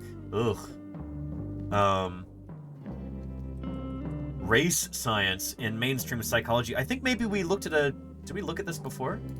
But man, like pseudoscientific ideas like race science have made their way into the actual scientific literature, and despite not being based on good information, they play to people's prejudices. Scientists are human beings, and some of us have strong prejudices that we leave unexamined, and they're allowed to color our worldview in a way that can mislead us, and that's happened many, many times in the past, and it's good to have folks like you, Ranko, who are pushing against this. So, thank you. Big paleo salute to Rhacodactylus here. I'm opposed to racing. I like walking, says Diatoma's Attack. Sometimes it's good to take things slow and easy. Oh, gotcha, Reiko. Yeah. Cool. But yeah. Here, let's continue with this. And Vampiz, could you save that question for another time? I would love to answer it, but we've already incepted ourselves like 4 levels deep into different tangents here, and I wanna finish this up before we go further astray. Personally started taking vitamin it's a good C question. at the suggestion of a friend, and he got less colds. The criticism, of course, Fewer was colds. that just because it happened to him, Dramatically it speaking. didn't make it a real study, which Pauline admitted to and asked that someone actually do one. But doctors already knew that taking large amounts of vitamin C wasn't the best idea. Yeah. Adults only need Give you the 75 runs. to 90 milligrams of vitamin C a day. It's found in a ton of different foods. Most people are eating enough vitamin C in their normal diet for a healthy immune system. Unless you're like a, British sailor. Or, sorry, a non-British sailor. Not one of those limeys, but somebody in another nation's navy where you're not getting enough vitamin C and you're getting scurvy. You're just eating salted pork and, hardtack or something like that out at sea. Hardtack sounds like more of a terrestrial thing. But anyway, that's why British sailors were called limeys, is because limes were like a daily ration thing. They had to eat limes on the regular because somebody figured out that prevented scurvy. Yeah, the limeys had limes and that helped. Exactly, Rhacodactylus, yeah. But yeah, you know what also has a lot of vitamin C, or a fair amount at least? Potatoes have more vitamin C than you would expect. Yeah. But Pauline's book suggested taking 2,000 milligrams or more a day, 22 times the amount you really need. Oh boy. Just because vitamin C is good for you doesn't mean that taking more is better for you. A review of Forrest White Cheddar says, saw a meme recently, when life doesn't hand you lemons, get scurvy. Oh yeah. Many people have. And there you go. Mayor of Space. Good advice there.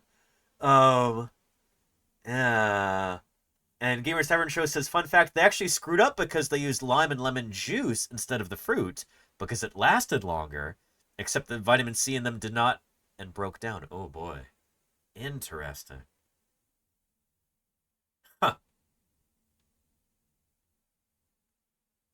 46 different scientific trials with more than 11,000 participants found that taking vitamin C supplements regularly doesn't prevent you from getting colds. It can reduce the length of your cold by a meager 8%, less than half a day, but taking a supplement at the beginning of a cold doesn't make it go away faster. Vitamin C was found to be most useful for people engaged in intense physical exercise, like marathon runners. But for most people, routine supplementation is not justified. Interesting. And taking extra vitamin C can result in a classic too much of a good thing. That 2,000 milligrams Pauline recommended is the amount in 2 emergencies. It's also the threshold of how much you can take before you may start to feel cramping or have diarrhea or nausea. Yeah, so the thing is, as I recall, vitamin C is a water-soluble vitamin, and so if you're going to be taking this much vitamin C, you need to ingest a lot more water in order to keep it from, like, having negative effects upon your body. So, like, it needs water to basically, like, absorb it and flush it out of your system. There are other vitamins, like vitamin K, I think it is, potassium, which is fat-soluble, which is much easier to, like, kind of overdose on. Vitamin C at least doesn't have that danger to it, but yeah. It could get worse. A Swedish study found that men who took just 1,000 milligrams of vitamin C a day were twice as likely to develop kidney stones. Oh boy. But that's about as bad as it gets. The reason this hasn't... That's pretty bad, though. Kidney stones are not something you want to have. My dad had kidney stones at one point, and he said it was like the most painful thing he's ever had to go through in his entire life. So, I wouldn't recommend. Yeah. Hasn't been more highly regulated is you can't seriously hurt yourself with vitamin C. No one has ever died from an overdose. Yeah. Pauline himself said he used to take up to 30,000 milligrams. It probably gave him tummy troubles, but he was otherwise fine. So what will help your cold? For one, hydration. Sure, you can still have that orange juice, but just plain water or clear broth will do the trick too. Things like decongestants, ibuprofen, vapor rubs, they help ease the symptoms of a cold, but they don't necessarily shorten it. They can help shorten it if they can help you get better rest, but that's a big if, you know? Like, if you get more sleep, you're better rested, it might make it easier for your immune system to fight off that. It might shorten the duration of an infectious disease like the common cold, which is rhinovirus. Isn't that the many different forms of like common colds or rhinovirus? I think. But yeah, but it doesn't work for everybody. You know, whatever helps you get more rest and just, you know, let your immune system do its thing is going to be good for you. Yeah. Rhinovirus. Thank you, MJ Belts. Yeah. Yeah. The best way to cure a cold is rest. Let your immune system do its thing. And there you go. Don't worry too much about vitamin C. Yeah. So there you go. Yeah. Anywho, let's go one level up. Let's de-incept ourselves in our science inception here back to our Galapagos finches. Shall we? Uncept. Thank you, Claire. Yes. But that's only part of the story. How did dig up, Danny? become distinct species? So we've seen how beak sizes like this can change over time. You can get natural selection for that under dire circumstances. A drought or an El Nino event or something can mean that certain beak sizes do better and spread throughout the population more. But how does that lead to new species? How did finches with different beaks become distinct species? Species are defined as populations whose members don't interbreed. And that's interesting, Charlie's Dragon. That's funny. Split into two. Sounds like a good country. Is that two populations become separated geographically and undergo enough change in their respective habitats that if or when they come into contact again, they do not mate. And here, did you catch that? Sorry. I want to repeat this real quick. How does one species split into two? That depends whether it's sympatric or allopatric speciation. There's different mechanisms for this, but the basic idea is you just get enough changes that happen over time, and you get populations that separate with no gene flow between them. They just become different enough that they either no longer want to interbreed, maybe they breed at different times of the year, maybe they're breeding in different habitats, but for some reason they just don't interbreed, and they can eventually become different species. You give that long enough time, they separate far enough, and then they physically can't interbreed anymore. They might have different numbers of chromosomes. They might have different reproductive organs. They, you know, whatever. Sometimes, if you get species that starts to split and they come back together, you can get hybridization, which happens. Like with humans and Neanderthals. They started to split and then they came back together for a while. That happens too. Anyway, MJ Builds, thank you for that gift sub.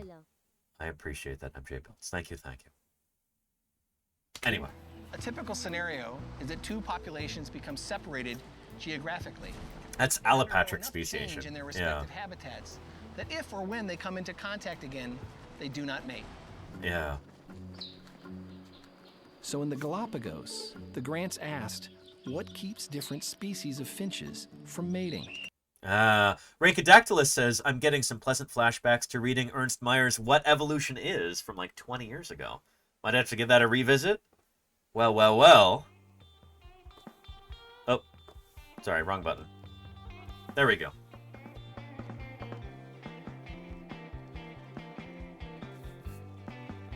I happen to have that right here. I've not actually read it, but I've heard very, very good things about this book. On the recommendation of some of my colleagues in the field this summer, I got like 4 of Ernst Mayer's books.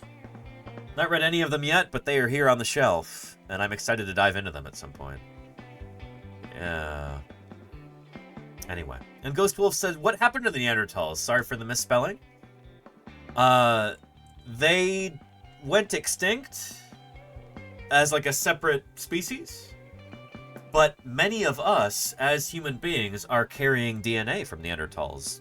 When Homo sapiens sapiens interbred with Homo sapiens neanderthalis.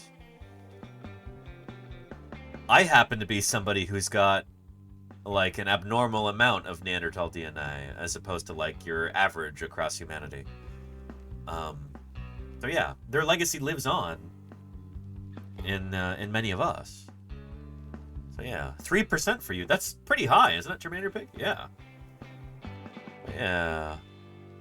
Anyway, I thought you just didn't want to mention... No, not at all. Whoa. You feel like you can tell? Really? Really? And how do you tell? You can get genetic tests for this sort of thing. So, yeah. Like Ancestry DNA, Ancestry.com, 23andMe, all that stuff. Here, let me see if I can find another quick video about that, because it's also really interesting. Yeah, let's see.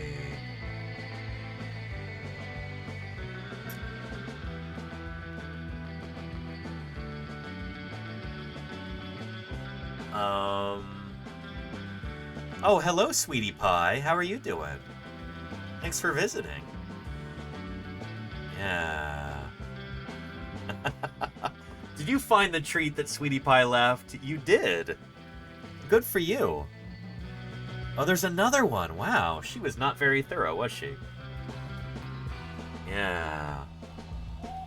Good stuff, sweetie. Good stuff. Yeah. Are you gonna start pushing the camera around like you usually do?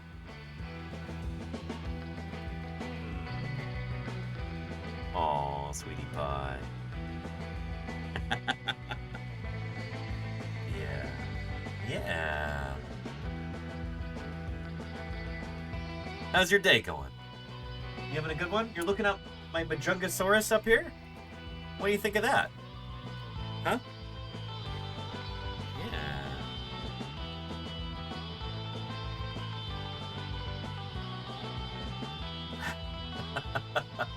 She loves pushing the camera around, doesn't she? Yeah. Would you like some treats, Sweetie Pie? Would that make you happy? Would that make you happy? Let's get some more for you. Yeah. Oh. Yeah. Here we go.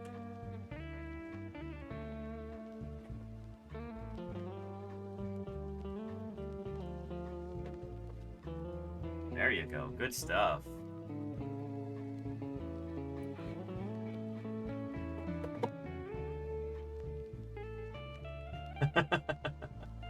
Yeah.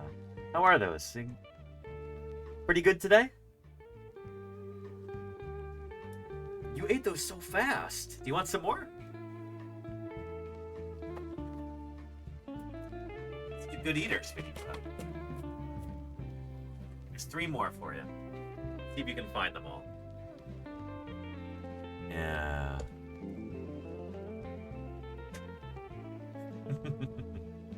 And Lordy, there you go. Yeah. Oh, good stuff. And chew them up nice and good. Those are dental treats, so they're supposed to be good for your teeth. Yeah.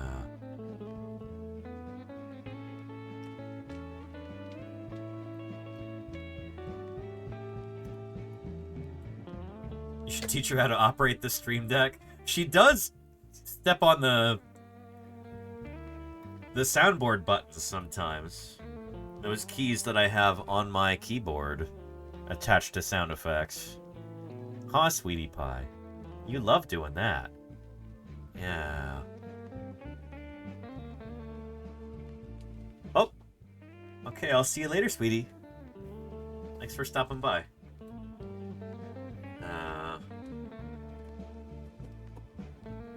Anywho, let's take a look at this about from PBS Eons. It's a little longer, but they do such good work. Let's take a look. Exciting announcement. We just released a puzzle. All right. Forget. Our 2023 count available now. 2020 researchers studying. Here we go. To another edition of Lifestyles of the Large and Extinct. And hey, a Requiem, thank you for the follow. Welcome to Paleontologizing. It's good to have you here. Thanks for joining us. Closest extinct relatives, the Neanderthals, found something weird. See, we'd already sequenced all of their other chromosomes, but we'd never been able to get a good look at the Y chromosome, one of the two chromosomes that determine sex, because their best preserved remains just happened to be female. So the researchers developed a new method to fish Y chromosome fragments out of the less well-preserved remains of 3 male Neanderthals. And when they finally managed that, what they found was totally unexpected. The Neanderthal Y chromosomes were much more similar to ours, Homo sapiens, than they had anticipated. In fact, it looked like these Y chromosomes were from ancient Homo sapiens, but they were somehow hanging out in the genomes of male Neanderthals. So how and why did this Y chromosome end up replacing the Neanderthal version? Maybe it's a bit self-centered that we can be pretty focused on the DNA that we got from Neanderthals. But we shouldn't forget that gene flow goes both ways. And the missing Neanderthal Y chromosome points to a time that we changed their gene pool forever. Wow. Okay. I'm intrigued. They agree that a group of Homo sapiens from Africa migrated into Eurasia around 80,000 years ago. There, they met and interbred with other hominins that already lived there, our ancient cousins, the Neanderthals and Denisovans. And all So when we say our ancient cousins, we mean I was gonna say critters. When I use the word critter, I mean organism, you know? It almost sounds weird to talk about ancient humans as critters. But anyway, these are very close relatives of ours. They split off from our ancestors just a little bit before we evolved, and then they were close enough that we could actually hybridize with them. People of non-African descent come from those migrants. So bits of Neanderthal and Denisovan DNA can still be found in our gene pool today. We talked about this in our episode called When We Met Other Human Species. But now we want to flip the script. What happened when these ancient cousins met us?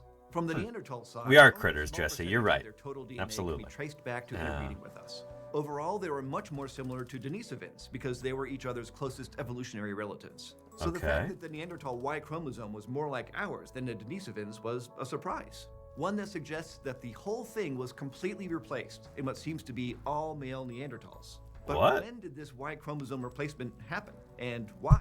The interbreeding events that took place around 80,000 years ago and after can't explain where Neanderthals got a human-like Y chromosome. We'd have to look much further back in time. Scientists have known that there were multiple human dispersals out of Africa, some of which didn't leave modern descendants. And we still don't fully understand these ancient interactions between different hominins and the implications of those meetings. But the Y chromosome replacement points to one of them. The researchers calculated that the human-like Y chromosome entered the Neanderthal gene pool well before the migration out of Africa around 80,000 years ago, probably as much as tens or hundreds of thousands of years before it, which means that many of the Neanderthals that those migrants encountered must have already had human-like Y chromosomes. Now, this was a really strange pattern, unlike what we see in any of the other Neanderthal chromosomes, but it wasn't entirely unique. See, the researchers realized that a weird pattern had recently been found in their mitochondrial DNA, too. Mitochondrial which is passed down from the mother, DNA right? is a small, separate second genome that is passed down only from the mother. And in Neanderthals, it also shows a puzzling link with ancient Homo sapiens. The oldest Neanderthal mitochondrial genomes we have come from fossils found in Spain, dating to around 430,000 years ago. And their mitochondrial DNA looks very Denisovan-like, rather than human-like. This is what we'd expect based on their evolutionary relationship. But in later Neanderthals, this all changes. The original Denisovan-like mitochondrial DNA is missing from all the younger Neanderthals that we've sequenced. It's been replaced with DNA that's much more human-like. And in 2017, it was proposed that the best way... So, hang on. I'm guessing this means that there was an interbreeding event or a period of interbreeding after that split. So, like, in here. I'm guessing that's what we're getting at here. I do not study this. I work on dinosaurs, you know? This is outside of my realm of expertise. I only know the broadest strokes of this kind of thing, but I'm guessing that's what we're getting at here. And in 2017, it was proposed that the best way to explain this change is a previously unknown period of very early gene flow between ancient Homo sapiens and Neanderthals. Okay. Specifically, sometime between 470,000 years ago and 220,000 years ago. That's really early. Holy cow. From Africa, or a group closely related. Homo sapiens is us, into Eurasia. modern humans. While this wave eventually died out without leaving any direct descendants in modern-day populations, they did leave a genetic legacy behind in Neanderthals. That's wild. Oh, shoot. So the idea is that Neanderthals, they evolved from the same ancestors that we did. They went up into Europe and into Asia. And then later, modern human Homo sapiens went up there too, interbred with Neanderthals, kind of gave them some of our DNA, and then went extinct. Or extirpated, at least. Like, they died out in Europe and Asia. Neanderthals survived, carrying some of our DNA. At least one female individual from that group reproduced with a male Neanderthal, and their hybrid offspring inherited her mitochondrial DNA. Those hybrids must have been absorbed into Neanderthal populations and went on to reproduce with other Neanderthals. This allowed female hybrids to spread their mother's human-like mitochondrial DNA through the Neanderthal gene pool. Eventually, over tens to hundreds of thousands of years, this mitochondrial DNA seems to have completely replaced the original Denisovan-like mitochondrial DNA in Neanderthals. Interesting stuff. And DMing says extirpate. There's a word. Yeah, so extirpation. I try and be precise about my language here whenever I can. Whenever I'm savvy enough to be able to do so. But extirpation is like extinction at a local level. So extirpation is just local extinction. Also extirpation is the termination of a species or other taxon in a chosen geographic area of study, even though it exists elsewhere. So like an example of this might be here. Not just in California, but on the California flag. That's a grizzly bear on the California flag. Grizzly bears have been extirpated from California. They no longer exist here in the wild.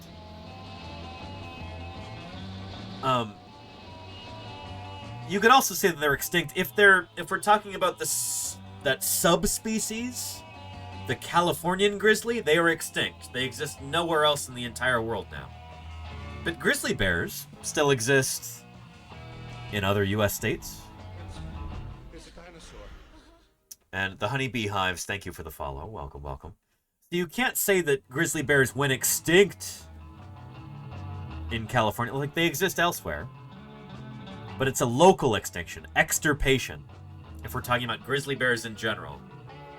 You can't say they're extinct because they're still around. But you could call it a local extinction, I guess. Does that make sense? So, yeah. But yeah. I thought there were still grizzlies in the Marble Mountains. I don't know where those are, but if they're in California, then you would be mistaken. Yeah, there's no wild grizzlies still in California anywhere. Yeah.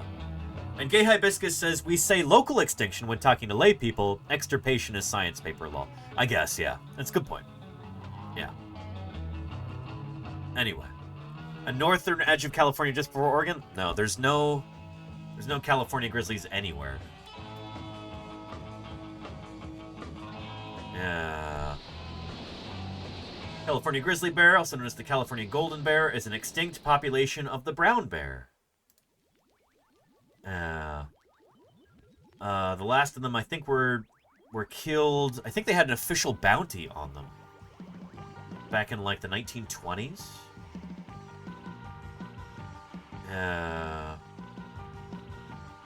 The last hunted California grizzly bear was shot in Tulare County, California, in August 1922. Less than 75 years after the discovery of gold in 1848, almost every grizzly bear in California had been tracked down and killed. In 1924, people thought they saw one, but thereafter, grizzly bears were never seen again in California. Yeah. So yeah, it really is tragic. It's a travesty what happened to California grizzlies. Especially when we have them on our flag here in California. And we still killed them all. Just infuriating. Maddening. But yeah, anyway. Yeah. Let's get back to humans and Neanderthals. So, when the researchers later found human-like Y chromosomes had also taken over the Neanderthal gene pool, they realized it must be another piece of evidence for very early periods of interbreeding. The only real difference is that, in this case, at least one human male had sons with a female Neanderthal, introducing his Y chromosome into the Neanderthal gene pool via those male hybrid offspring. Now, for us to actually confirm that the early gene flow is behind the Y chromosome situation, we'd need to find the same evidence that we have for the mitochondrial DNA. Namely, we'd need to sequence some really old male Neanderthals that predate any gene flow with ancient Homo sapiens. If and when we manage that, we'd expect that their Y chromosomes would be like the original version, the one that looks more like the Denisovan version than ours. So right now we only have the replacement Y chromosome, not the one that was replaced. Okay, but why did the human mitochondrial DNA and Y chromosome end up totally... Anyway, this is all really interesting stuff, but I feel like we're going too far afield here, and I don't know enough about this to really speak intelligently on the subject. So I'm going to give you the link to this video, and we're going to get back to where we were with the Galapagos finches, and we will move up one level. We're going to move up in our inception here, one level, and get back to our Galapagos finches. Does that sound good? Let's do it. We were very conscious that on any given island, the different species sing very different songs. This is what cactus finch sounds like. Whereas the medium ground finch sounds very much like... And Gravity, you sleep well. Thanks for being here. And Gamer's Tavern Show, I've told that story many times here on stream. It's really, really cool how the reintroduction of wolves benefited the very landscape of Yellowstone National Park. We talked about that on my visit to the Oakland Zoo a couple weeks ago. Last week? As recently as last week, I think. Check out that stream, the VOD, because I talk about when we're looking at some of those wolves. But yeah. So to see if songs keep the species apart, the Grants and their student Laureen Ratcliffe played each species' songs through a loudspeaker. Huh. When we played back the cactus finch song, cactus finch came to the loudspeaker and the medium ground finch completely ignored it. Huh. The males only responded to songs of their own species. The Grants looked at whether finches might also choose mates based on appearance. So they put out stuffed female specimens to see if males would respond. Huh. And they did, apparently. Discriminate. The male vigorously courted a female of his own species, completely ignored the other one. Huh. The males only courted females that had a similar size and similar beak. Interesting. Song and appearance both play a role in keeping different species from mating. And there you go, Squiggles. Yeah, Bob Ucker does. So when populations of the same using these species ideas in are Raptor Red for sure. Changes in these traits set the stage for the formation of new species. Yep. The grants have shown that both geography and ecology are keys to the evolution of the Galapagos finches. Very cool. Not just where you live, but what environment you live in and what your traits look like. The Huge most impact. likely scenario is that 2 million years ago, a single finch population arrived from the mainland. Maybe blown there during a storm or something like that. You get some finches that arrive on this island, and then they have to make a living, and then they're able to make a living. They're successful. They spread out across these other islands and start changing. When they're descending... These are not to scale, obviously. The finches are not that big compared to the islands. I want to make that very clear. These are not,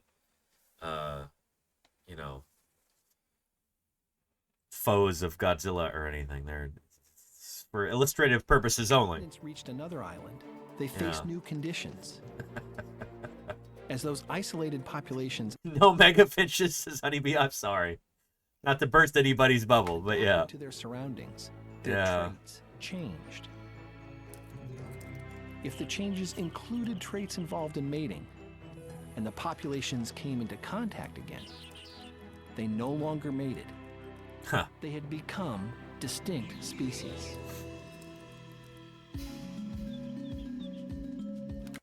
Ungoy says, I wonder what those giant finches tasted like. I think they'd be much more likely to eat you. Like, watch your mouth. Shoot. They no longer mated. They had become distinct species. And hey, a Requiem says, birds are as cool as dinosaurs. Change my mind. I will change your mind. Birds are dinosaurs. They literally are dinosaurs. Birds evolved from small, two-legged, feathered, meat-eating dinosaurs. Birds are so cool because they are dinosaurs. Yeah. Like, that's one of the things that makes them so awesome. You know? Love birds. While unique to these remote islands, the history of the Galapagos finches offers a general insight into why the world is populated with so many species. The more diverse the environment, the more opportunities for evolutionary change to produce those new species. An interesting gamer's temperature. That's interesting. Huh. Over 150 years after Darwin first recognized their significance, these unassuming birds still illuminate how the great diversity of life arose and continues to evolve. Pretty darn cool.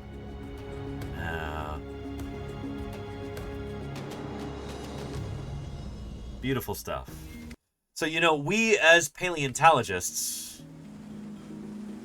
study the history of life on Earth, but the fossil record, while it can give us a ton of perspective, it can't always, it almost can never give us that granular kind of data that we can get from living animals today, year by year. We just can't really get that kind of thing.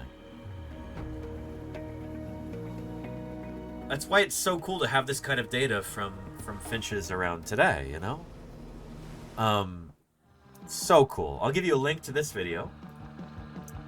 HHMI has a series of absolutely stellar S-tier videos about the study of evolution, and you can find them on their channel there. Biointeractive, just, there's the link. Yeah. And birds are all descendants of theropods, right? That is true. Hey, Requiem. Yes, indeed. In fact, we'll be talking about this on Thursday for Thursday Birds Day here. Here, let me show you. We do a special thing every Thursday We've just started it up again after the field season. I've been so busy, but it's nice to be back into this. Thursday Birds Day is this Thursday again, and why don't I just play the little Thursday Birds Day video stinger, shall we? Thursday Birds Day. Hold on, something's coming out of here. Look, there's a bird, dude. It knows what's good. I'm telling you, I just heard it inside. I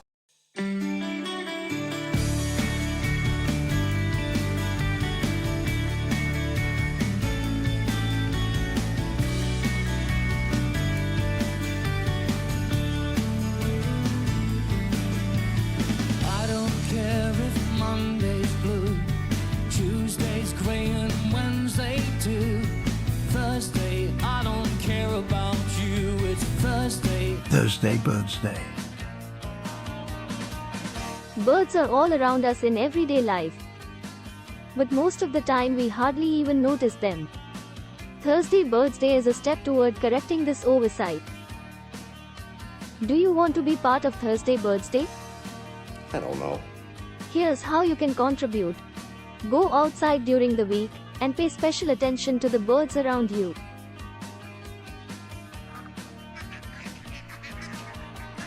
See if you can take a picture of a bird.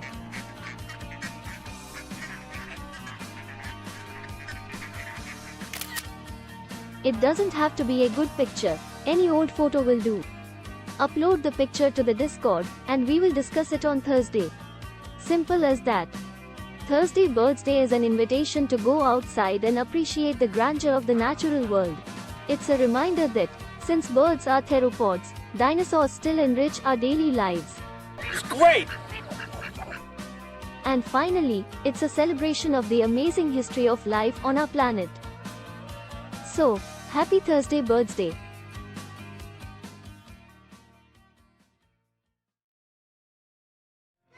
Yeah, that's Thursday Birds Day.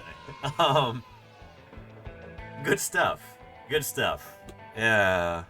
This video looks like so much work to put together, honestly. It was a lot of fun, Casey Snowart. It took me a couple months to put that video together, honestly. Not a professional video editor, but it was fun. Yeah. And you had that book. I've got that book, too. It's a good book. Zoo books. Good stuff. Yeah. And Squiggle says, my bae discovered the woodcock and is obsessed with their dance and squawk. Oh man, that's Certainly there are many more dinosaurs waiting to be discovered. Many new mysteries waiting to be pondered. Jamie Kaizen, thank you for the follow. And welcome to Paleontologizing. Here, American woodcock dance music.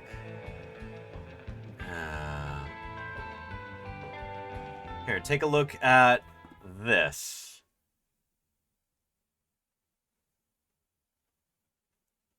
Yeah, it's the American woodcock right there. It's been kind of a mystery why they do this dance. They only do it when they know they're being watched.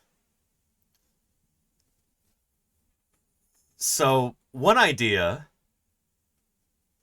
is that they're just showing off, just feeling themselves. Yeah. But I think a more plausible idea is that they do this to say, hey, I know that you can see me, and I can see you too. It's almost like taunting. It's like, I'm so confident I can get away, and then I know you're not sneaking up on me, that I'm just gonna dance. You know? So yeah, good stuff. Sweetie Pie, my goodness. You've come back. What are you doing? What are you doing? You want more treats? Is that what you want? You've returned. Just kidding. Yeah, there you go.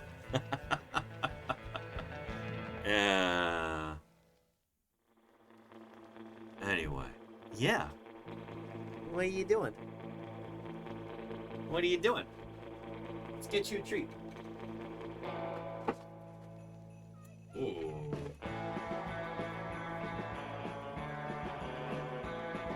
Ooh, that's some good stuff.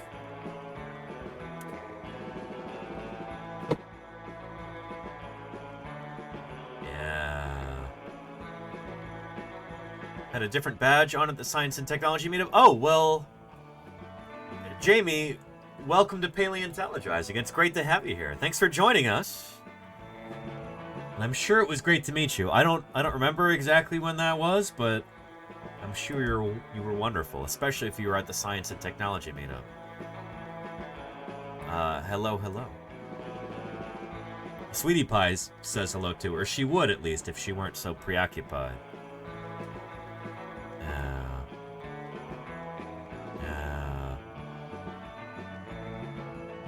Anyway. I'm still doing the viewer survey this week. I'm hoping to. We might start that tomorrow. I had some other priorities this weekend. I wanted to apply for Twitch Ambassador, and that was my big project yesterday. Got it done, by the way. I applied. So yeah, but we will be doing the viewer survey very soon. Sweetie Pie, my goodness. It's blocking the camera. You're blocking the camera, Sweetie Pie. What do you think you're doing? Irish wristwatch, Vampiz. What do you mean? I know it's a tongue twister.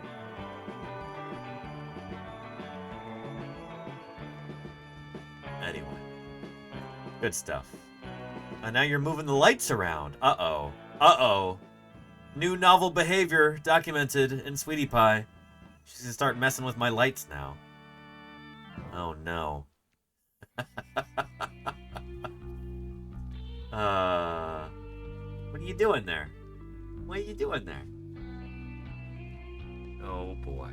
Oh boy, Sweetie Pie.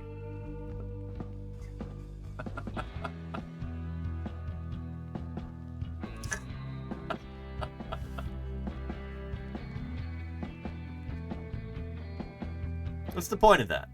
What are you trying to achieve there, Sweetie Pie? What are you trying to achieve there?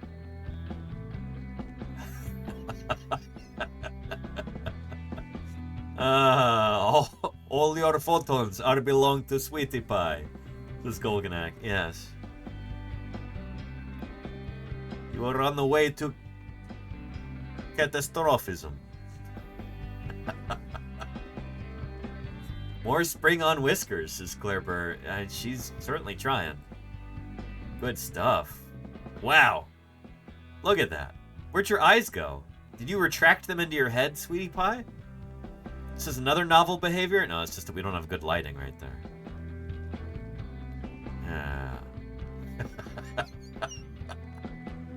What are you doing? What are you doing?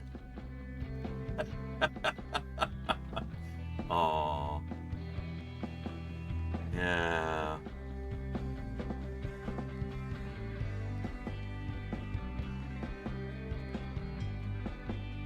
Hello. Yeah. Oh. You're looking around. Majungasaurus, you like that? Yeah. Yeah, that's new as of last week. I just finished this on Thursday, remember? Yeah. Whoop. Oh, look at you. Yeah. Yeah. Here, let's see if we can get some face squishes going. Would you like that? Come over here.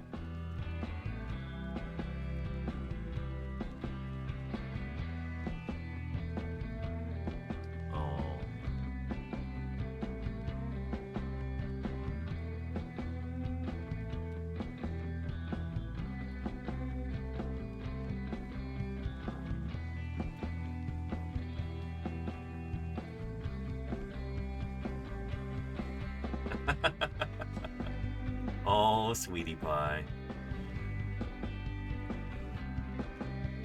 What are you doing? What are you doing? What's the meaning of all this? Oh, she really likes those springs on the side of the camera arm. She really likes them.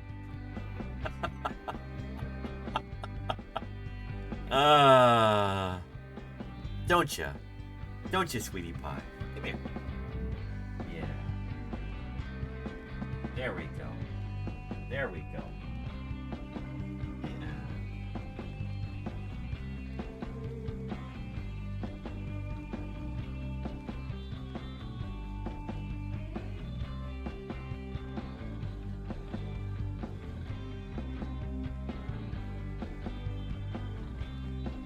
There we go. This is her favorite thing. Loves getting these face squishes. There we go. Yeah. How's that? Yeah.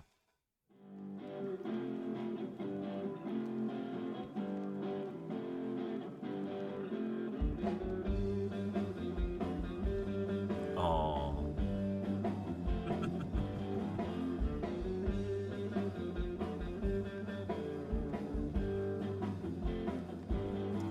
Anywho, what were we even talking about? What were we talking about, sweetie pie? Do you remember? I don't remember. Can you remind me? You jog my memory here? What do you think? What do you think? Oh. Cat hair and all the water. I know, it's a perennial problem. Well, what were we talking about? Speciation. We finished the Finch video. I think we were going to jump into something else. Oh yeah, I was going to show that animated short that a member of iOS's chat shared, but Sweetie Pie's got other ideas right now. Yeah. Oh.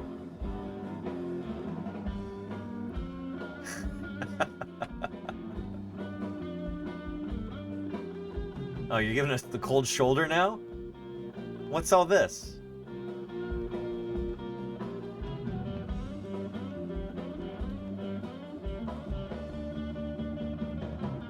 ADHD simulator. Oh no, Claire Burr.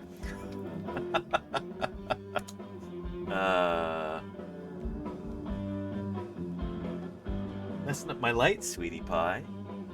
You're messing them up.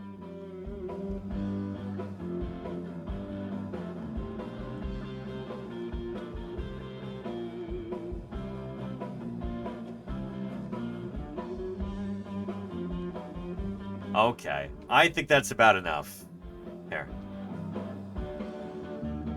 There we go. Thank you, sweetie pie. We'll see you soon, I am sure. But I wanted to share this with everybody. This is something that iOS shared with me. A member of her community sent this to her and said, have Danny watch this, and I liked it so much I think all of you would like it too. Take a look. Let's start it from the beginning. A lovely short animated film about kind of the wonders of paleontology. It's really nice. Here, I wish there were a... Here, can I just embiggen it like this? I can. Yes. Good stuff. There we go. This is from Japan. Very little dialogue in it.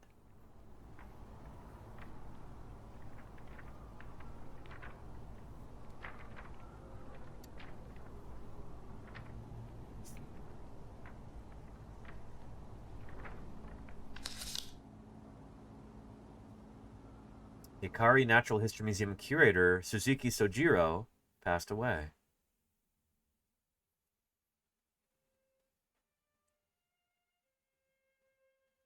She finds in a box this old brochure. It looks like a Spinosaur on there.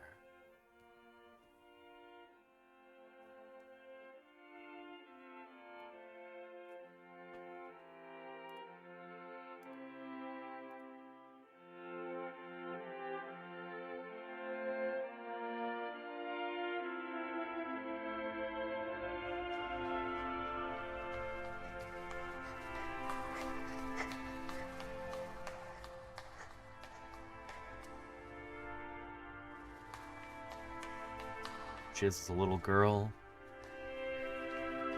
She's walking through this cavernous natural history museum.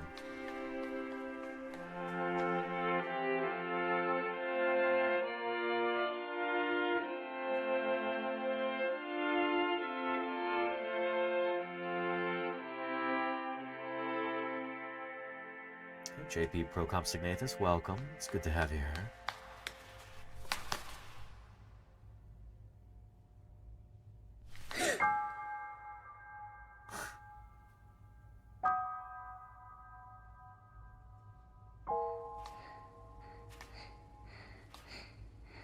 Are you lost? Looks like you're lost.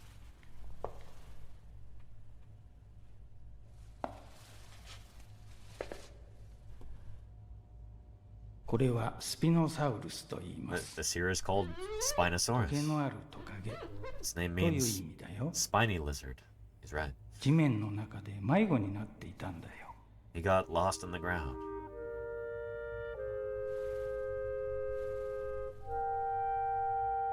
I'm the curator of this museum here. My job is to find lost dinosaurs and wonder about their colors, their patterns, and what they ate. If you were lost in the ground, forgotten by everyone, with nobody to think about you, wouldn't you be lonely? I'd be lonely.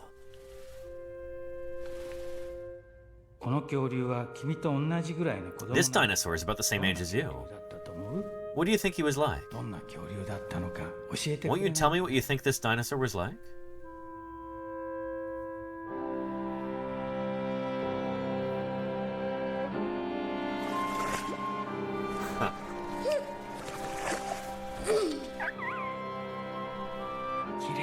What a beautiful color.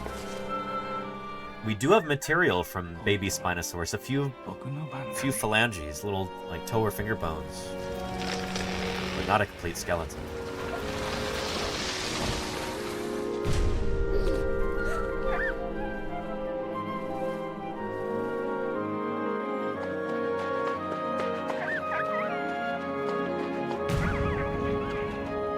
Baby Triceratops.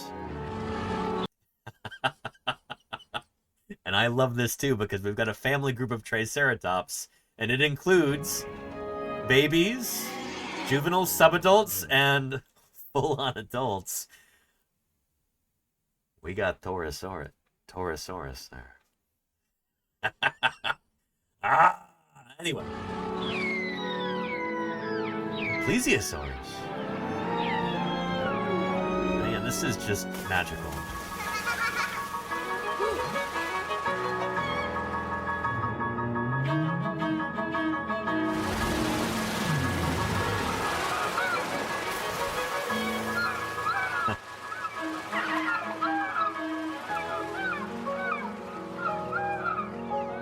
Love the pterosaurs too. Big Asdarkid pterosaur down there.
Paleontología. Buenas noches a ti también. Bienvenidos a Paleontologizing, otra vez.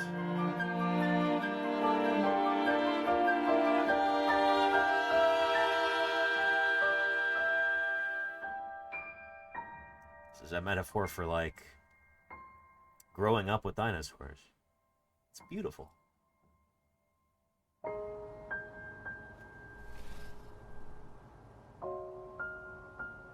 If you were lost in the ground, forgotten by everyone, with nobody to think about you, wouldn't you be lonely? I'd be lonely.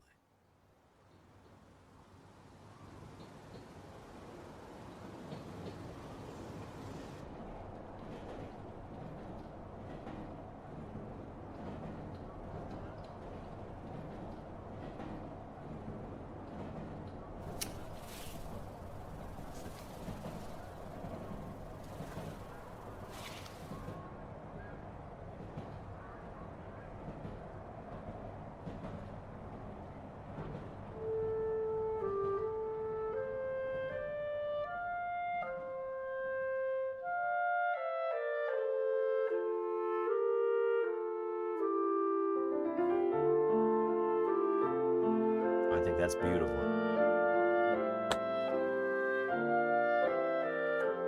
Here's a link right here.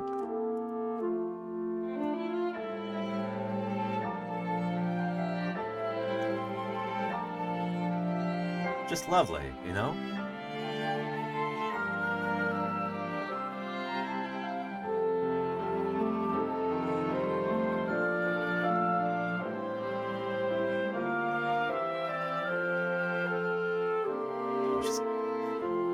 Kind of beautifully encapsulates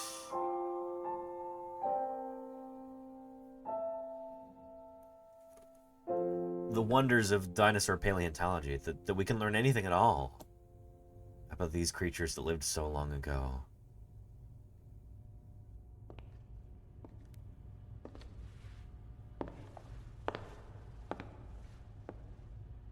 It's the way that can enrich our lives.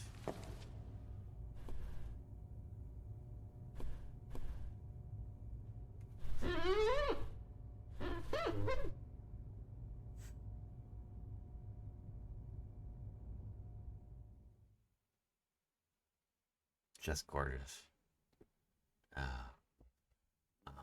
Again, here's the link. Right here. Can we get a shout out for Ios? I don't know which member of her community it was who sent that to her in a DM and said, have Danny take a look at this, but go follow Ios if you're not yet doing so.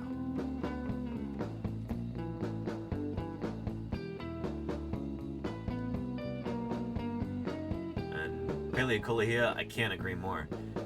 It is incredible how sometimes dinosaurs grow with us and are always accompanying us in our lives. Whether images, movies, or toys, creating a great bond for those who are passionate about fossils and the past. And this gorgeous little animated film like that makes me proud to be a paleontologist, you know? It's a special thing. Rhacodactylus up above said, makes me think about just how important museums and museum staff are for stoking the imagination and scientific wonder in kids, who then grow up into avid consumers of science, if not avid producers of science themselves. That was me. Yeah, that was probably you too, Reiko.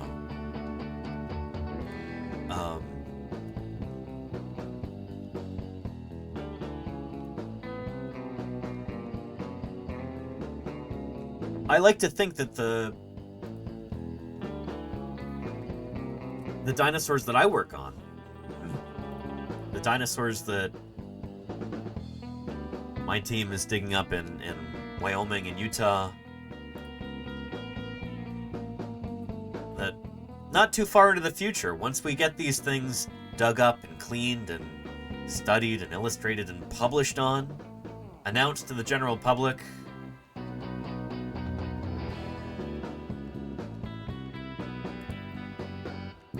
That we will have, you know, these new dinosaurs that we're finding, kids are going to be super excited about those. This new iguanodon that we're digging up in Utah. This is going to be somebody's favorite dinosaur someday.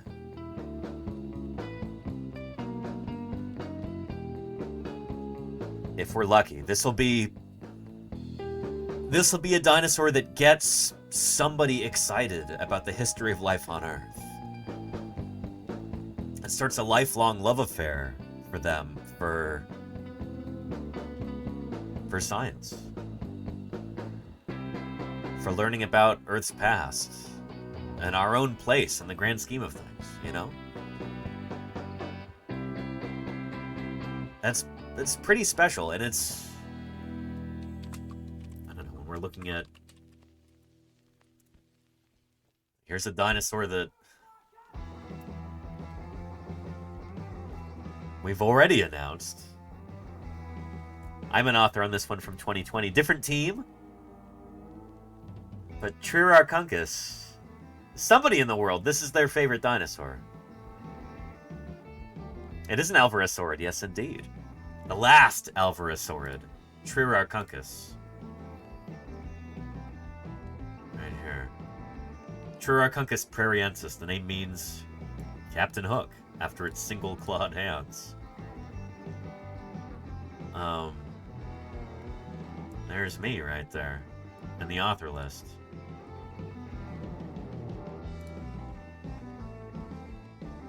There's something really special about bringing a new dinosaur to light like this. Being able to announce it to the world and be like, hey,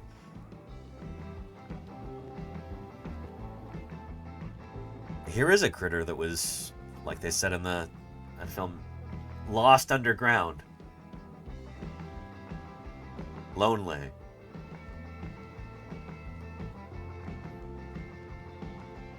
And now here it is, brought back to life. In physical models like this, in illustrations, sketches, paintings. That's pretty special, you know? It's really lovely that people are so excited about this critter, you know? Dinosaurs just have a certain kind of magic about them like that, you know? It's pretty cool. It's pretty cool. Speaking of the Captain Hook idea, here's a rather whimsical illustration. Just the idea that you would anthropomorphize this dinosaur like this and run with the pirate theme makes my heart smile, you know? Yeah. Yeah. Darth Jacoby says there's something special about being in the audience and being able to watch you uncover these long-lost secrets of our planet's past. I can't believe it took me so long to find your channel. I'm so glad you're here, Darth Jacoby. I'm looking forward to bringing you more fossil science wonder. Future streams, too.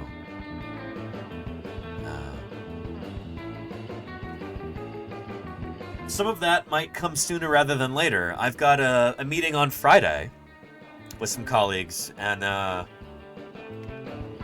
yeah, I'll see when I can make a big, exciting announcement about some Pleistocene stuff right here in the Bay Area.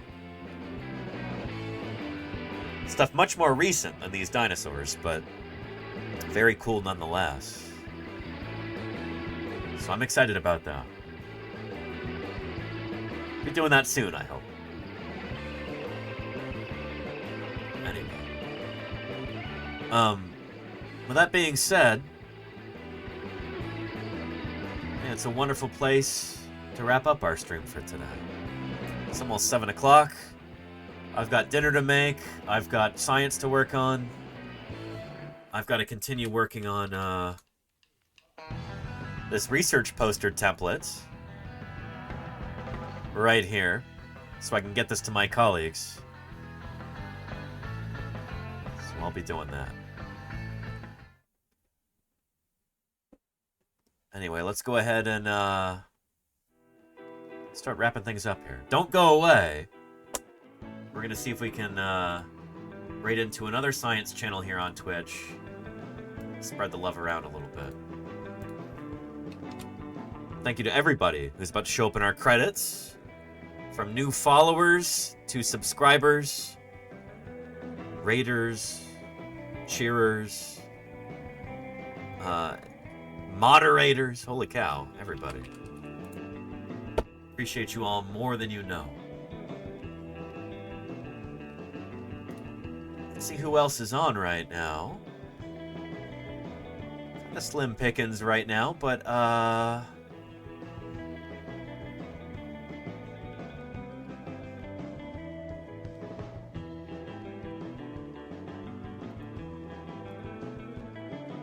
let's see here. Moohoodles isn't quite on yet. Science Streams is, we just rated Science Streams, though. We might let them rest for a little bit. You know what, let's go say hello to somebody really cool I met at TwitchCon this year. Just a couple weeks ago. We're gonna go say hello to Viridi, who's not doing science per se. But she's doing some Mars roving, it looks like, perhaps? So let's go intrude and say hello to her. Anyway, everybody, thank you so much for everything today. Hope you had a good time. Hope you learned something. I hope you've got a newfound or enhanced appreciation for the history of life on our incredible planet Earth and our own place in it. And I hope you're inspired to learn more. If you are, that's really the best I can hope for. Anyway, we'll be streaming again tomorrow at 1 p.m. California time, but for right now, let's go read into Viridi and see what she's up to. All right, I'll see you around, everybody. Take care.